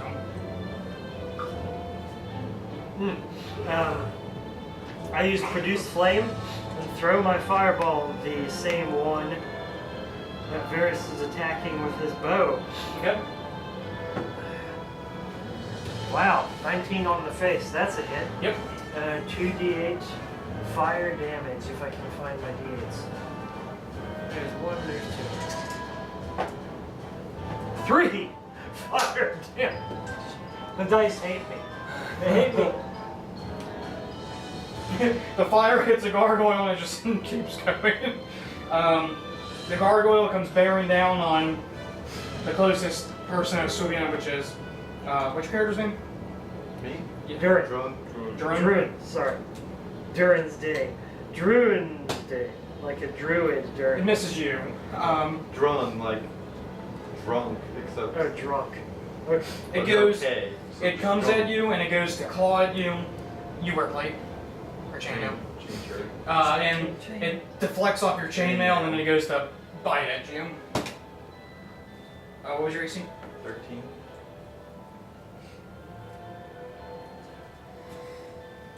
It manages to hit with the bite, and it sinks its teeth into your shoulder, and you take 5 points of piercing damage.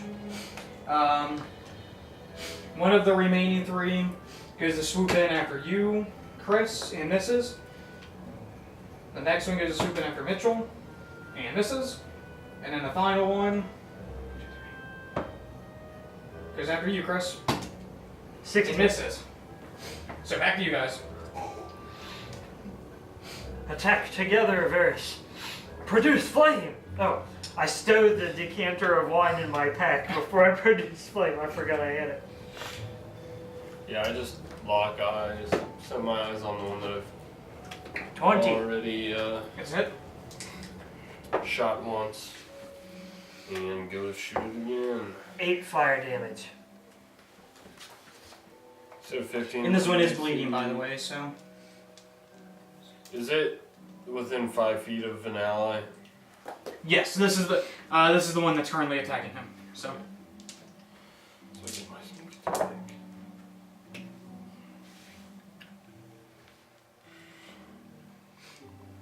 Oh. Do you get additional dice now that we're 5th level? Yeah. He has 36. Okay, good. Because I got an additional die on my produce flame. 19 damage. Okay, wait. Don't you get an extra attack at 5th level? Oh shit, I do. Ha Nice. Forgot, I only swung once. Yeah, I thought so. What was your damage? 19. 19? You stab or shoot. Shoot. You, as the gargoyle bites you and it lifts its head up, its face gets hit with a blast of fire and you see an arrow just go right into its open mouth and falls to the ground, dead. Right. Go Kind ahead. of like fighting this thing off, I throw it down to the ground and nod at you. And he thanks lad, he says, well look out behind you. And I go to charge at that one. Go ahead. You can make your attack. You guys are all close enough that you can hit it. As I'm charging at this one, I call out to it, ye will not get in the way of me vengeance, and I use a vow of enmity, channel divinity on him. Okay. As a bonus action, and then I'm going to attempt to use Thunder Smite. It is a activated spell that requires concentration, and you release it on a hit. If I recall correctly. It costs me a bonus action to do that as well. Oh, does it? It's my bonus action, yeah. That's kind of dumb. Yeah. So I can use it as part of my swing. So I just go to swing at it then. Okay. It is a 24 to hit. I forget what you said the AC. 15. 15. Okay. So it hits. With my first attack as I go jumping at it, spring my mace, I'm all down on it, crush it with a 24, and then go to, as its head is down into the dirt, I go to Smack at it again. That's You get advantage with your Earth Enmity. 14. Yeah. 14. Damn. Does not hit. Okay, so the first hit hits. As it does, red energy once again crackles from my hands all the way up through my maul, and I'm casting Divine Smite on it. And it's an extra 2d8. It takes an extra d8 if it's an undead or a fiend. It is a medium elemental, so Okay. odd. So it'd be a fiend. Nah. Oh, shit, cool. 9 plus 3 is 12. It takes d8. 15. Plus 4 is 19. So it does 9 radiant damage and then 10 bludgeoning damage. For the sake of RPing and the fact that I don't think it makes sense, like, that you hit them and then smite them, if you do, like, an ability that does additional type damage, then your entire ability is going to be treated as though it does a type of damage. So, Okay. just for the sake of me being lazy and not wanting to split everything up, and I just think it makes more sense, honestly. So that one is noticeably beaten up, so it stands up and it goes to swipe at you. 16? 13. 13. It manages to connect, and you take 5 slashing damage, and then it follows up and tries to bite you, and it manages to connect, and you take 5 more points of piercing damage. So it slashes at you, and then, just like his buddy, he just bites that same exact spot in your armor. The other two, one of them focuses on the dirty rogue with a slash and misses, and goes to bite, and the bite connects. 5 piercing damage. I'm gonna use my uncanny dodge. I can use it once per turn, right? Yes. It's a reaction. Yep. Yeah. That just makes it miss. No, it halves the damage. Okay, so So yeah, so like 2 points as of he damage. goes to bite me, I guess I'd like try and dodge out of the way, but he still manages to like. Yeah, give you a good scratch slash. me with his tooth, yeah. The You said last 5 one, points? yes. I'm assuming I round up for the 16 AC. Yeah. He manages to connect with his slash, Crap. That's not but not with his bite. So he manages to just like, you're not in bear form or anything. Nope. So he manages to just slash like your bare exposed skin because you were leather. Studley leather. Stuff your leather. So he manages to get a spot like right above where the neckline of your leather armor is and slash the side of your neck. 5 piercing damage. Slashing my neck. damage, sorry. Back to you guys. 5 slashing damage. Okay, the one that I just pounded, is it bleeding? It is not bleeding, Okay. but it's looking kind of weary. So I disengage and go to move out of the way of the gargoyle that's on me and set my sights on the one that Droon is currently fighting. And I go to knock an arrow and shoot it right over Droon's head okay. into the gargoyle. And it hits.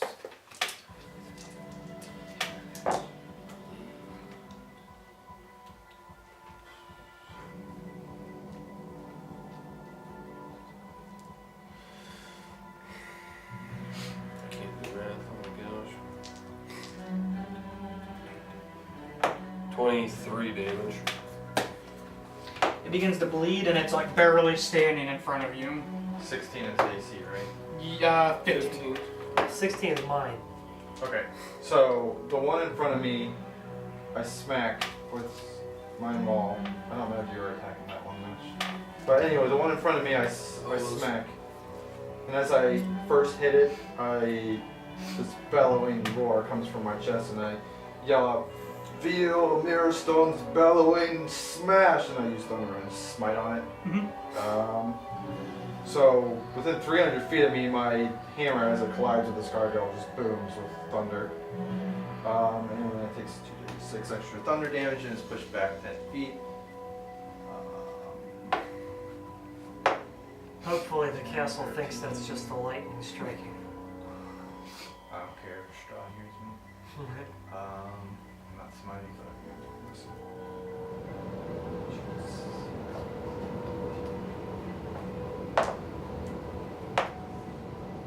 6, so 6 thunder damage and then 13 bludgeoning damage.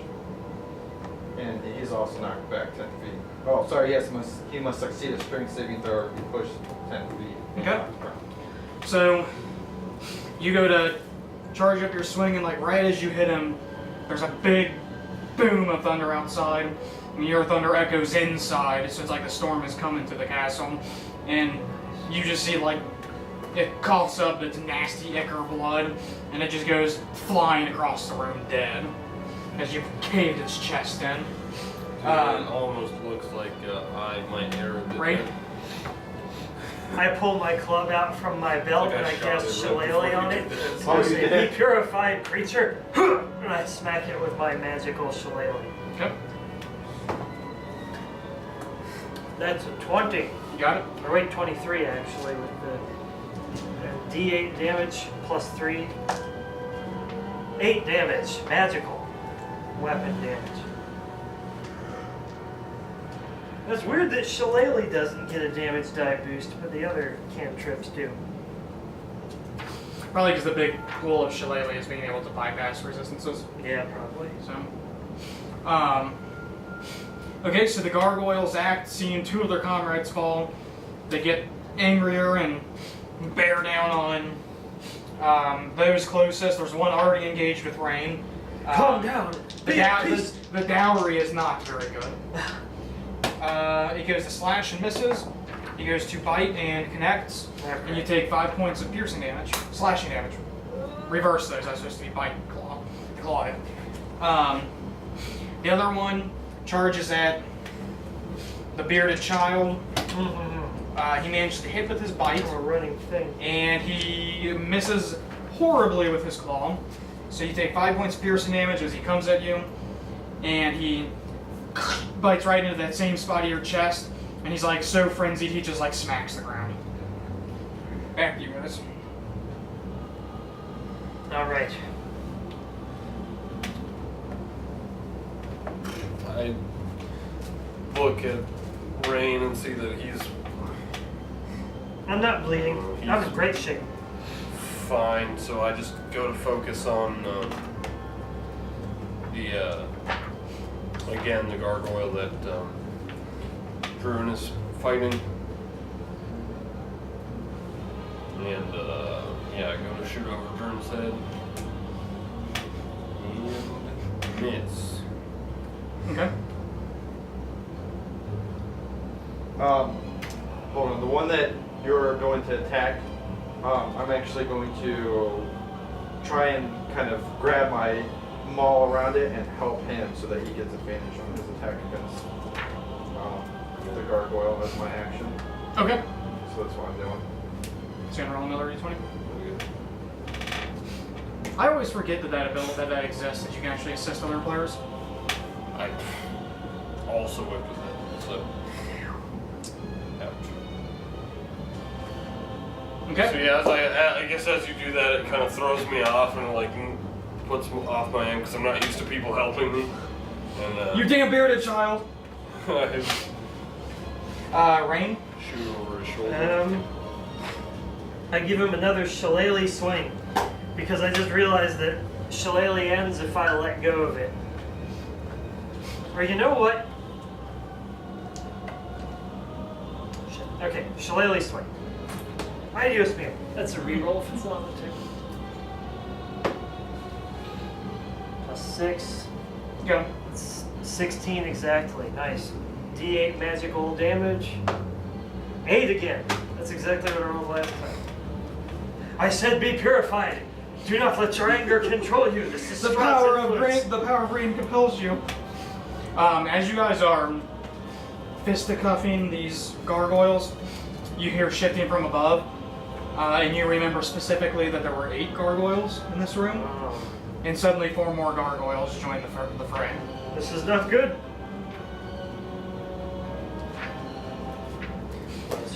The 2 you're engaging, Rain, yours goes to return the favor.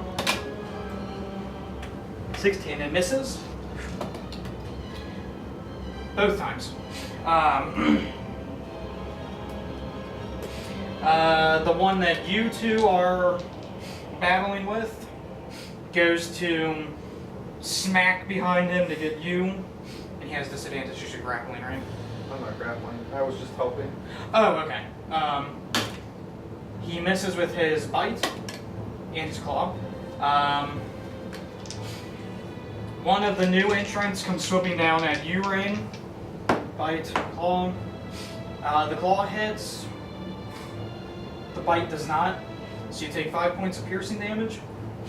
Number 2 new combatant goes after Mitchell.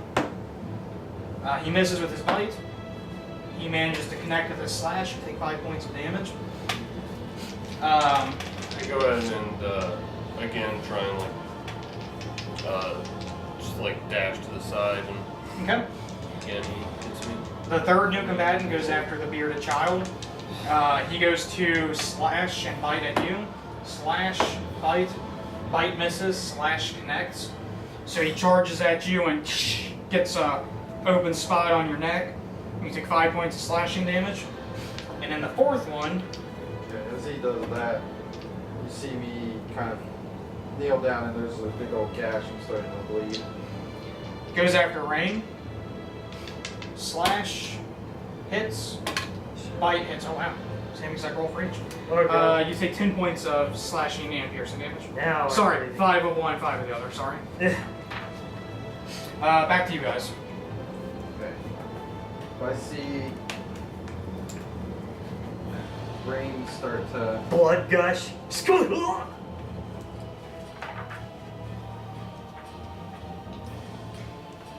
I raise my hand into the air high and I say, no, by my hand, feel restoration, and I slam my hand into the wound that you've just suffered and channel 15 points of healing into you. That was strange. It didn't feel like a good berry. I'm now back to 28 hit points. Okay. Rain and Varus. Alright. As my action, I cast Bark Skin on myself. Now my armor cannot be any lower than 16 no matter what. As my bonus action, I use Wild Shape and I transform into a crocodile. And I give the gargoyle in front of me a big toothy grin. Okay. And that's it for me. I disengage from this gargoyle and go to shoot the What same. are the rules for something flying if they're grappled or restrained? If you're grappled, your speed becomes 0, including your fly But if speed. you're restrained? If you're restrained, that's You grapple. also And, okay, just making sure. Yeah, because the crocodile grapples and restrains whatever it bites. Okay. So he'll have to get That's what I free thought, I before wasn't he can sure. fly away. Yeah, so I disengage and get some distance between me and this gargoyle and set my sights on the gargoyle that I attacked last time. Just go to load him up. And it's 20 modified, so Same one you said, right? Yep. Okay, just making sure. Are you D10? There you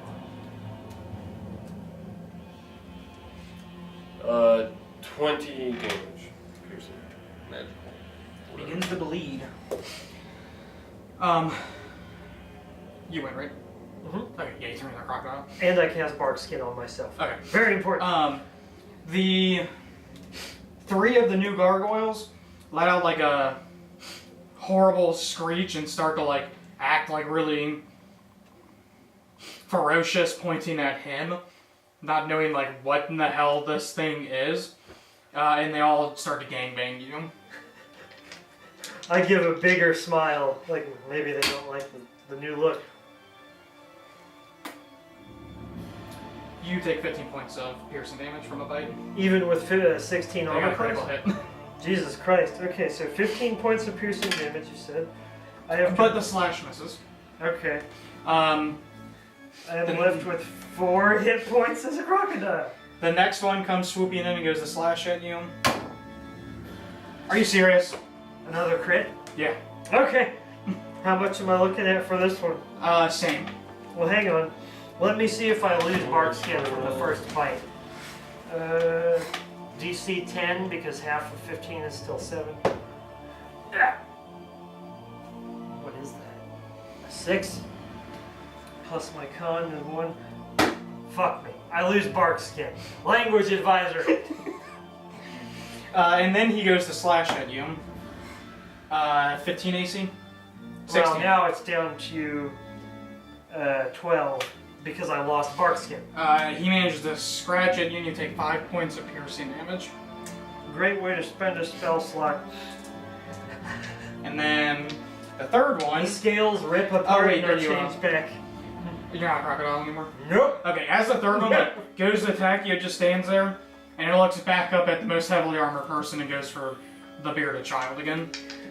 He goes to slash at you, Dewey. 16 was your AC?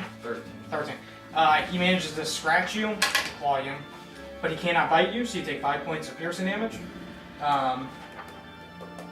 The remaining 3, one of them that you were already engaged with, Rain, he goes to claw you. He misses, he goes to bite you. He connects, so right now you have like 3 gargoyles chomping on you. Yeah. 5 points of piercing damage. Ow, ow, ow, ow. One of them goes after... Still in this fight? There are 6 of them. Oh, wow. One of them goes after you and misses Mitchell, and then hits with a scratch. So. And as like you come out of your crocodile form and you start to bleed, you hear like the same mocking laughter from the dining hall, and you hear Strahd, and he's like, "I told you it wouldn't be easy. Why don't you just run away, cowards? Just run away. I thought that you would make this fun, Paladin." Because I haven't used any of my good spells yet, Strahd. You can't even defeat my servants, my gargoyles! What hope do you have against me? Back to you guys. I look to you two and say, we're heavily outnumbered and these things aren't dropping any faster, but we are. I look to the door and say, we could at least get to the door and close the door behind us. Trap them in here. I just nod at you and go to... Do any of your characters know anything about gargoyles? I don't know that I would. This is rough because like a lot of the enemies you face aren't like things that normal characters see often, so I can't like give you... If they're earth insight. elementals, remember that my hunting trophy was a gem from an elemental. They are elementals, but they're just a medium elemental. It doesn't have a type. I think they're considered elemental because of how they can animate into stone, Yeah. but I don't... How high up is the ceiling in this room? Can I see a point 100 feet above me? It's not that high. Oh. It's maybe 50 feet. Damn. And you just heard, damn, I keep forgetting your dwarf's name, Dewey. Drone. Durun. You heard him say that maybe Like drunk. retreat is a good idea at this point. It might be. Live to fight another day. That's where I'm going. I'm running towards the I door. nod at you and run Okay, toward well, I'm running to the door, and as soon as I see, and if he's gonna stay in there, keep fighting, I'm closing the door. That's you, Chris. I know. Jesus.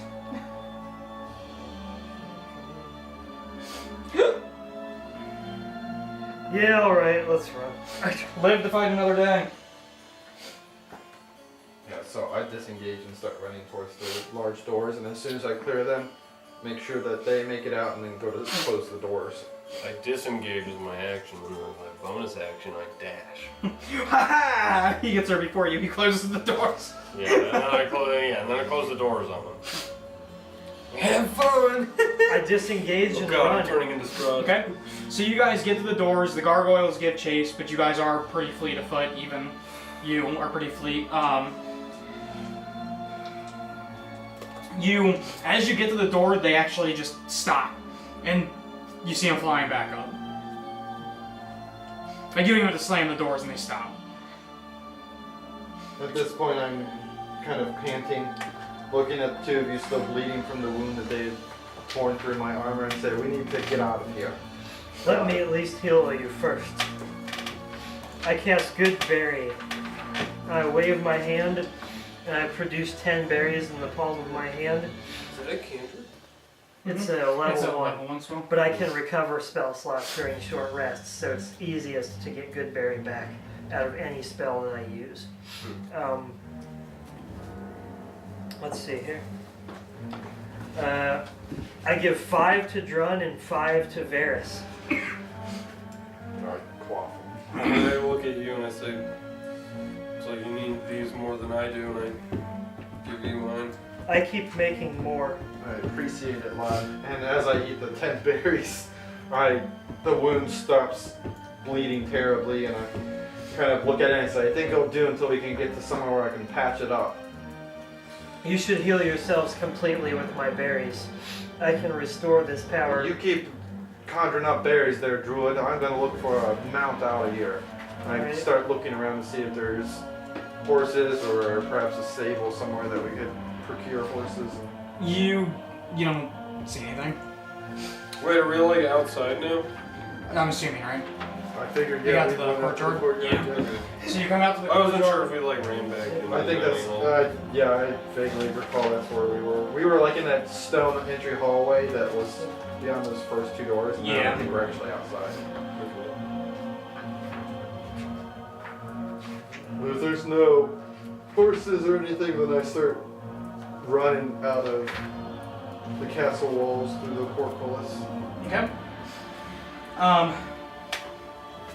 The portcullis is closed. Aw, damn it, and I spit, Noreen. And I look to... And it's big. Right, so I look to you two and say, you said you could get us over or down a wall, how about over one? Luckily, I didn't use both of my wild shapes during that battle. What are you looking for? Monster manual. It's giant wolf spider, because giant spider, thanks, is a distinct creature.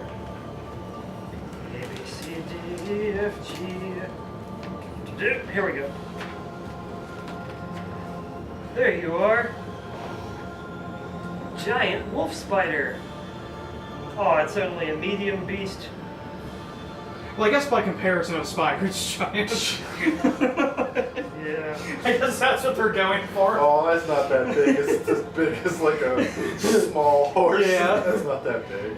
Giant spider was the large one, but the CR is too high. Let's see here. That's pretty cool. So, so I can use my spider climb spell. How high is this wall?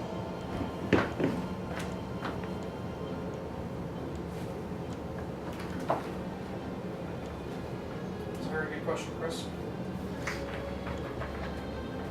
And I'm very happy that we live in a world where we can ask good questions. I also have the plum seed still in my cheek that I'm saving for use of plant growth.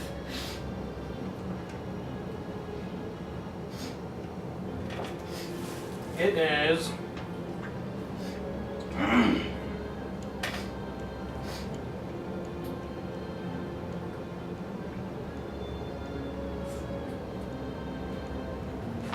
According to the diagram, I would guess about 90 feet. Okay, so question is, if I'm a giant wolf spider, can I carry a passenger on my back without compromising my ability to spider climb? Hey, what? A passenger. What size are you? I am medium beast, and my strength is a 12. Mounts are medium, right? So I would say that you could carry some. Horses are large. Are they? Yeah. Or medium. Let's see here. A mule is medium Oh, though. are they? Yeah.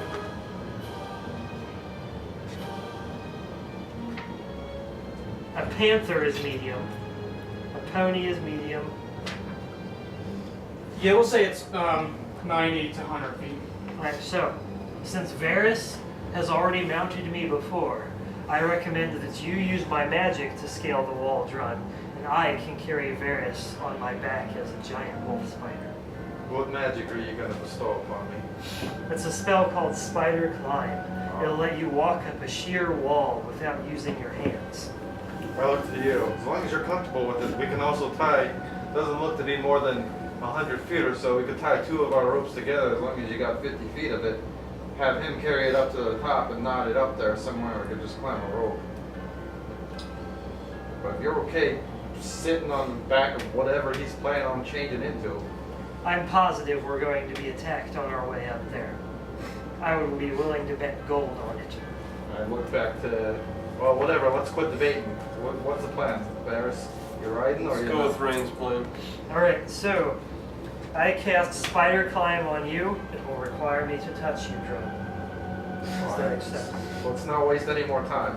Alright, go ahead and unzip your pants.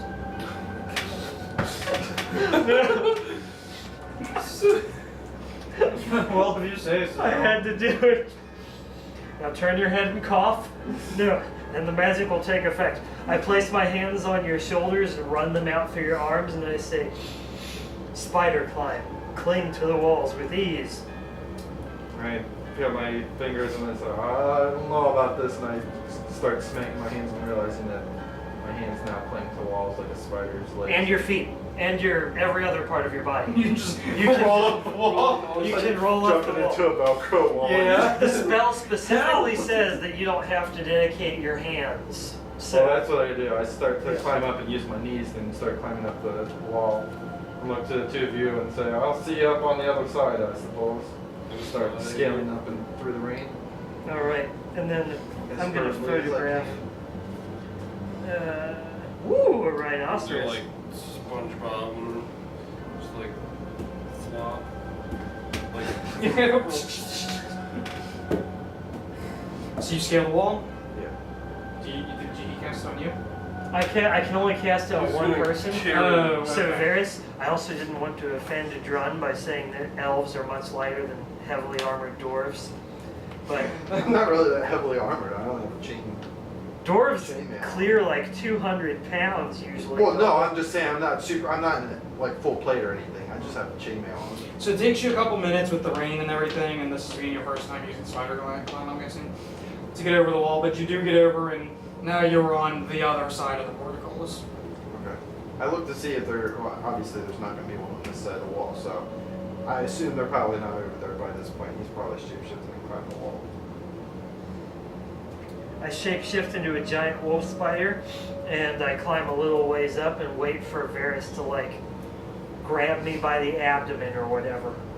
yeah, I get on however I manage to. And just wait for him to start moving again. Okay. So you guys all lumber over the wall, get to the other side, no attacks, no deaths, and now it's just a rickety bridge between you and possible freedom. Possible freedom.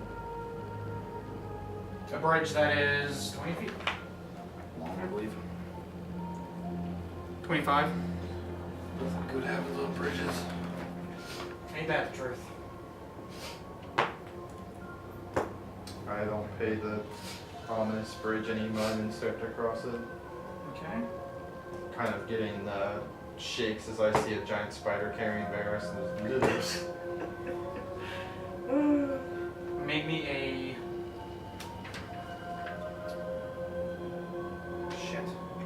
dexterity saving throw. As you make your way across the bridge, There you go. I have spider climb, I assume, still. no, you had to take that off, you didn't you? No, I can keep a spell concentrated if I'm an animal. I just can't cast. But you can only have one at a time. You're Yeah. casting on him too? No, I'm carrying. He's right. Oh, okay. He's the spider climb spell. I am an actual spider climber. As you are walking across the bridge, the boards are pretty big and one of them just cracks out from under you and you fall. Oh no! One of my 8 legs is sticking through a board. I say. Really? No, not you.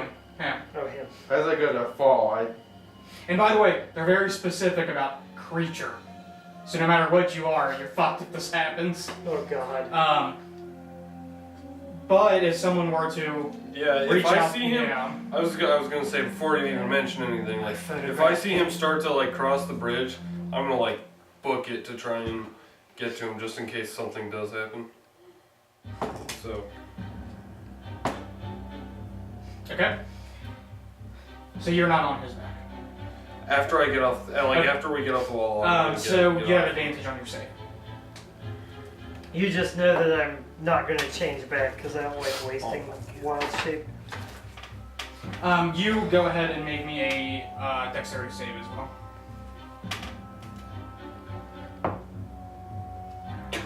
With advantage. Literally rolled a 1. Oh god. it's meant to be. Dexterity saving throw, so 8. Okay. Or sorry, an acrobatics check. Acrobatics, then that would be 11. Okay, so you hit a board, it cracks out from under you, and you know like this is death. This is how I die. And like as you go to fall, you feel his hand just grab the back of your armor, and you're just dangling there right now while you're holding him, and you're starting to slide down as well. And you're witnessing this. He's slowly starting to slide because there's really nothing for him to grab onto. Alright, so the giant spiders don't actually have anything that says they can create webs. All of their abilities say that they walk on webs, they can sense things on webs. So, What kind of spider are you? yeah, exactly. What kind of spider am I that can't spin a web to save my dying I think friend? this is time for the gorilla. I already used both of my wild shapes. I was a crocodile and now I'm a spider, and that's who I am now. Grab my leg. Ew! Take my strong. It's like I come forward to save my. Like a vice creep. Okay, forward. can he use his spider climb to like climb up me? He could, but the issue is you're sliding. Because it's raining and you're basically like on wet wood, and there's not a surface for you to grab onto. Yes, but I'm. Unless you saying, were to, I don't know, like have daggers to step into the wood. Alright, look, how far am I from the wall underneath the other side of the bridge or behind the bridge? You are only about 10. You are about 10 feet from the closest wall. Okay. How quickly is he sliding? Like, so quickly that I can't Slowly. say so. Okay. I say, brace yourself, I'll swing over to the wall. I still feel the clean goop you put on my hands. As I kind of like sat there for a while as you choked me. Kind of look and kind of quickly like snap out of it. Yeah, and that's what I said. Yeah, I say okay, and then I kind of like, I'm just holding with one hand, right? Yeah, you're like holding his collar almost. Or I'm like- better yet, I just grab the bottom of the bridge and just start climbing. Yeah, like that's you're- what I do. Even though you're short, he's got you to where Yeah.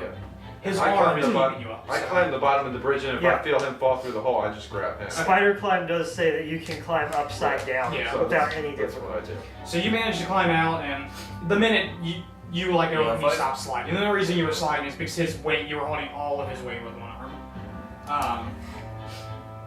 And by the way, there was only 5% chance that would happen, and I rolled a 1, and that was my roll. I was like, if I roll a 1, they'll fall through the floorboards. I roll fucking 1. So the board gave way, and the whole bridge is pretty rickety. So. I focus my mental power on my spider sphincter, and I try and squeeze a web out to anchor myself to the sturdy part before the bridge. I continue to just run Nothing over the happens. bridge. Alright, apparently I'm the type of spider that can't spin a web. I make a mental note to file a complaint with my local arts druid, Yeah. and then I carefully spider climb across the bridge towards my allies. Yeah, if we get up, fine, then I go continue to cross the bridge. Chris, you're good. Make me a dexterity save. You're good. Dewey, you got the other side. Ooh, there we go, 13. Okay, so since you're quick, and because you saw him fall through, you step on a board and it gives way, but you're quick enough to get off of it onto another board, and you're okay. So you all make it to the other side of the bridge without falling to your death. Yeah, that is brutal. Like, And it's just like you die if it Yeah. happens. it says they have to succeed on a DC 10 dex saving throw or fall to the bottom of the cliffs 1,000 feet below. Yeah. That's not survivable unless you've got feather fall, which Yeah. I don't. So you guys are relatively safe now. Mamma mia. I mean, It's a spider! Hit it with your boot! Yeah, I don't stop. I keep going because Okay. I don't know. So you know that it's going to be a decent trek back to really anywhere. And by the way, Irina's been with you all the time, but she's not having problems at the moment, so Yeah. that's why I don't bother with her. So, to where are you headed? My thought would be wherever What the he said. closer settlement I would think be. you're about equal. You're about equidistance from Barovia and Valaki. Well, Valaki has the burgomaster that probably hates us. Did he wait? He didn't find out that was us, did That broke her out? he? Yeah. No. Wait. Are you thinking of the Burgomaster or the Walker House? Both, I guess. Neither of them, to your knowledge, know that it was you guys. Because you guys were pretty stealthy about it, so. And and the burgomaster hasn't found out that we killed Isaac yet. Has he? Yeah, to him, Isaac is just missing. yeah. And he doesn't know where. I have been meaning to go back there and try out plant growth to see if I can help enrich the soil. And Actually, you I have asked to- Irina where she wants to go. Just because I know that she has, I guess, a home in Barovia. She suggests Valaki because of the fact that her home in Barovia was infiltrated by vampires already, so. She feels like it's safest to stay at the inn at Valaki with the ravens. Fair enough. Where ravens? Nobody has qualms with that. Then I give 4 claws up. I look to you to make sure that it's. If you give me a nod, then I just Yeah, start just doing nod my that head thing. and kind of try to cover my head from the pouring rain. Oh yeah, it's still storming. I feel pretty secure. So you guys make your way. You know it's going to be about a 4-hour trek. And you pass the one familiar thing that you passed on the way there is the windmill. I go in the windmill. And as you pass it, you hear like the crying of what sounds like multiple small children. As we pass, I look at everybody in the party and like, you guys hear that? Well, I assume Am I going we've crazy? traveled long enough to short rest. Yeah. Unless you're like running, then you're Travel. Can we short rest during regular paced travel? I thought that travel was strenuous activity. I mean, during your travel, you can take 15 minutes to take a breather and then travel. Short rest is an hour. What is it? Yeah, they changed it from 4th Oh, edition yeah. for maximum. I mean, it's up to the group. If you guys took an hour to rest, like after you got the decent way out from Ravenloft. I've got enough good. I'm a spider. I would. You know, either way, you are gonna pop out of your wild shape before you get anywhere. So, Oh, before we even get to the mill, I've got 2 hours on it. probably about the time you get to the mill. Because that's about the halfway point. Alright, so once we get to the mill, I go, and I change back into an elf. So I'd say it's up to you guys if you rest it for an hour. Probably not, since it's Yeah. pouring down rain. I would not. Once you get like down, like back to where the carriage was, the rain starts to let up.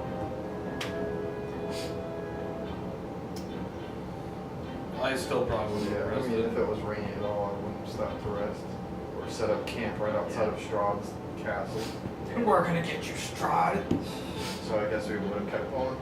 But if we get there and we do hear children crying from inside this windmill, I look at the two of you and you both been here before? Unfortunately, we very nearly died. Well, we ain't gonna let what happened to you happen to those crying babes in there. And I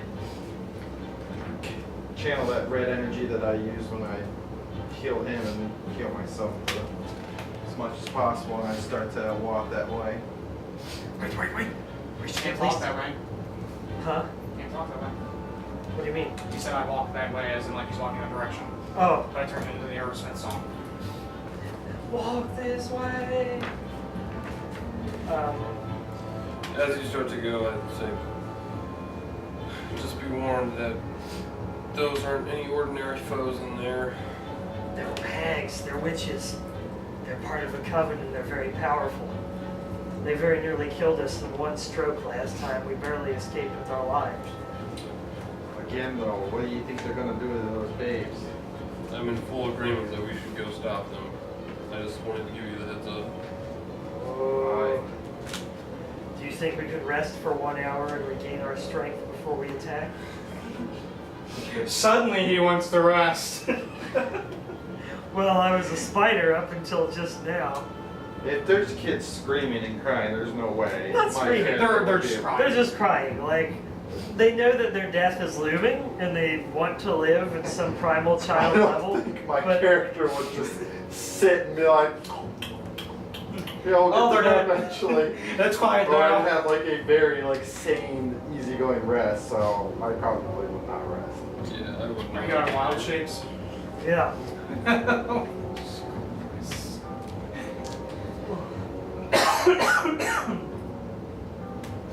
Okay. So. I have to take that plum seed. It's getting soft.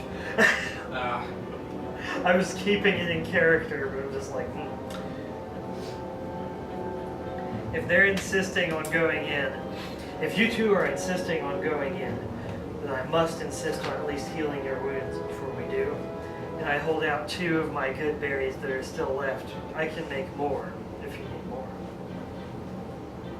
I'm gonna look at you to see how beat up you are. I look a bit beaten, but after I channel the rest of my lay on hands, I don't look as worn or weary. And a sense of rescuing innocence has kind of driven me.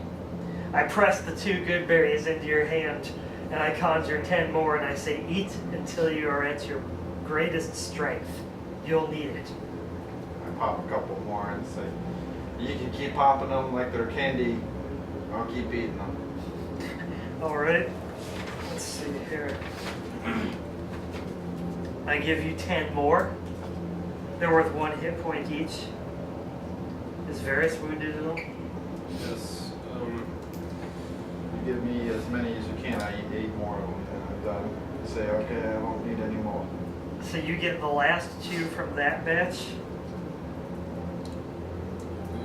and then I conjure 10 more. So after that, I take 7 of them. Okay. And I've got 3 remaining good berries that I'll just hang on to. So as I walk up to this windmill, I kind of stop for a moment, look back to you, and kind of look at the windmill and say, well, you two have been here before. It's the best way to get in there and help get some small ones out. This is where the witches make those pastries. I'm afraid they'll keep kidnapping more children I if don't we know don't. what pastries you'd be speaking of. Oh, you haven't seen them yet. They grind human bones to make the flour, and then they mix the flour with water and presumably something sweet to turn into pastries that they sell to people in the towns in exchange for their children. I'm convinced the pastries are magical. They call them dream pastries, but they're blasphemy. As if you figure probably couldn't be even more possible and even more grim and stone cold face stretches across my face, and I grab them all off my back and bring my hands around it tightly and say, "This evil will not stand." I think our best course of action would be to try and spring a trap on them. If I go in first, I can scout ahead, and hopefully we can surprise them before they even see it coming. I know we're in no shape to go up against them if you said Yichi had no luck with them earlier, but as long as we can get the babes out of there, then perhaps we can come back and smite them another day. I'd agree with Dron's plan. They were very powerful. The one that we faced could cast lightning bolt. Even I couldn't summon lightning bolts. And, well, and don't forget, you know about covens. Okay. And you know that if there's a coven, which is at least 3 witches, their magic is more powerful. Okay. But if you're able to at least cut one of them down, then they become substantially weaker. Okay. Like, they have barely any spells at that point. But there's 4 of them. Oh, I thought there were 4. Just 3. Okay.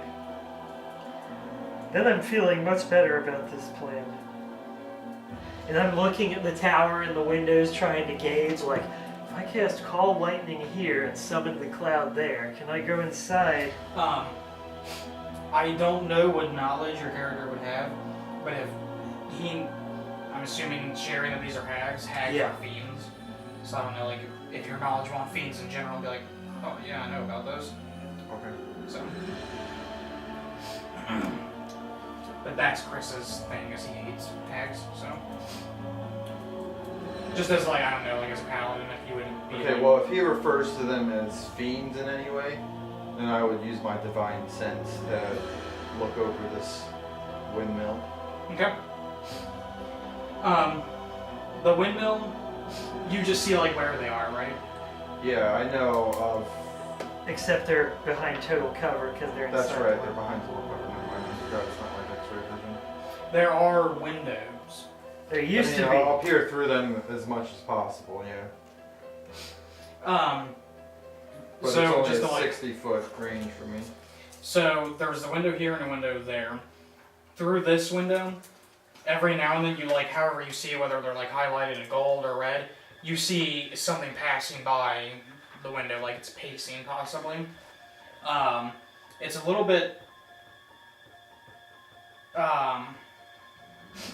tougher, but you see up here in this window, maybe like out of like on the edge of one of the windows, you see to either side whatever it is that you see. So you can count that there are 3 things that you can see, but you can't really make out like what they're doing. Okay. And they're on different floors or the same floor? Different floors. One, the one that's pacing is on this floor, Okay. and the 2 that are just standing there or whatever are on this floor. Okay. So I point up to like the second mid-level of the well and say there's one of them up there. Every once in a while I see its fiendish aura passing by that window, and then there appear to be 2 more up above it on the floor just sitting there doing nothing but evil deeds, I'm sure. They're likely to be more wary since we invaded them the last time. I tried to rescue some animals they had trapped, but the animals were too foolish to flee. Well, either way, do you think there's a trap on this door? I am positive there's a trap. Check it well before you go in. We must all be prepared to run. Wait, did you guys break the door down on your exit? I don't think we did. Okay, just making sure. Because the door was open, we kind of just slunk Oh, in. yeah. Okay, so you check the door? Because that was also during the point of, oh, she might just be a little old lady. Yeah.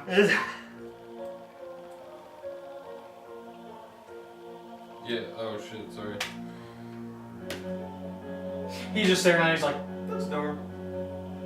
Investigation or perception? I think it's investigation to find traps. 14.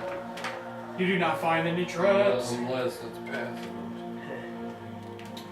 I don't see any traps on it, so here goes nothing, and I go to open the door. Also be wary of an alarm spell. Like what got Irina killed the one And I'm time. like, have my hand on the door, and like, my eyes go wide. Gotta Does it have it kill, on here? gotta kill, gotta And I go to open the door with that in mind. Okay. Nothing happens. I take one of my daggers and kind of slide it through the threshold. Nothing happens. Well, I don't know if the alarm spell can determine whether or not it's an inanimate object or not. Drun will have to watch and see if they react to us coming in.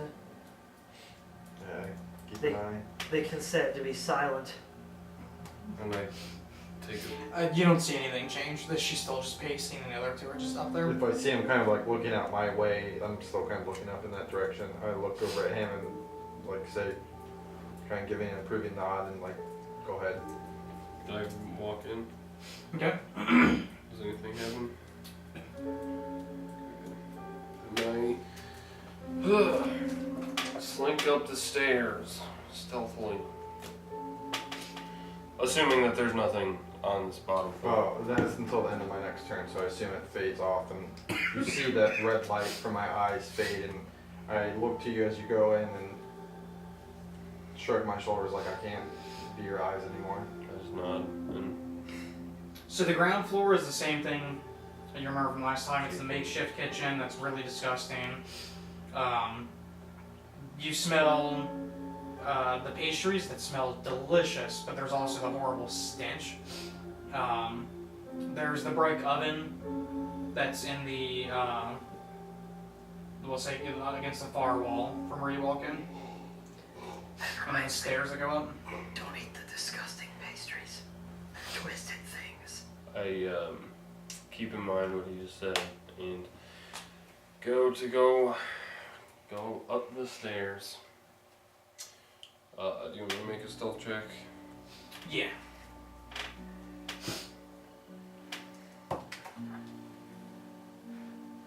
God damn it. 10. I literally rolled a 1. And this is for going up the stairs. Yes. As you hit the first step, you probably exhaustion from going to Ravenlock, you stumble and you thud on the step, and you could hear shuffling from upstairs, probably where she's sweeping again, and it just stops. I just And freeze. you hear and she's like, come out, I hear you. Oh, Christ. So lucky. I blame this candle. Fuck out of here. I'd like to use an inspiration to cast Meteor Swarm. She's not actively coming to do anything. That Okay. After that happened, I freeze and kind of look back at the door to see if I. She's like, if you want the pastries, they're 10 gold a piece. I still don't say anything. I'm just frozen. What do I do? Looking back at Droon and Rain to see if they do anything. I look I over assume at I'm Drun. kind of out in the field, and as soon as my vision of the area goes off, I kind of slink up to the doorway and just lean at the doorway, kind of every once in a while poke my head and seeing what's I happening. think she heard Varys. Nah, what he said. And I try to listen for the weeping of children again. Here. Does it sound like it's obviously not on the first floor? Coming from above you. You can tell it's close if it's on the floor above you, which is where the one that heard you was. Are there any cupboards or anything down here on this first floor? Something that he could hide in?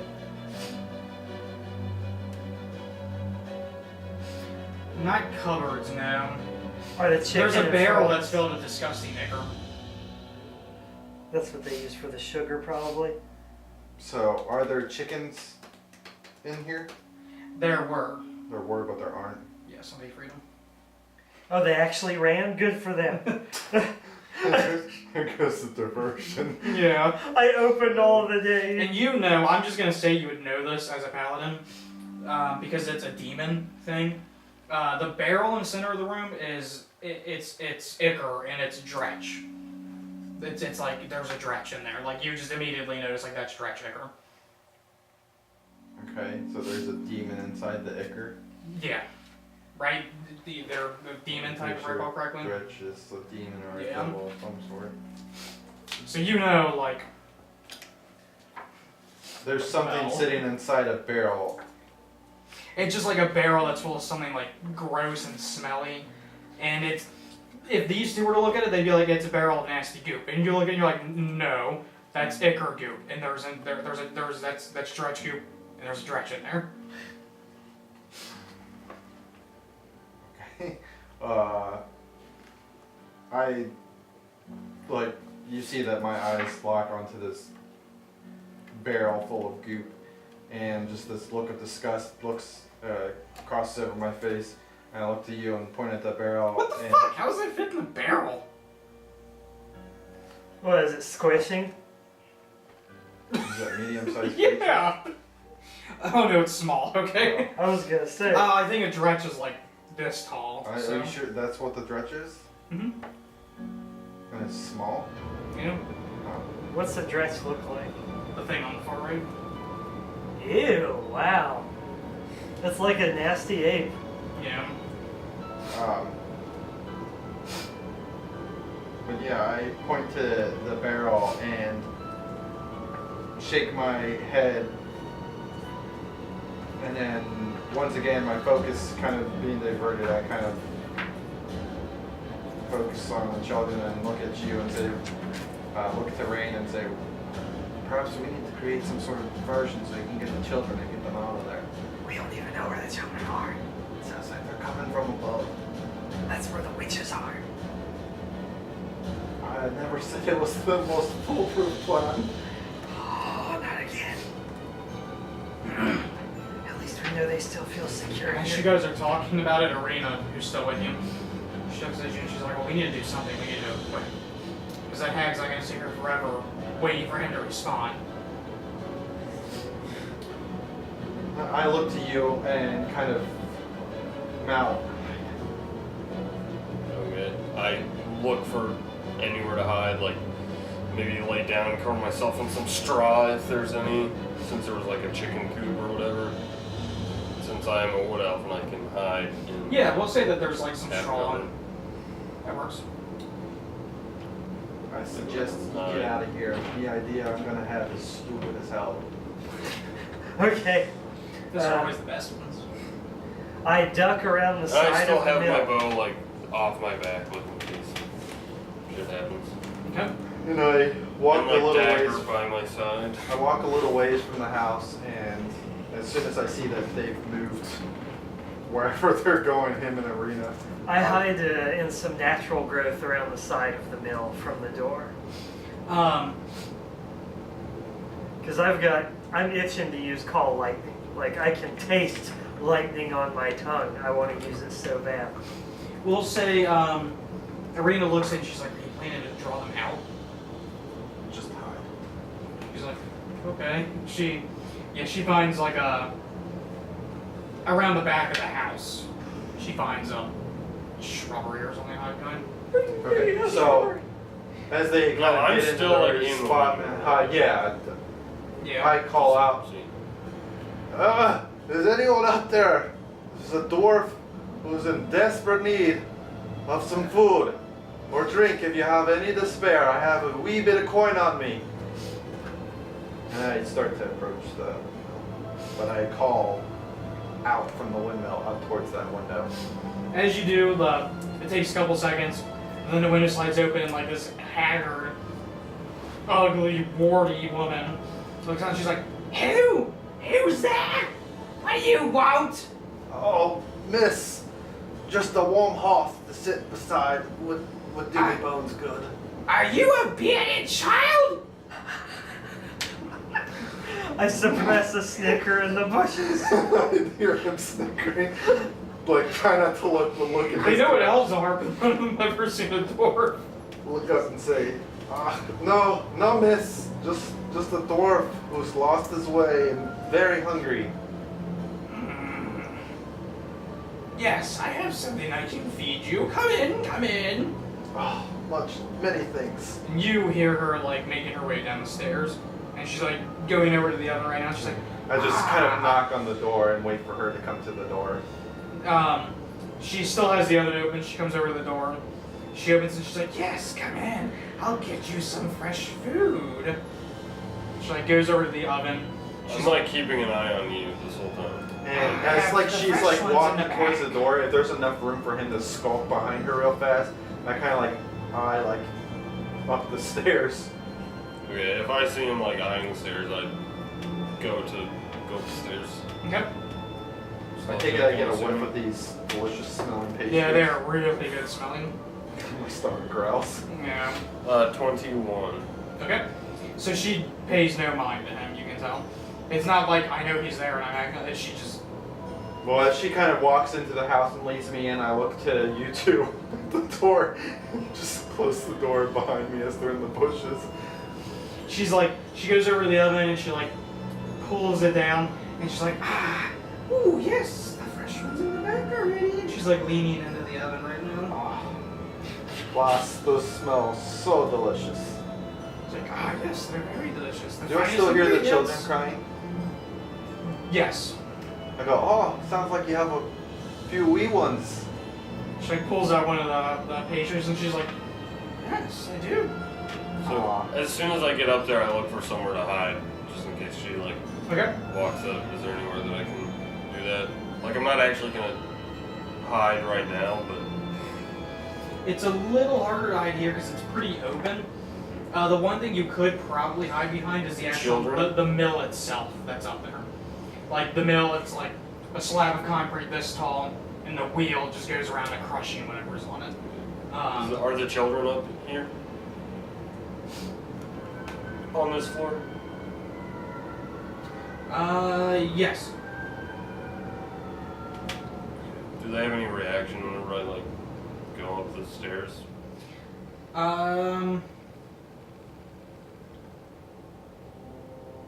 Sorry, I thought you went up 2 floors. You only went up. No, I only went up. And this is not the one with the children. You hear them coming from above you. But you start to hear like giggling, like evil, like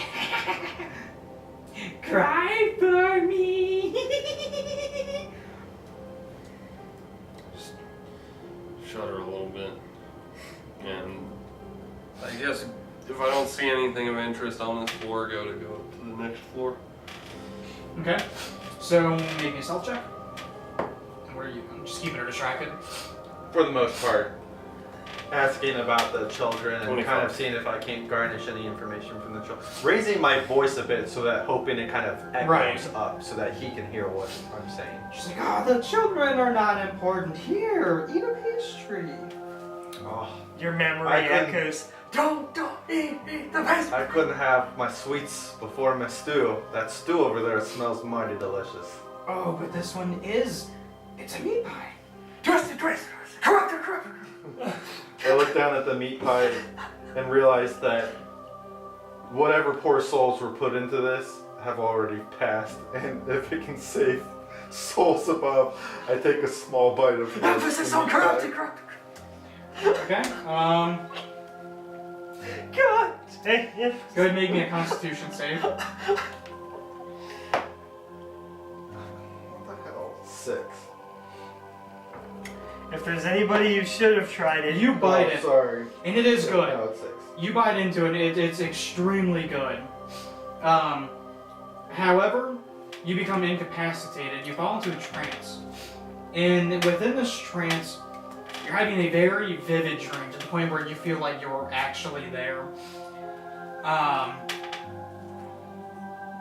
They call them dream There- pastries. it's a feeling of joy. Like you're removed from this horrible place. You're wherever you want to be. You've gotten what you want. You've gotten the vengeance you want.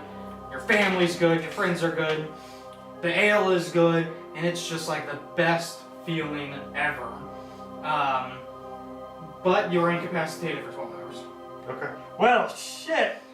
And you just hear like what he says about like eating, you know, like, oh yeah, I can't eat without my stew. And you hear like, but these are meat pies. And you hear like, chomp, thud. And you hear, ah, yes, I think you like my meat pie. She's like, I'll just leave you there until you wake up. Do I hear her starting to make moves towards the... Yeah, you hear her coming up the steps. If I hear that, then I get behind cover. Okay. Behind the cover. And do you want to use the stealth trick that I just did? Yeah, that's fine. Okay. And she goes back to like sweeping up the bones that she had. Okay. And while you're outside with Rena, she looks and she's like, they got really quiet in there. You look in there, you see a dwarf unconscious on the table. And she's like, those dream pastries, do you really know what they do? No. They give people hallucinations and they take away your worries and people become addicted to them. They incapacitate people. Oh. Why didn't you tell him that before he went in there? Because he kind of went in before I could say anything. Well, I told him not to eat them no matter what happened. She's like, stay here and... No, this is fine. He'll be in there for And 12 so as she hasn't like seen me or anything. No. Right?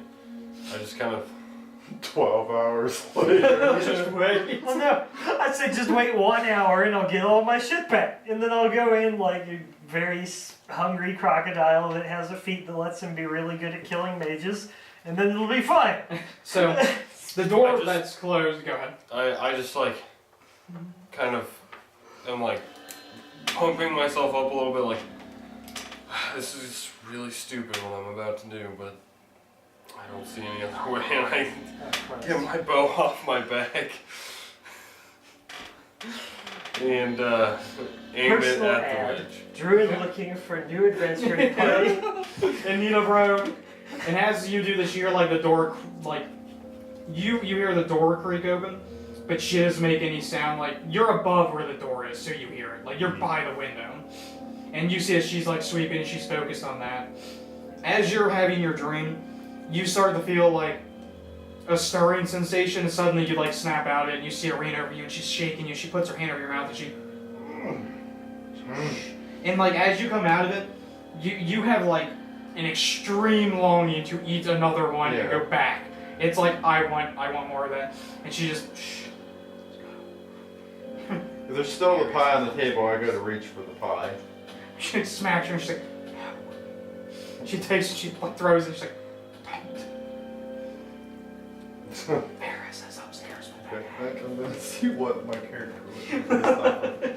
Okay, so I snap out of it hearing the children's cries is what causes me to refrain, even though I want the pie as much as possible. The children you were trying to save, some of them were probably put into that pie. And that kind of snaps me out of it, and I grumble. But if she's not looking and there's like crumbs of the pie, I scoop it into my pocket. Just leave, so turn the oven off, like, I'll come back later. But I'm kind of like looking around, like trying to recollect, myself and see what's going on. She tells you, Well, Paris is upstairs. I don't know what he's gonna do. But the druid is Stupid. next to useless right now. I motion for her to go back outside, and if she goes back outside, what I do is I try to knock a whole bunch of stuff onto the ground from the table as though I've just like slumped and fallen over to the ground. okay. She nods, See she's if- like, I don't know what you're doing, but I'll let you back out. And she sneaks back out the door, and she comes in and she's like, it's okay. I woke him back up. Luckily, it's not a huge magical effect, and you can easily wake people from the stupor that they're in. I wasn't gonna complain. It would have given me the hour I needed to restore my powers. She just looks at you like, No, I've given it thought. You see, if I'm a crocodile, away from me. It's a very effective combination, and I'm quite proud of it if I do say so myself. But I can't use it if I don't have any more wild shapes left. So I really needed that 1 hour. Then maybe we should have rested on the way here. So you knock some stuff over, and you hear him knock stuff over. Like, basically all happened in tandem. Like, as you had knocked your bone and draw, like, right as you draw it to full capacity, you hear, like, the clanging, knocking over stuff. And if she makes a move, I just kind of like. And she, like, looks up and she's like, "Ah, what was that? Are you awake already?" She, like, throws her broom down. She's like, "Ah, this is ridiculous." And you hear her, like, coming down the steps. Okay, as she comes down the steps, I'm kind of like sitting there holding my head like, oh, what happened? I feel like I drank too much ale. So she's like, you shouldn't be awake yet. And I'm sitting on the ground like looking around, like holding my head like I think I fell, bumped my head. I'm so sorry, Lass. I think I had a wee bit too much to drink. You must have had some potent mead. I think that you should leave my home, bearded child. I believe you're right, Lass. I think I will leave. And so as she like goes down the I stairs, kind of like slowly stumble, like trying to keep her down there as much as possible, holding on to stuff, like leaning up and like. You see her, she's like scowling at you, like. Yeah, like I'm getting to the point where I'm waiting for her to get physical with me to actually force me out. Like I'm sitting leaning up against the hearth and whatnot. And you can tell, like, she's keeping up the front of just being like an old woman. Like, she hasn't revealed, like, haha, because you know a hag doesn't look like this. A hag doesn't look like a person. They look like a fiend. She's like, let me help you out. And she, like, comes over and she does. She's, like, starting to, like, move you out. And I kind of like throw all my weight onto her and kind of like try to pull her with me. Like, oh, you're so kind for an older lady. She, like, stumbles and, like, gets you to the door and she's like, out, out, out. And I keep going with her until she shoves me out, and then as soon as like she shoves me out, and she turns to go back to the staircase, if I still don't like see or hear children come running down the stairs with her, it's like, let's go, let's go. I will cast command on her. So as she goes down the steps, I put my bow back on my back, just like, oh thank God, and then go to like scout out the floor above me and see what's there. Do you want me to make another stealth? Yeah. Is it still So raining? he's, no, it's not. 15. Okay. He is not coming out yet, so go ahead and do your command. Okay. Like I said, I try to do that whole thing, like wait as long as possible, but if I see she's getting out of my range of sight for it, then that's as soon as I cast command. Okay. She has to succeed on a wisdom saving throw. And like, do I see the children up there? And You do. are there also two of However, the other hags there? you hit a step that creaks, and both of the hags like perk their head up and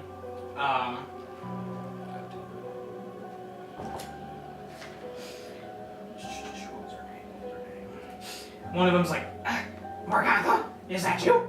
You're supposed to be cleaning. Get down there and clean. Don't come up here. We're having fun with the little fat ones. And you can like barely see that they're like, they have like these big needles and they're like stabbing the kids with them and making them cry. A wisdom save check? Yep. What's the DC? 13.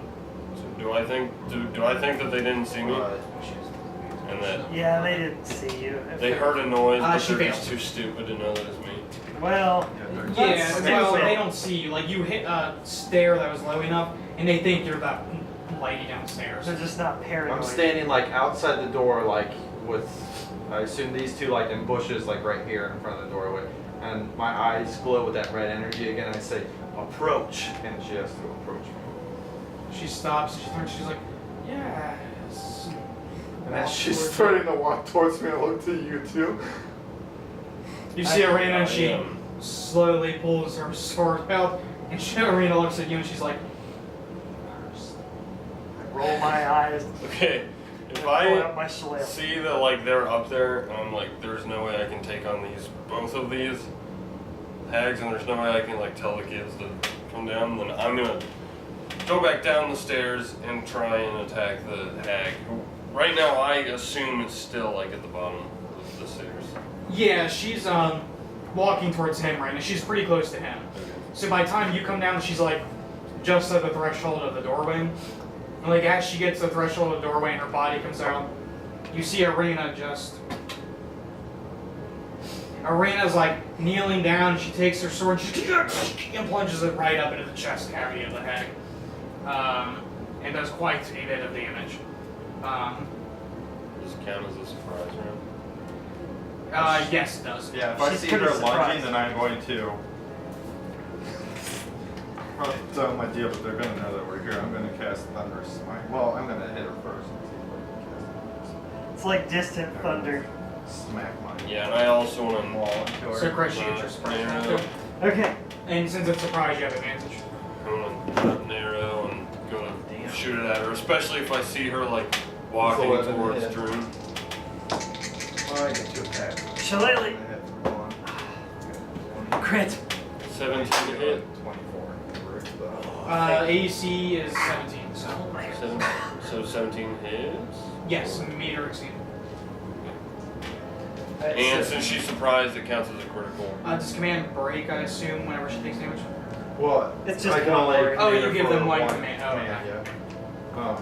But yeah, as soon as like she approaches and obviously has a sword, you know, plunged through her chest and an arrow shot through the back of her head or wherever it's Yeah. shot. And you see, like, the minute the sword hits her, like, her flesh starts to melt away, and you know that she's taking on her true form now.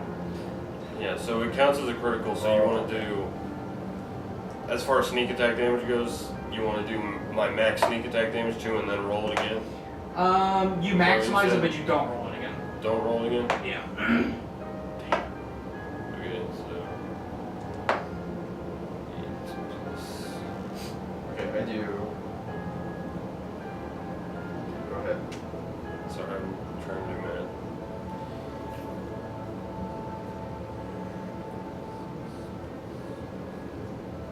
$32. You said I don't re-roll my sneak attack for critical? Correct.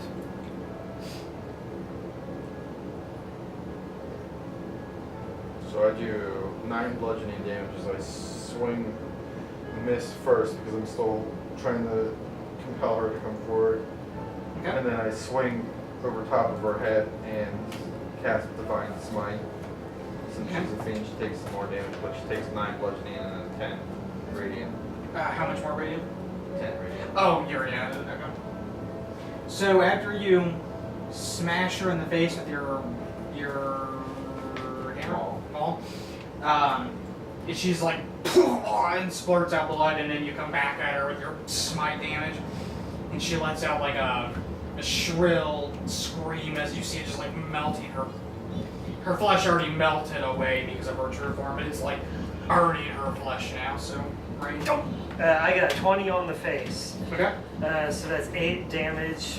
But do you want me to roll another one for a crit? Or? Yes. Okay. It's good. 6 on the face. So that's 14 plus my 3 from the wisdom is 17 damage. Go Shillelagh.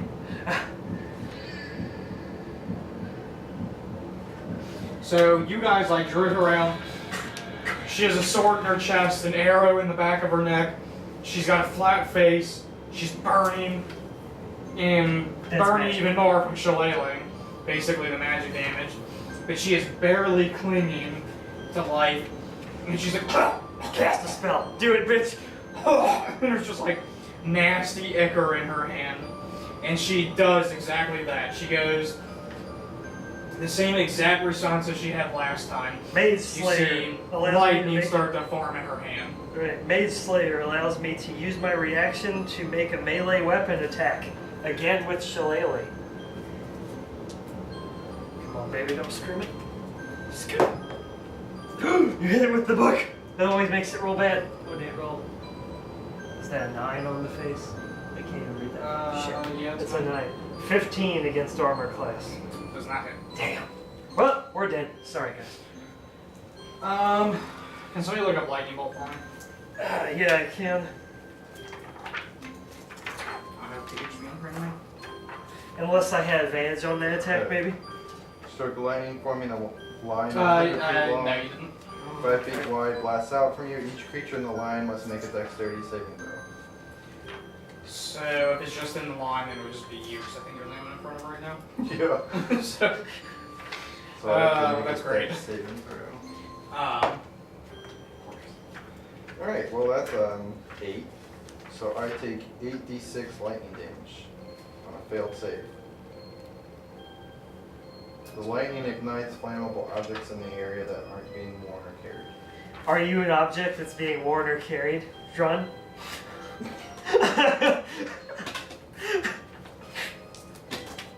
And if she's casting at higher levels, she increases the damage by d6 for each level above 3rd. you take 16 points of damage. 16? Yeah. Jeez. And she's like, sisters, help me! Quiet you. Just, they're like, ugh. And you hear scuffling from upstairs as her sisters come running down the steps fairly quickly. And if you like look over your shoulder or anything, you're being stared at by 2 hags. And they're like, who are you? Get out! And it's back to you guys. I go smack the bitch in the face again. I just stare at the 2 hags, Okay. and a smile crosses my face. 16 is the AC we gotta hit? 17. So, okay, so I hit with one of my attacks again.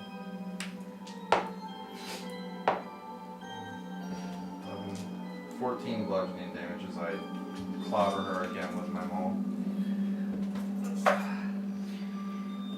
You come back at her with your maul and you like smash her shoulder and like shatter her arm, but she's still like barely standing there, pointing at you after just electrocuting you. I just smile at the 2 hags and put my bow back on my back, take my silver dagger, and just turn to run at the one that we've already like gang raped. Okay, go ahead and make an attack.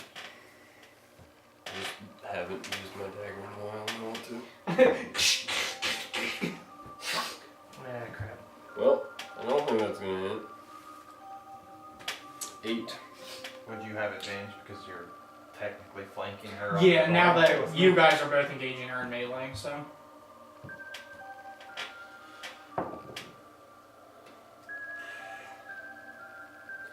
Yeah, 12 still doesn't hit. Okay. I don't get the advantage though, do I? Now you do, yeah, because she's at disadvantage, which practically it gives you. I'm giving you an advantage because she's being gangbanged by. You guys have her surrounded by cross, basically. Shillelagh, you've eaten your last human child, witch. Cook. That one is an 11 on the face. This one's a 17 on the face, so 23.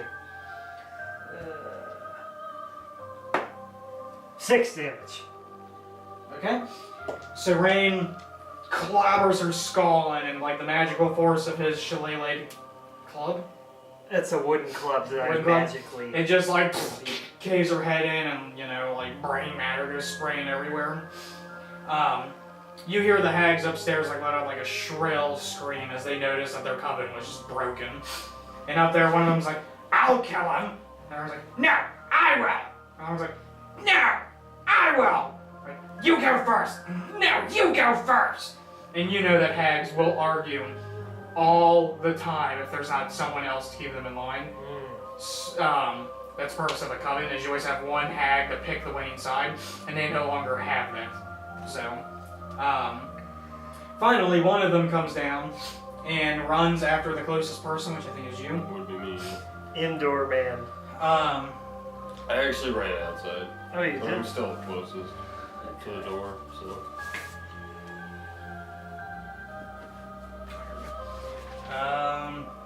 So you're She bringing them goes- outside with you. She goes to claw at your back.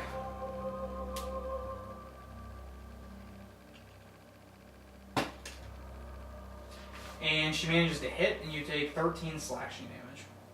Alright. She's like, just Yeah, wildly at the last slashing. second, I kind of notice that she's on me, and I go to kind of roll out of the way, but she still manages to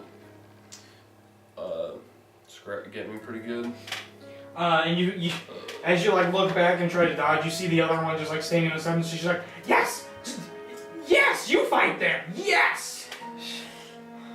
Back to you guys. Okay, is the hag outside? No, she's fighting Mitchell pretty much like Well- in the doorway-ish. Yeah, I would be like just outside the door, Yeah. I guess, right behind. Well, her. because the one that you Was- killed was standing in the doorway. Okay, so So- Oh I man. thought you. She's pretty much like getting to the point of pushing you out of the door. 5 more feet and she'll be outside. If they come outside, I'm gonna cook them with cold lightning, but until then I can't do anything. You're lucky you're not doing that over here, else I'd do something about it. My you're, options. you're Aquaman on land. Yeah, I So, know. Shit. I go ahead and disengage, and then go to put distance between the hag that just scratched me. And go to shoot her. Okay. And it's a 20 modified. Yep, yep. Nobody's within 5 feet of her, right? Correct, since she's inside. Like Chris and Arena are technically, but there's a wall between them, so that's not counted. 11 damage. Okay. Dewey and Chris, you can't do anything, right? Is that what you said? Well, I can't use call When I lightning see or him any of stop that. swinging, I'll eventually walk in there and Okay. I go hide in the bushes. I mean, yeah, unless he's stopping us from walking in to help him out, then I would Do push you actually myself tell in. your group, like, let them get outside so I can do something? No, I don't do that. Okay. Well, then, yeah, I push my way in and go to. There's one of them upstairs pointing down at the other one yelling. Yeah. Okay. As she's swiping and whatnot at him, is there a stool or something that I was sitting on? Yeah, we'll say there's a stool. Okay, so I pick up a stool and I go to just like push the stool up against her and just shove her up against the wall so that the stool's like pinning her arms as best as possible. And So just to assist him. Or are you trying to, like, grapple or pin her? probably trying to grapple. Okay, good. Make an attack, I guess. Ready? Damn it, Jim, I'm a paladin, not a lion tamer. God. But you technically get 2 attacks. I don't think grapple is an attack Oh. action. Oh, okay. I thought it was. It's a That's what I special thought, attack. Of course, they might be trying to get away from. But couldn't you try to Pathfinder. grapple and then hit her? No, because I have to take an attack. So Oh, okay. Okay. Good action on me. Okay, so you try to use the push her attack in. action to make a special melee attack to grapple. Okay. So you try to grapple her against the wall, but she's too tall for your bearded childness. It says whenever I take the attack action, Oh. I get to attack twice though. Okay, do it.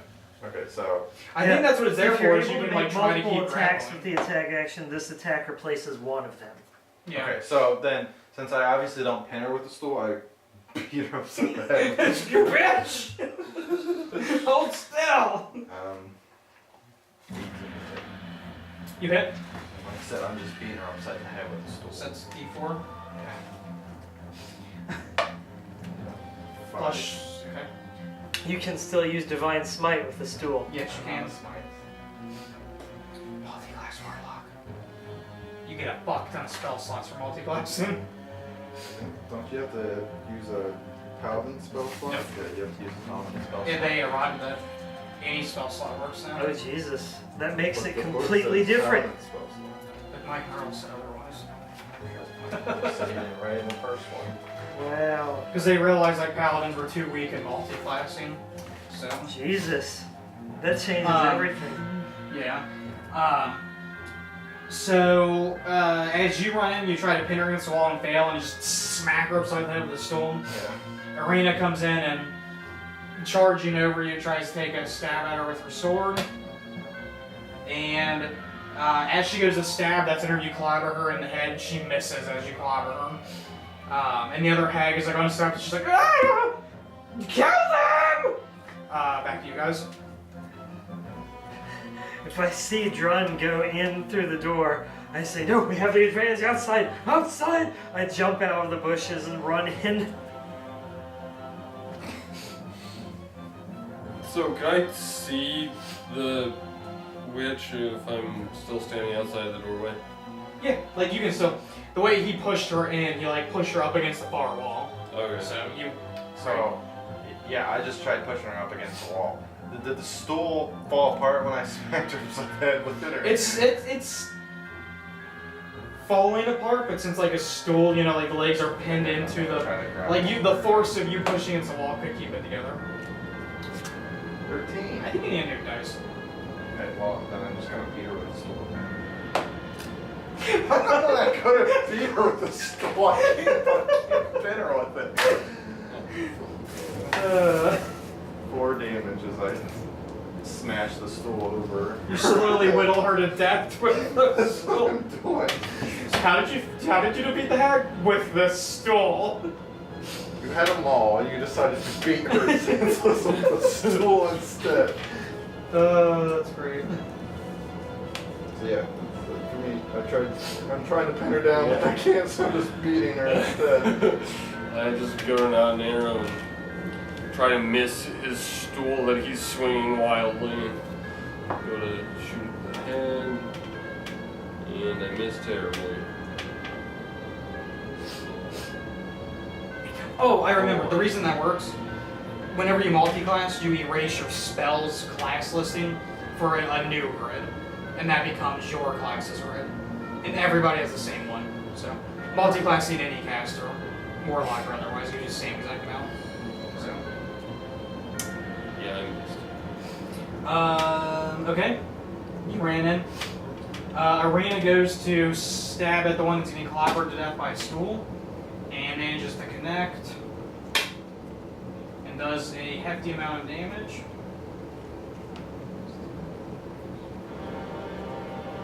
And then that hag, now being clobbered a couple times by a stool, starts getting angry. She goes to claw at the door that's beating her with the stool. She misses. Back to you guys. And her sister is still, kill them! Kill them! This point, teeth is broken stool. Ah, Make like a scissors with the legs. I see my maul's at the doorway, too far away, so I grab my warhammer and I just jab the warhammer up at her throat and try to pin her up with the warhammer. Oh my fucking god! You need to take What the the fuck? grapple Okay, so now her I'm feet. pissed.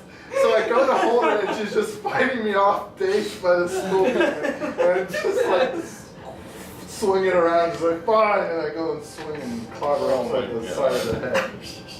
Oh man, if only you had a smite. So that's 2d6 is the, no, sorry, I'm using my warhammer, so. I'm using it two-handed, so that's 10. 6 plus 3 for my strength 1, so that's 19 damage. It's like just bury my warhammer into her skull.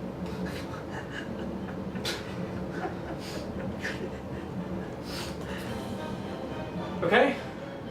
And I just go to seeing this happen. I'm a little surprised. Like, yeah, just whatever. And 18 to hit. You hit.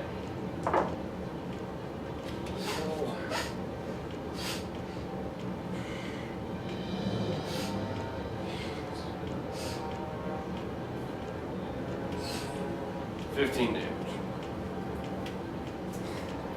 As you shoot the arrow, after she gets like clobbered upside the head, she's kind of dazed. Your arrow shoots into her shoulder and blood sprays out all over you since you're in front of her doing. She begins to bleed. I go up to the side of the hag that Drun is trying furiously to pin against the wall, And I say, accept your death and be purified. And I swing my shillelagh at her. Ah, God. Natural 1. Be purified as he smacks the wall. I just like how there's like 4 adventures. Like this hack's not really doing anything. It's just like, die. Why won't you die? She's like, stop! You're destroying my house. This would go different if I still had a wild shape. So she goes to desperately claw at the dwarf, beating her face in, and manages to miss. And Arena goes to attack her and hits her and does the same exact amount of damage as she did last time.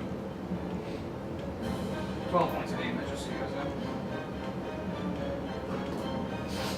And she's like barely clinging, and her sister is still like, kill him! Kill him! Kill him! Back to you guys. Again. I'm going to beat her with my warhammer, then try to grapple her. Okay, that's 15 to hit. Which doesn't hit, right? 17 AC. Grapple. There you go. Yes! You're just doing it in the wrong order. Yeah. Okay, so I go to pound her skull, and again she darts her head, and at that point I realize that in character as well, tricked her cut to the point where I can pin her up against the wall. I say, finish her off, an arrow through the headlock. I just locked my sights right on her eye. Do I get advantage now that she's grappled? Yeah.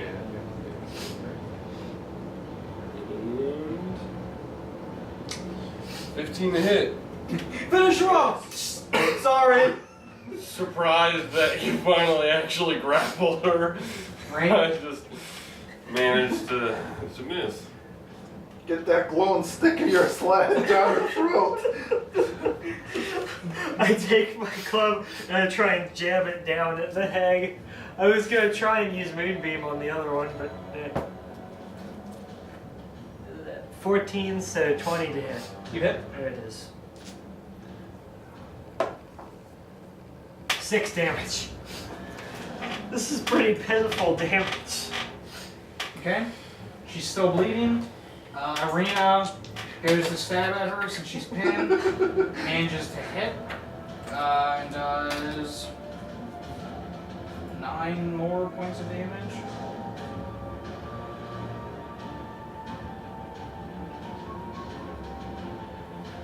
And Asag is still clinging to life. And finally her sister is like, you can't do anything right! And her sister comes running down and goes to claw at the guy pinning her up against the wall. And she's... Uh-oh.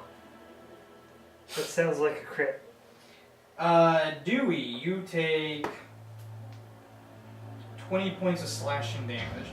However, she's rushing like so quickly, and she like claws at your face, and she goes to like, she's moving really quick, and she like trips over you and falls into the oven, and she's like halfway in the oven screaming right now, being baked essentially.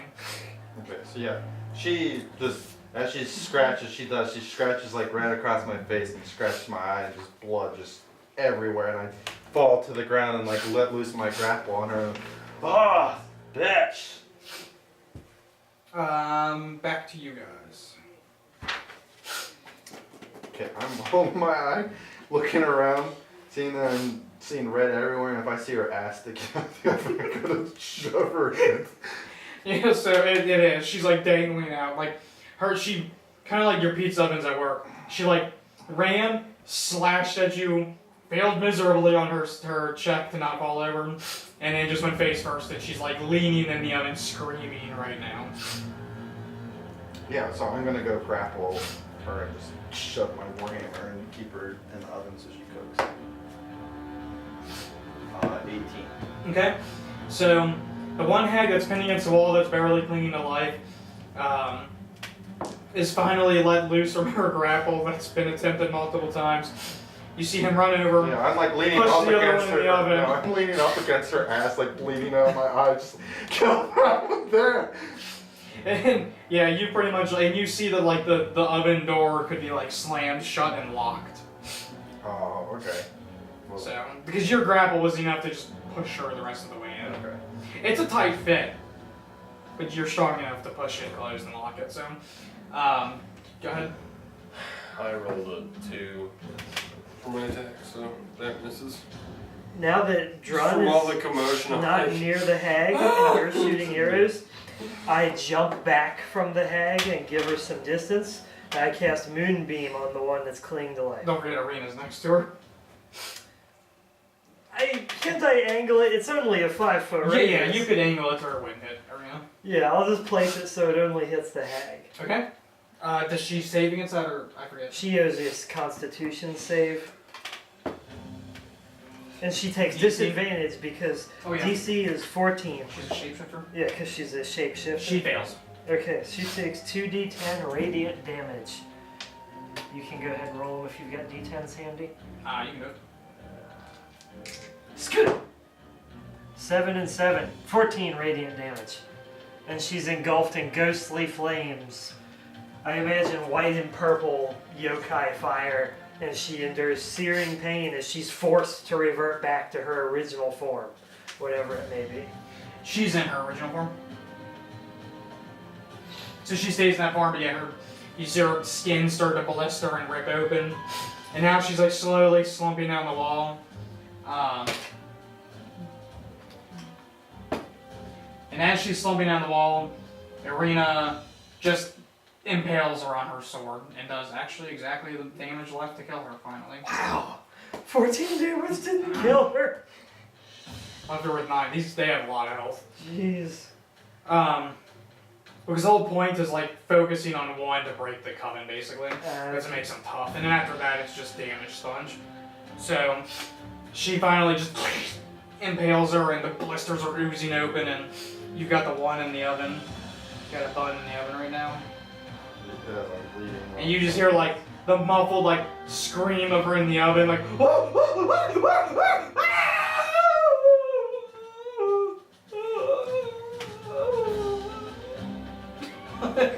make a dream pastry out And it of smells Juliet. like insanely rancid. Just horrible.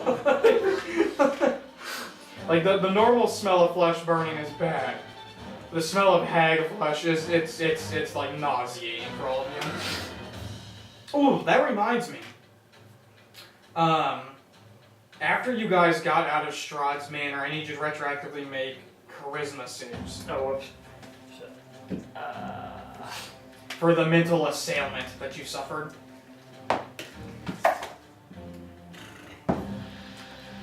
Saves. Is that Yes. 13. 16 on the face? 9. You, Dewey and Mitch, 18. you take 6 points towards your sanity damage. So, are we doing insanity now where it's charisma based or intelligence based? Intelligence, I think? Well, the value of it's based off your intelligence. But I'm making you do a charisma save because it's a save against, like, the stresses that your opponent already has. 6. 18. You're good. I was drunk. It didn't really. Yeah. Let's But especially you two, it actually makes sense that your saves are so low, but the fact that both of you almost plummeted to your death was kind of like a massive shock. So you just managed to kill 3 hags. The children are still kind of sobbing upstairs. But I need you guys to all make saves again of your choice of what you think would make sense against the fact that you just baked somebody to death, and the fact that they were pinpricking children as a form of torture, and turning children into meat pies, and feeding them back to their parents. So whatever you 3 think. I'd say a stealth save. However your character, like, Strength based. however your character would like cope with that realization. I just tell you the DC set 15. Also, I'm at half of my insanity. Okay.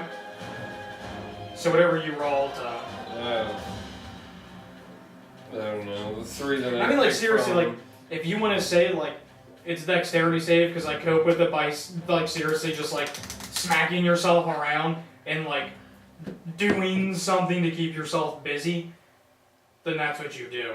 I mean, it's up to your character. Like seriously, like a fighter would be like, I'm just gonna go, I'm gonna like pick up something really hefty, and I'm just gonna lift weights until I forget about this.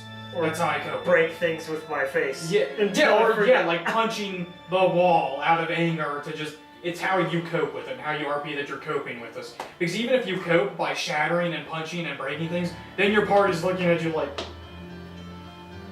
what the hell's wrong with this guy? What was yours, Chris? I'm gonna say wisdom, because lots of animals eat their own young. Cats will eat their own young to protect them from a predator, or to get the smell of dead bodies away from the rest of the litter so it doesn't draw predators. 18 on the face, plus 6. I guess You're good. I just start like running around and jumping off stuff to keep my mind off of what the hell just happened. So you see him like doing pull-ups on stuff and like rolling around and tumbling and So it still doesn't matter because I just rolled a 1. he like tumbles into the wall. And he's just like, ah! 7. So I failed. You take 3 points towards your sanity. So what happens if our sanity hits 0? I mean, it hasn't yet. Permanent? But, so shit. Well, I'm at 3 sanity right now, So that's a magic number, huh? So yeah, however you guys RP that you cope with it. It's, some of the times I'll pick your saves, but also I'll give times where you guys pick it. But RP it and RP how your characters react to one another coping with these things that are happening. Yeah, I just like completely ignore everybody else and just start like running around like trying to do flips and like push-ups and stuff. I hold on to my broken cymbal and drive it into my hand more. And just keep muttering to myself like, I'll get my vengeance. And then you, as you said, explain like, this is normal to me. Like, I see it every day. I mean, it's not vegan, so it's kind of gross and wrong in that respect, but I've seen animals eat their own young and they're wounded all the time. It's nothing to get upset about. Besides, as I pointed out earlier, if that woman had just cooked and eaten her own child instead of trying to sell it for 1 pie, she could have made many more pies.